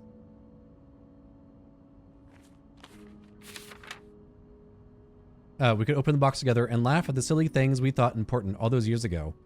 I hope to hear from you soon. Yours truly, A. P.S. Do you still remember that secret language we invented so Sister Miller couldn't understand the notes we passed during her class in secret language? I still do. I do like a happy ending. I just hope that's where your story is headed. Didn't the cruises go to Atlanta? I remember there being something about Atlanta. So they met up there for sure. Dear Marcella, thank you for sending me a signed version of your latest novel. I think it's your greatest work yet, but I do have a few comments to help make the next one even better. First, I believe Rose should be more concerned with what she deserves than what her husband deserves. He may not deserve the pain that she will cause by leaving him, but they both deserve to be happy, and they won't be as long as they remain together, as long as she doesn't listen to her own needs.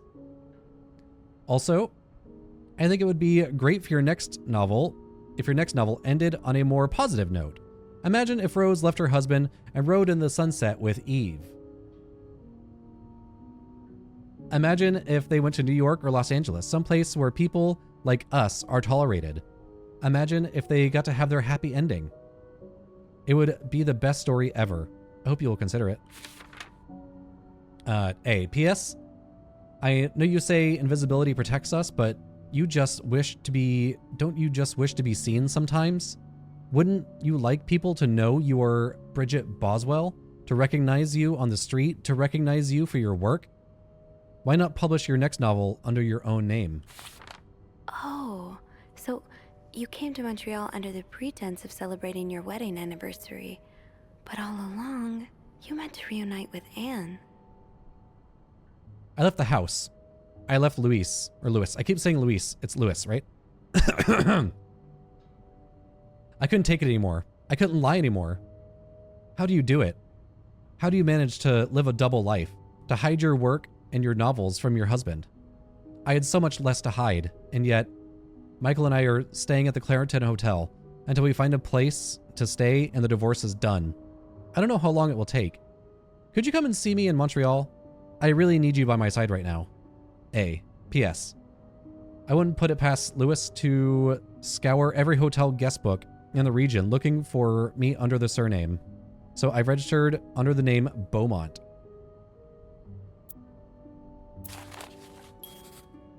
There's a lot of stuff in here. I don't think I've looked at everything yet. After all this, turns out you're a fan of Bridget?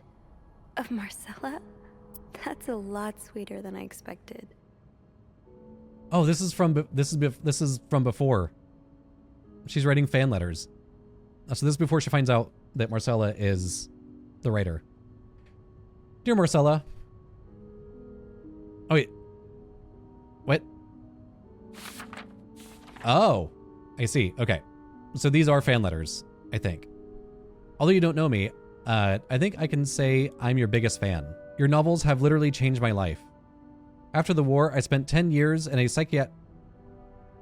Paul is the guy that was stalking them. After the war, I spent almost 10 years in a psychiatric hospital because of panic attacks. None of the treatments were working, and I wasn't getting any better. I became friends with one of the nurses, who started lending me books so I could pass the time. I didn't really like the first ones, but then I picked up Bridget Boswell's first novel, Your Novel. I never read such a beautiful love story. It almost brought tears to my eyes. I immediately urged the nurse to get me more of your books. Believe it or not, the more I read them, the less panic attacks I had. The doctors thought it was their new medication finally working, but I knew the truth. Your novels gave me the courage to get in contact with Lindsay, a friend from the war. The picture of him and the guy. I had always felt for him the same way your characters feel for each other, but I had never dared telling him.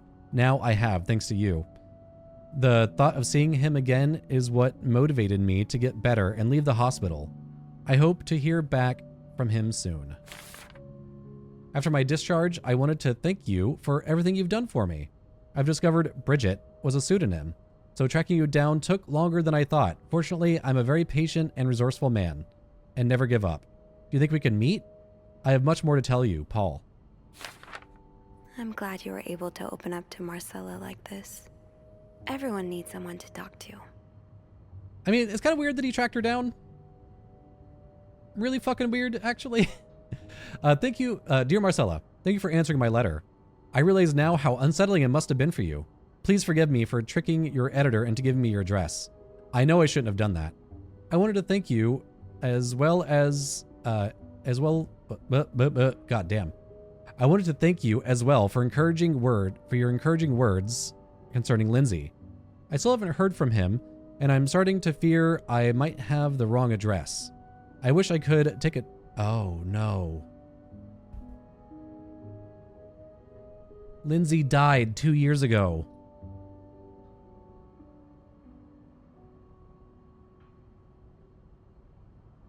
Paul got that letter back saying that Lindsay had died 2 years ago. I thought Lindsay was a woman's name. Fuck. I wish I could take a train to Virginia, but that's not an option right now as I can barely pay the rent. I guess I'll have to find a job. As a kid, I dreamt of being an actor, a Hollywood star. I know it's a foolish dream, but what else can I do? What am I good at? I've tried getting some odd jobs already, but employers turn me down as soon as they learn where I've spent the last 10 years of my life. If it continues like this, I'll probably end up on the street like so many of my army buddies. Why am I telling you all this? Why am I even telling you all this? After reading your books and getting to know you through them, I tend to forget I'm only a stranger to you. I hope you don't mind. You seem to be a good listener. And I've been feeling rather lonely ever since I left the hospital. Anyway, please tell me more about your life. And do not hesitate to write long letters. I must have read your previous ones 1,000 times already, Paul. An advance on my salary. So Marcella hired you. But what for? Dear Marcella, I've just received a letter from Lindsay's mother. She tells me he's dead. Words cannot even begin to describe how empty I feel. He died 2 years ago, before I even sent my first letter. You will never know my feelings for him, and I will never know if he could have loved me back. I guess I should have known this would end in pain, just like your novels. I wish I had Lindsay's ability to find beauty everywhere. Even during the war, amidst death and chaos, he would marvel at the forest of Germany, at the sun, the birds. That's why he has a book about birds in his room. He loved birds so much, he could identify them just by listening to their song. I have to admit your proposition took me by surprise. I was hesitant to leave home at first. I was afraid to miss Lindsay's answer. But then there's nothing keeping me here. I'm desperate to find anything that will help me forget the pain. But I don't have enough money to make it to Texas. Do you think you could give me an advance on my salary? In spite of everything, I'm really excited to know I'll finally meet you, Paul.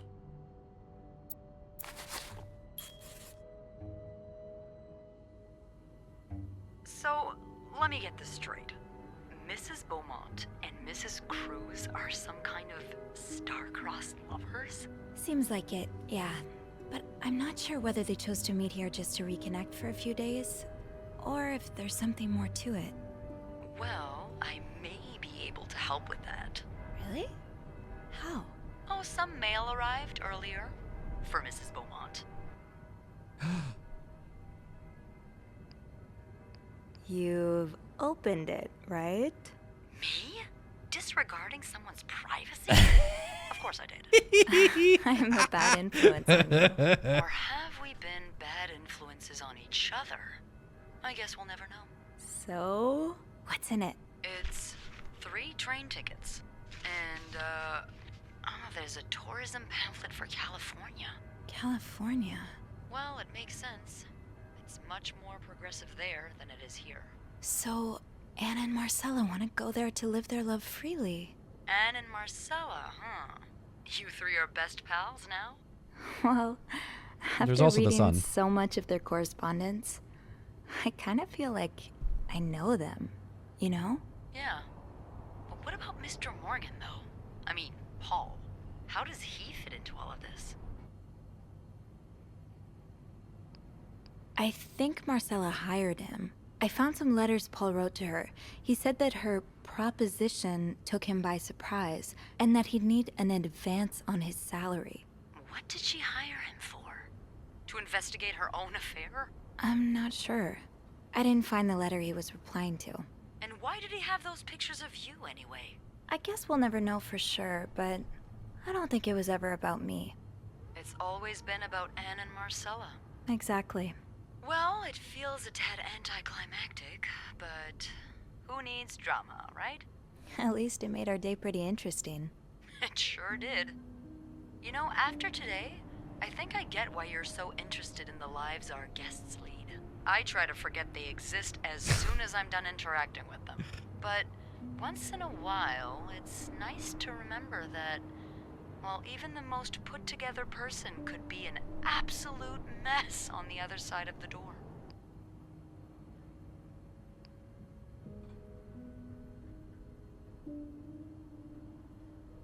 What about you? Who is Beth Lambert when no one's looking?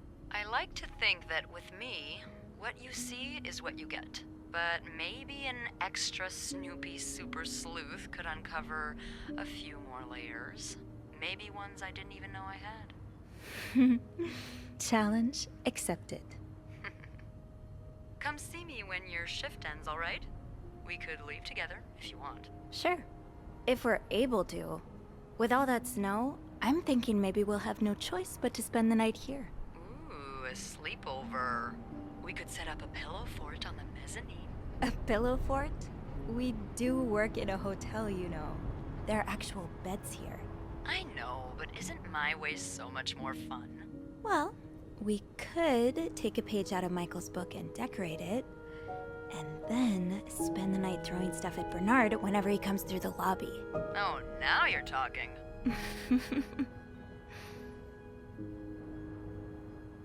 Cute.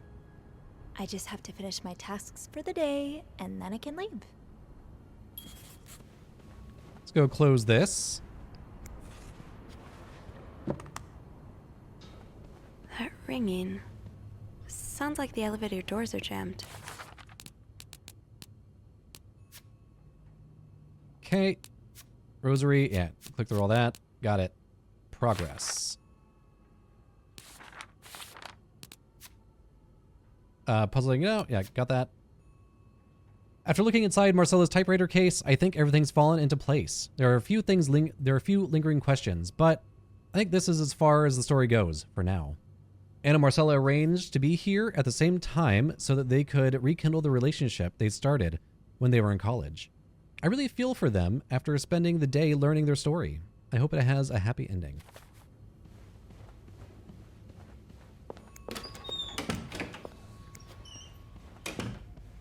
And then, what are my tasks? Oh, it locked me in. Murder.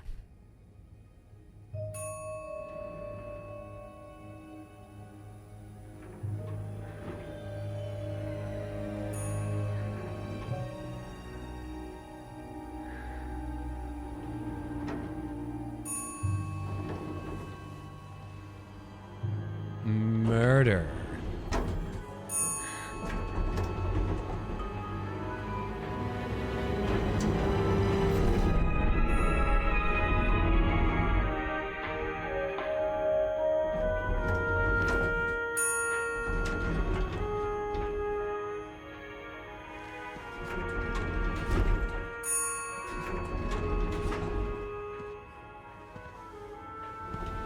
Is that Mr. Beaumont? Or Bernard?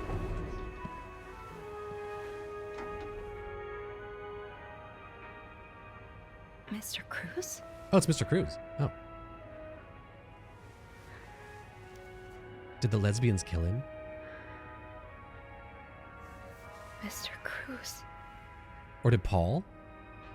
Oh God. Oh God. What happened? Mr. Cruz's life insurance policy. Why did he have this on him?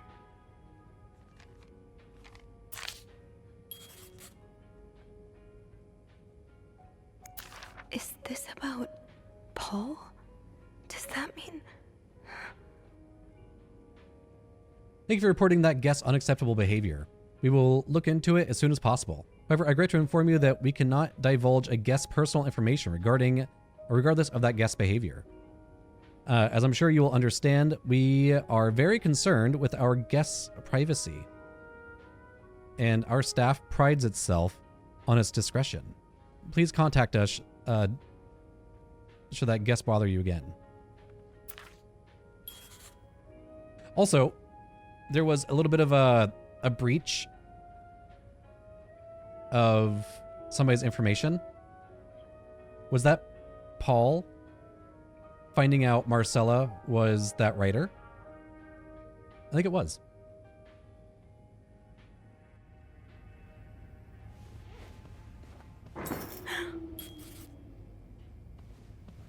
Let's go turn that power back on. I have to get the power back on. I immediately snapped back this way. I was like, nope. Not going down there in the dark. Fuck that.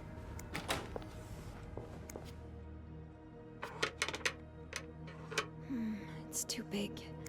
I guess I'll need something pointier. Okay. I don't think there's anything here that would help me. Something pointier. Think, Sophie, think. What can you use to open the fuse box? Might need this to restore power. Something pointier.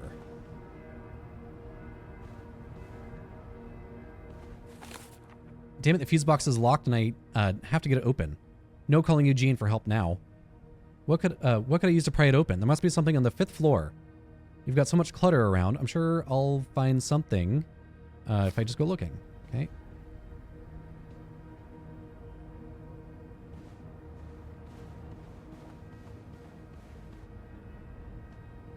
Okay, not that. There's got to be something in one of the rooms, possibly. Something pointy.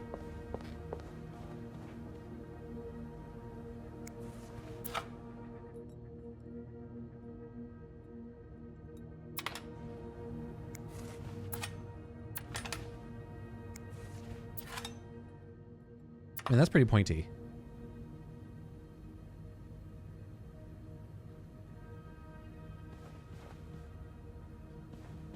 Okay, something pointy.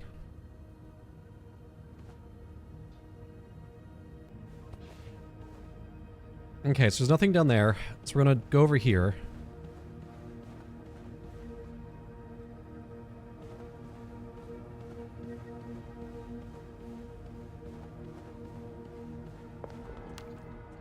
Damn. Oh, nice pick. Oh, something pointy. Paul.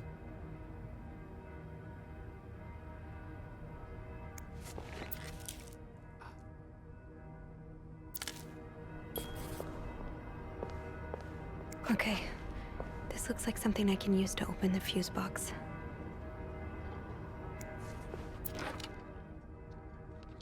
Oh no.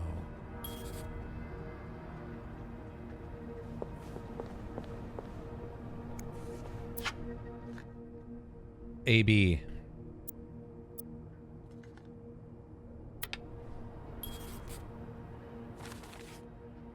Damn it. Okay, got that. Okay, I was about to read that. Damn it, the fuse box is locked. Blah, blah, blah. Yeah, got it. The fuse box. Just get to the fuse box in the janitor's closet, Sophie. It's not far.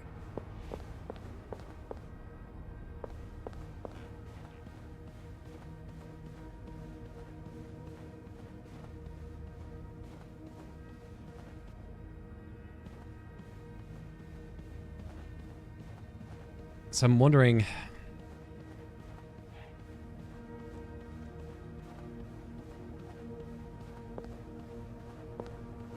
Mr. Cruz kill Paul. And I have to get the power back on. Characters. Anne. A.B.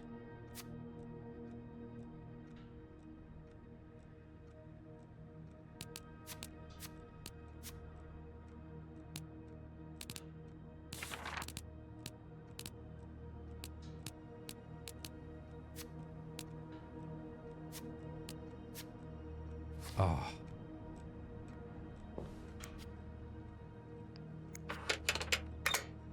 That worked, thank God.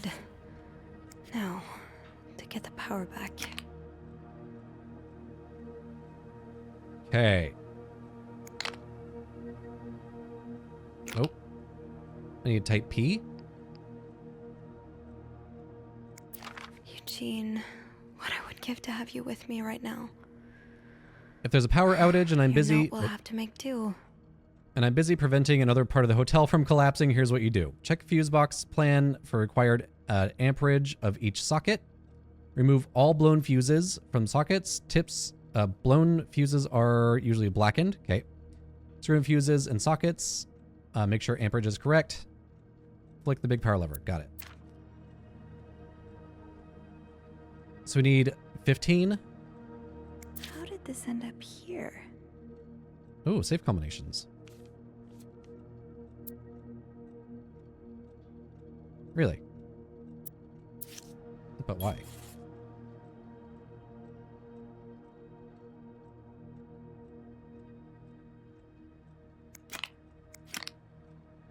Hey. Type 15 and 20.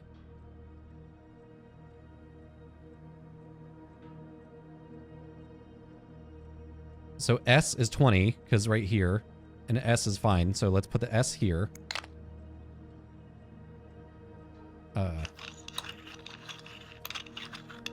There we go. And then 15 is A. And then 30 is G. How does Eugene do this again? Fuses. I probably need new fuses. How does Eugene do this again? Fuses. I don't think there's anything here that would help me.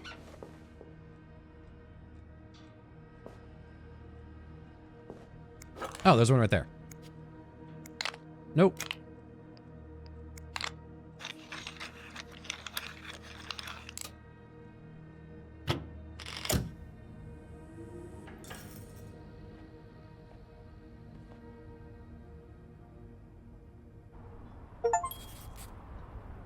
Amateur electrician, you stored the power. Okay. Progress. Seeing the light. I've never been more grateful for electricity. The light from the window in the janitor's closet was enough for me to see what I was doing with the fuse box, and it occurred to me that it had been any later in the day, I would have been up creek without a paddle. I'll head down to the lobby, go straight to reception, and get the police on the phone. This nightmare is almost over, or so I hope. Power's back. Now I should go down to the lobby. Call the police. Are there stairs? I have to contact the police. Also, I should be able to call from the front desk.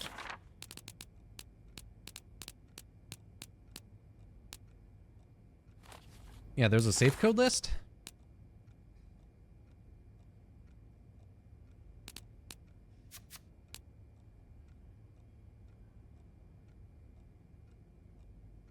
Why? Huh.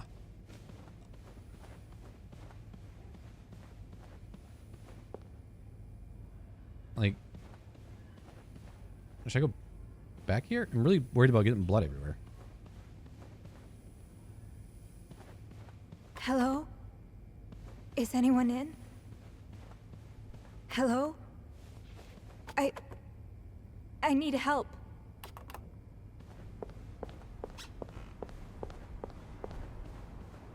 Okay. Oh my god. Nope. Okay. Let's just try to get out of here.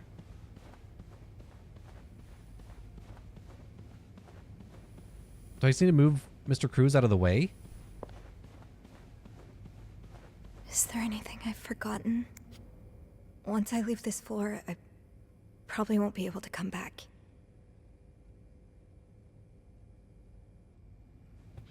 I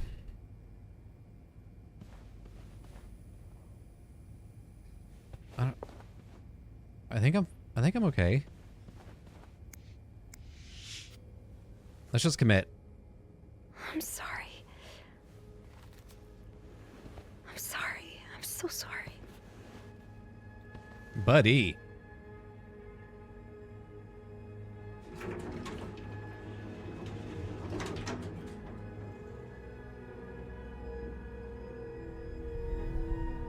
I wonder if the ladies got him. If Paul got him. Because his camera's there.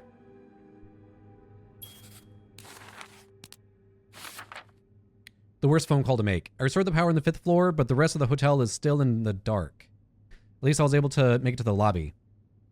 I had to move Hector to get into the inside the elevator. I just want to forget that part, but it happened. It made me think of Mom. How many times did she have to move someone after they succumbed to a fatal wound? Did she ever get used to it? Oh, Mom.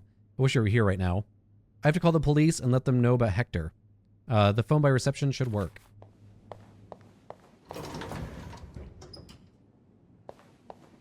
Before I do that, let me look around down here really quick. Anybody down here?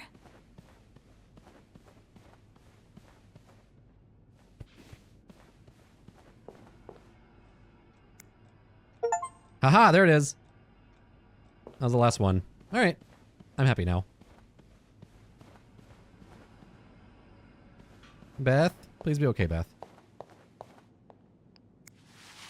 Throw that shit away.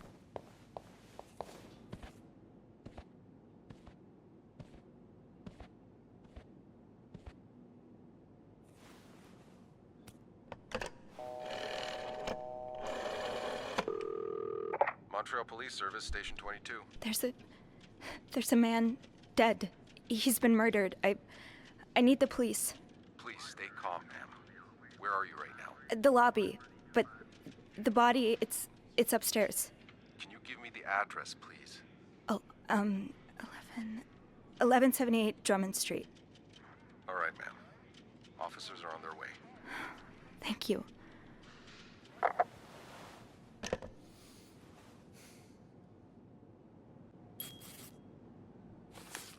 Waiting it out. The police are on the way. I think that's the most I can do right now. Hasn't completely undone the knots in my stomach and the tension in my shoulders, but it's a start. I might as well write a bit to pass the time until they arrive. I don't know what will happen next. If my hunch is correct and Hector was indeed murdered, I suppose the police's main priority will be to determine who did it. I'm probably going to have to answer some questions, aren't I? No, I just have to wait for the police. To our reception staff, disregard previous instructions. Our prestigious guest has expressed a desire to meet the guest from room 505. I cannot fathom what such a illustrious man wants from such a freak, but if you see him, please direct him towards my office. Thank you. Bernard. Bernard really wants Paul out of the hotel. To our reception staff, I have heard more reports of the guest from room 505 and his strange behavior, following people around, spying on guests, etc. As you're all aware, we have a very prestigious guest in room 602 and would hate for his stay at our distinguished establishment to be tarnished because of some other undesirable guest. Inform the guest in 505 that he must vacate his room as soon as possible. Invent an excuse if you have to. Also, note that from now on, our if you can pay, you can stay policies no longer applies. Guests who do not fit the hotel's new elevated standards should be denied a room. Bernard.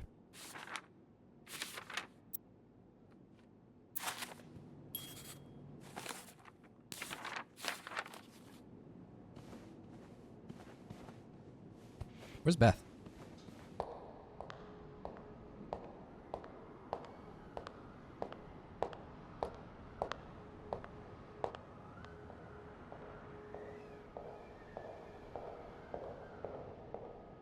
There she is. Oh, hey you. Great timing, right? I'm thinking if we're lucky, Bernard will let us go home. No point in working in the dark. Sophie? Bean, you're not scared of the dark, are you? Hey, is everything okay? I found Mr. Cruz. Hector. Oh, you did? What was the bloke up to? You don't understand. I found his body. He's dead, Beth. Oh, merde. Merde. Sit down, okay? You look like you're about to faint.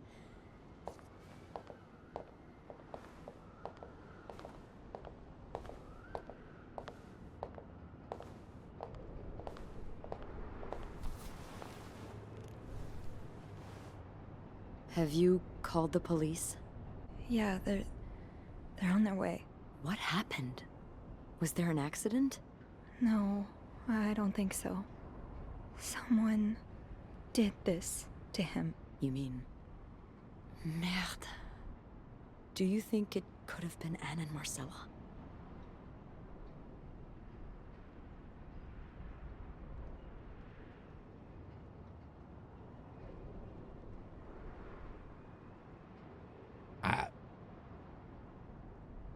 I don't know. It could have been Paul. Okay, I'm gonna say no. What about Paul? He and Hector were caught fighting. The cops will want to talk to you. Know what you've seen. You need to be careful about what you tell them. If word of Anne and Marcella's affair gets out, they may put a label on them that will really hurt them. It might not even matter in the end if they did it or not. I think I know what you mean. It's easier to put the blame on people who are different from you, even if you're wrong. I'm glad you can see that. It makes the world a little safer to have people like you in it. No. You know, I was barely 20 when I was shoved into a police car for just hanging out with people who made me feel like I wasn't so messed up after all. What? Where did that happen? At the White Cat. It's supposed to be a safe space, but it gets raided by cops every now and then. I know Anne was caught at least once too. Wait, you know her? Yeah, that's how I knew the answer to the riddle. I've never talked to her, but I've seen her a few times. Marcella and her, they're just like me. Knew it. Thank you. Thank you for trusting me with this. Maybe now you can understand why I care so much about you. I don't know if I'm feeling inspired by Anne and Marcella, or if it's the shock of being so close to an actual murder, but, I'd really like for us to be more than just friends, Sophie. Yeah, I'd like that too. That's... That's great. The police is here.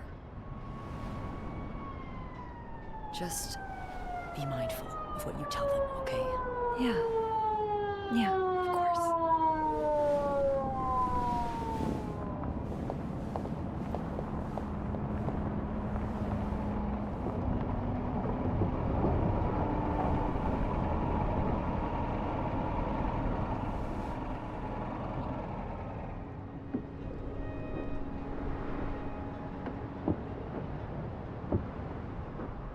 Miss Roy? Miss Roy? Miss Roy! Oh, sorry. I was distracted. I really need you to focus right now. I don't want to be here all night, and I'm sure you don't either. No, I don't.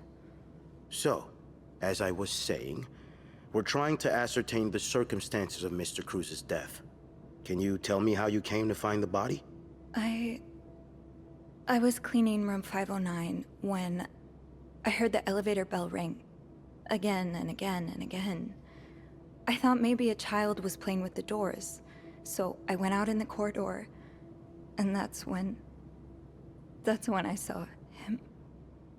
All the blood and... Why was the elevator bell ringing? I'm sorry? You said you heard the elevator bell ring. Why was it ringing? I assume it wasn't a child after all.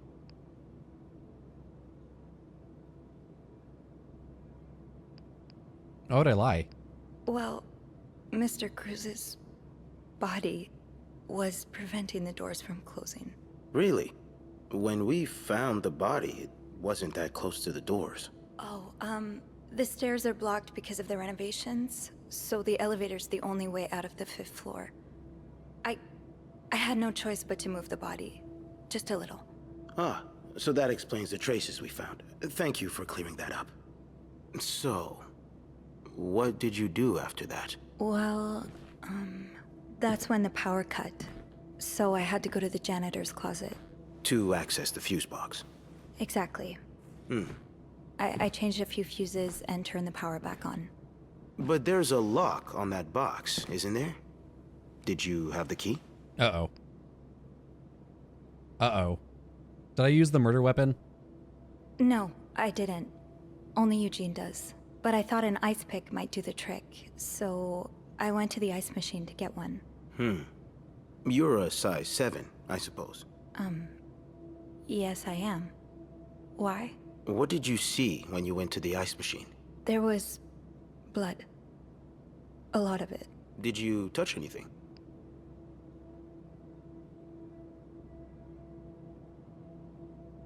No. No, nothing. Good. You wouldn't believe how many idiot witnesses accidentally compromised the evidence. Anyway, what did you do after restoring the power? I took the elevator down to the lobby. That's where I called the police. Do you remember what you said to the operator? The exact words. No, I'm afraid I don't. You said, there's a man dead. He's been murdered. That's possible. What makes you so sure it was murder?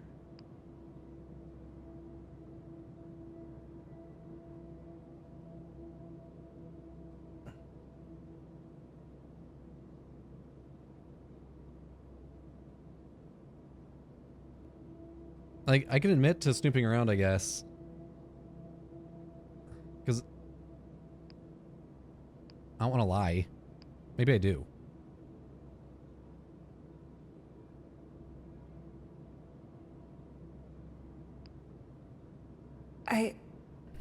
I've been snooping around the guests' rooms. Of course you have. Listen, I couldn't care less that you're a nosy Nelly. Most women are. But I need you to tell me what you know. All right. Let's start with the victim's wife, Marcella Cruz. Apparently she left in quite a hurry this morning. What can you tell me about her?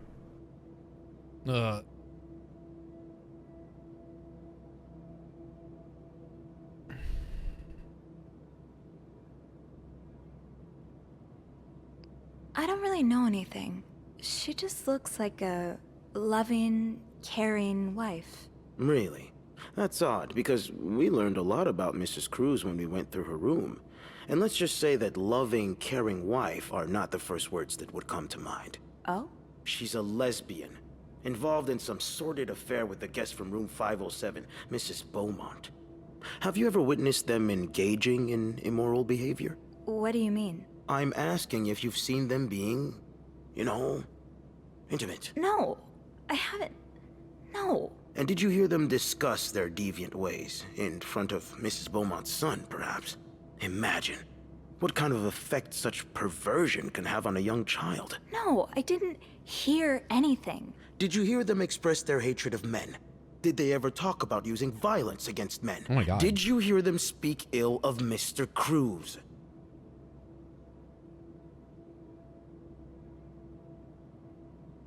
What are you trying to imply? That Mrs. Cruz killed her husband because she hates men? I've seen it before from lesbians. Oh, this has nothing to do with hate. It's about love. Uh-oh. Not that you'd understand. I didn't mean for that to come out. Oh, and you think you do?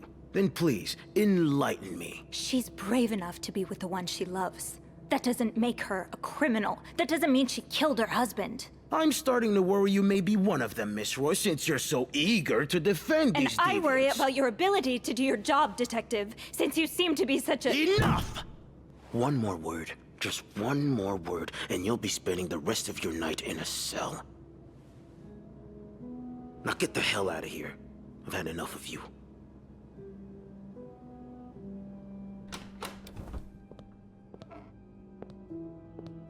Damn. Damn.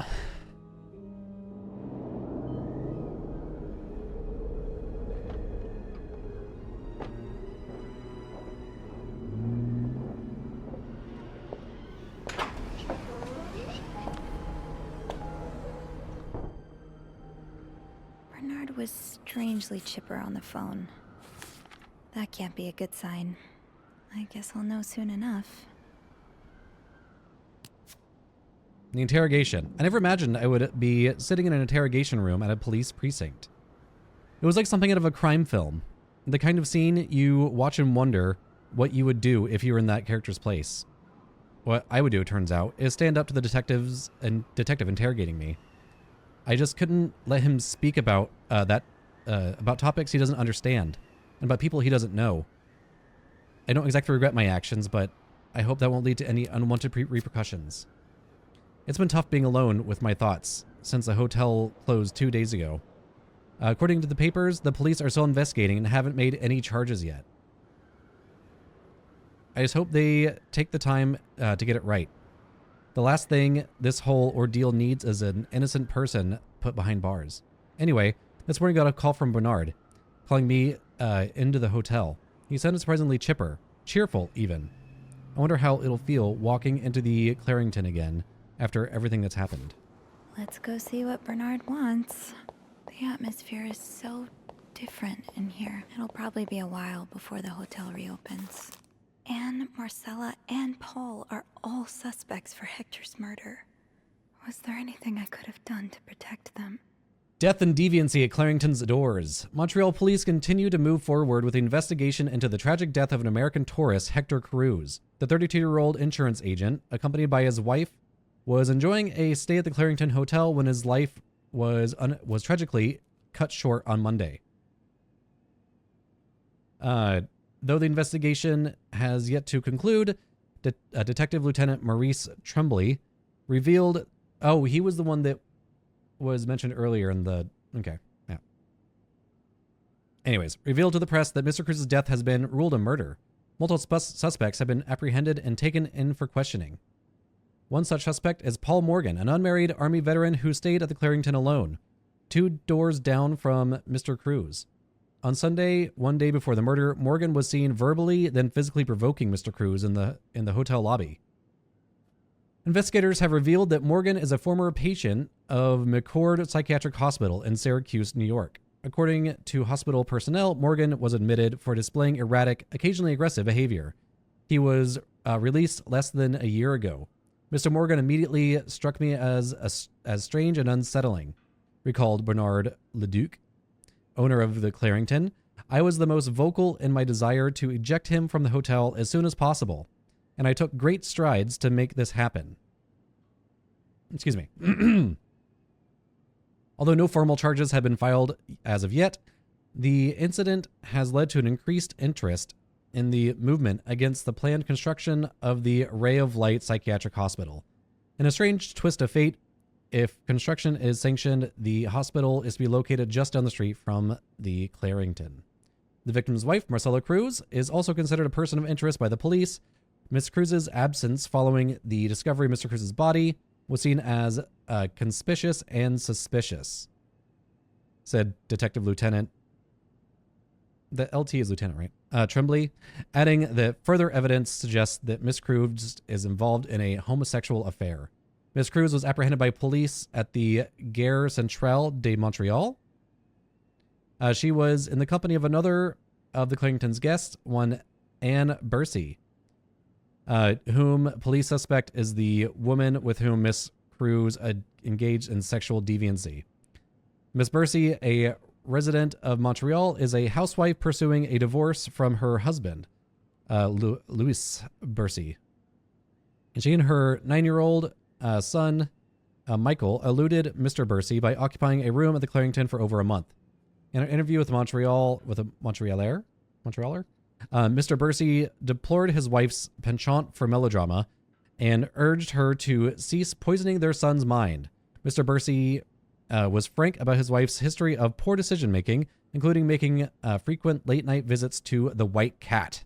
The White Cat is one of the city's many underground bars and meeting spots known to attract sexual deviants such as Miss Cruz and Mrs. Bursey. Yesterday evening, Montreal promised more raids to counter the growing number of such establishments. Great. Great. Great. Ugh, go to hell. Beth, Hey, are you okay? I'm out of a job. But other than that, yeah, everything's just peachy. What? No, I hope you're luckier than I am. Come join me when he's done with you, all right? I'll be questioning my life choices on the mezzanine. Yeah. Yeah, okay. Hello.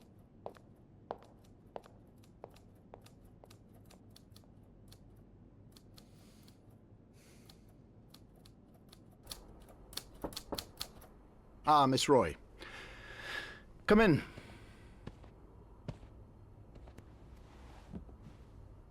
I suppose you know why you're here?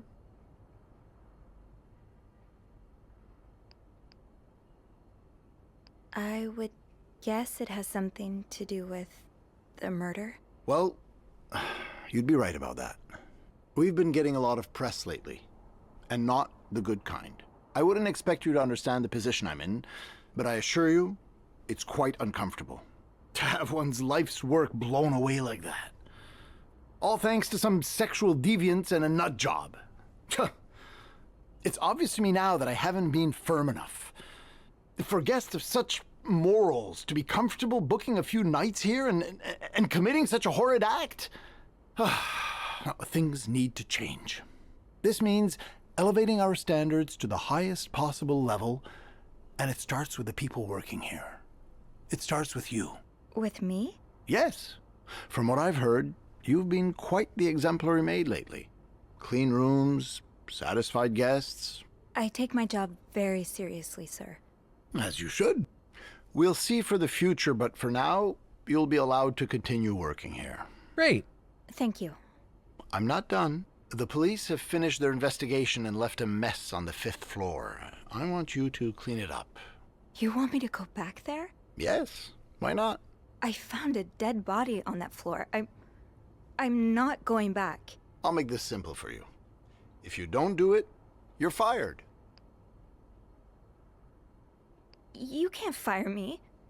Because I quit. Sure.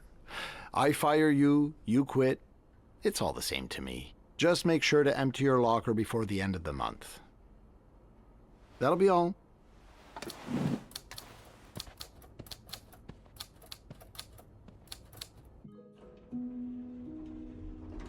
Fuck that. What an asshole. Hey. Hey. What a week. Yeah. So, what did Bernard want with you? Well, he was being kind of a jerk, so I quit. You what? I quit. I figured there was no point in staying if you were leaving. I appreciate the solidarity, but you really didn't have to do that. I think it's for the best. Did Bernard say why he was firing you? Ugh. He was going on and on about keeping deviants out of the hotel, so I may have lost my cool a little. A little? I told him I was one of those deviants he was so afraid of. He froze for a moment, then showed me the door.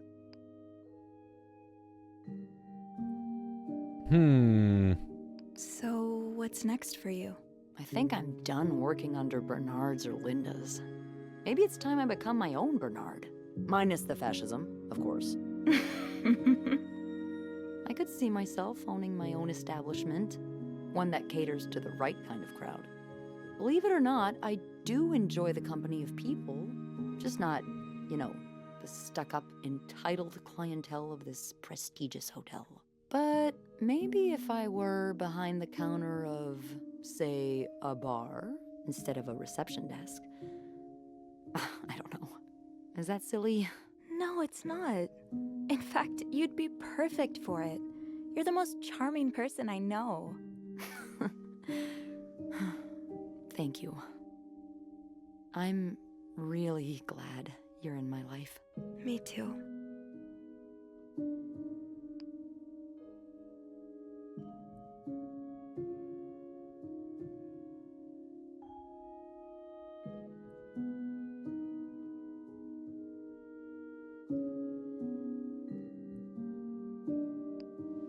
Can I, kiss me? yes. I thought you never.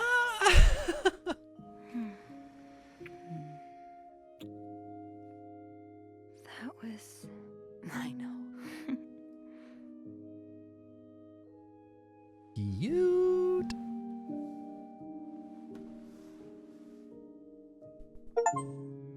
Kiss, kiss, yeah! I've been thinking about Anne and Marcella a lot. Should I be jealous? No, not in that way. I've been thinking about what they went through. How they had to lie and pretend. Day after day. How they had to live someone else's life for 10 years before they could finally be with each other. I don't think I could do that. Well, I have good news for you, Bean. Times are changing. It's already started elsewhere, and it will get here eventually. One day, all the Annes and Marcellas of the world will live happily together, and no one will give a damn. I really hope that's true. It will be. Aww.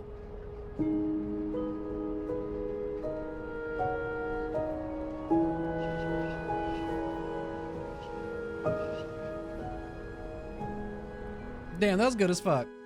That was good as hell. Wonder if they're gonna give me like a story breakdown.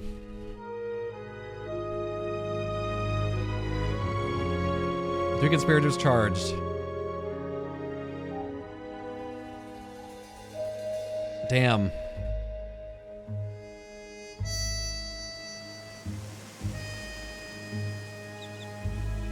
I mean, I still don't know who actually did it.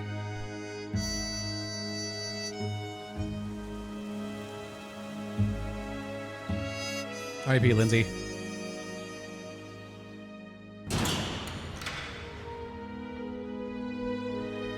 Oh, that's sad. But like, did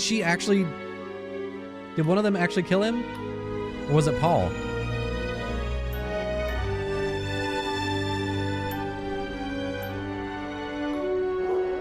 Whoa, whoa.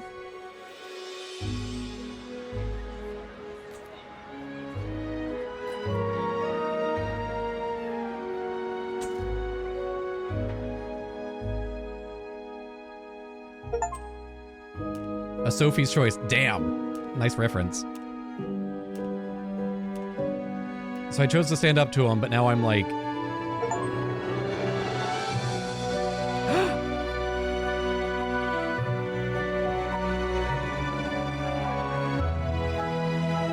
Yeah! Can't wait to get raided by the police.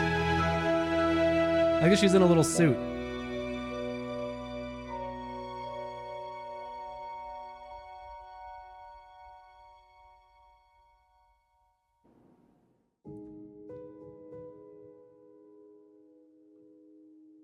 Well, there we go.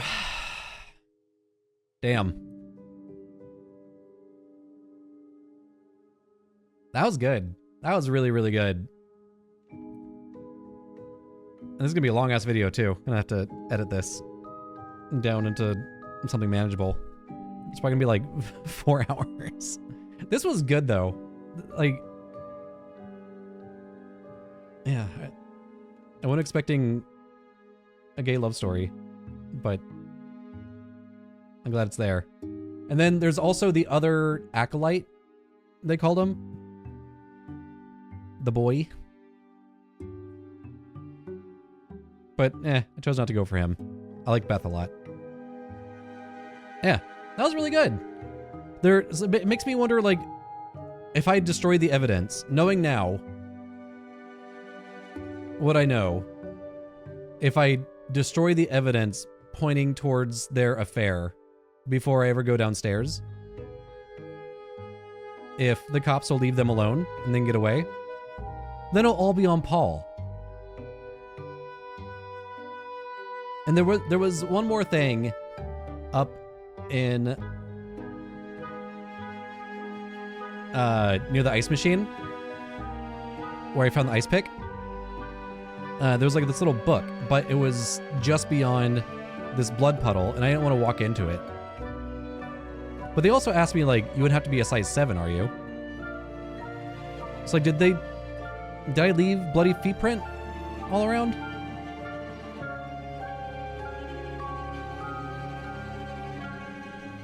Yeah, But damn, that was really good.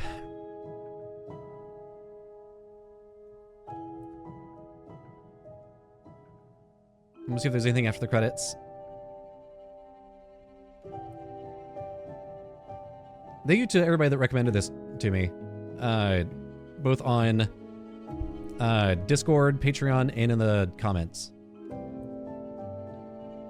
Ubisoft. What are you doing here? Get out of here. Yeah, I like this a lot. And I keep saying that. I'm just blown away by it. That was really good. Low Birth. Interesting name for a studio. Anything after the credits?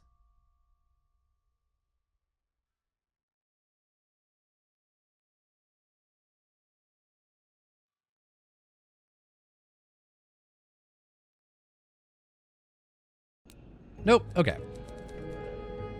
Damn. Yeah. What'd y'all think? If I hit continue, where's it put me?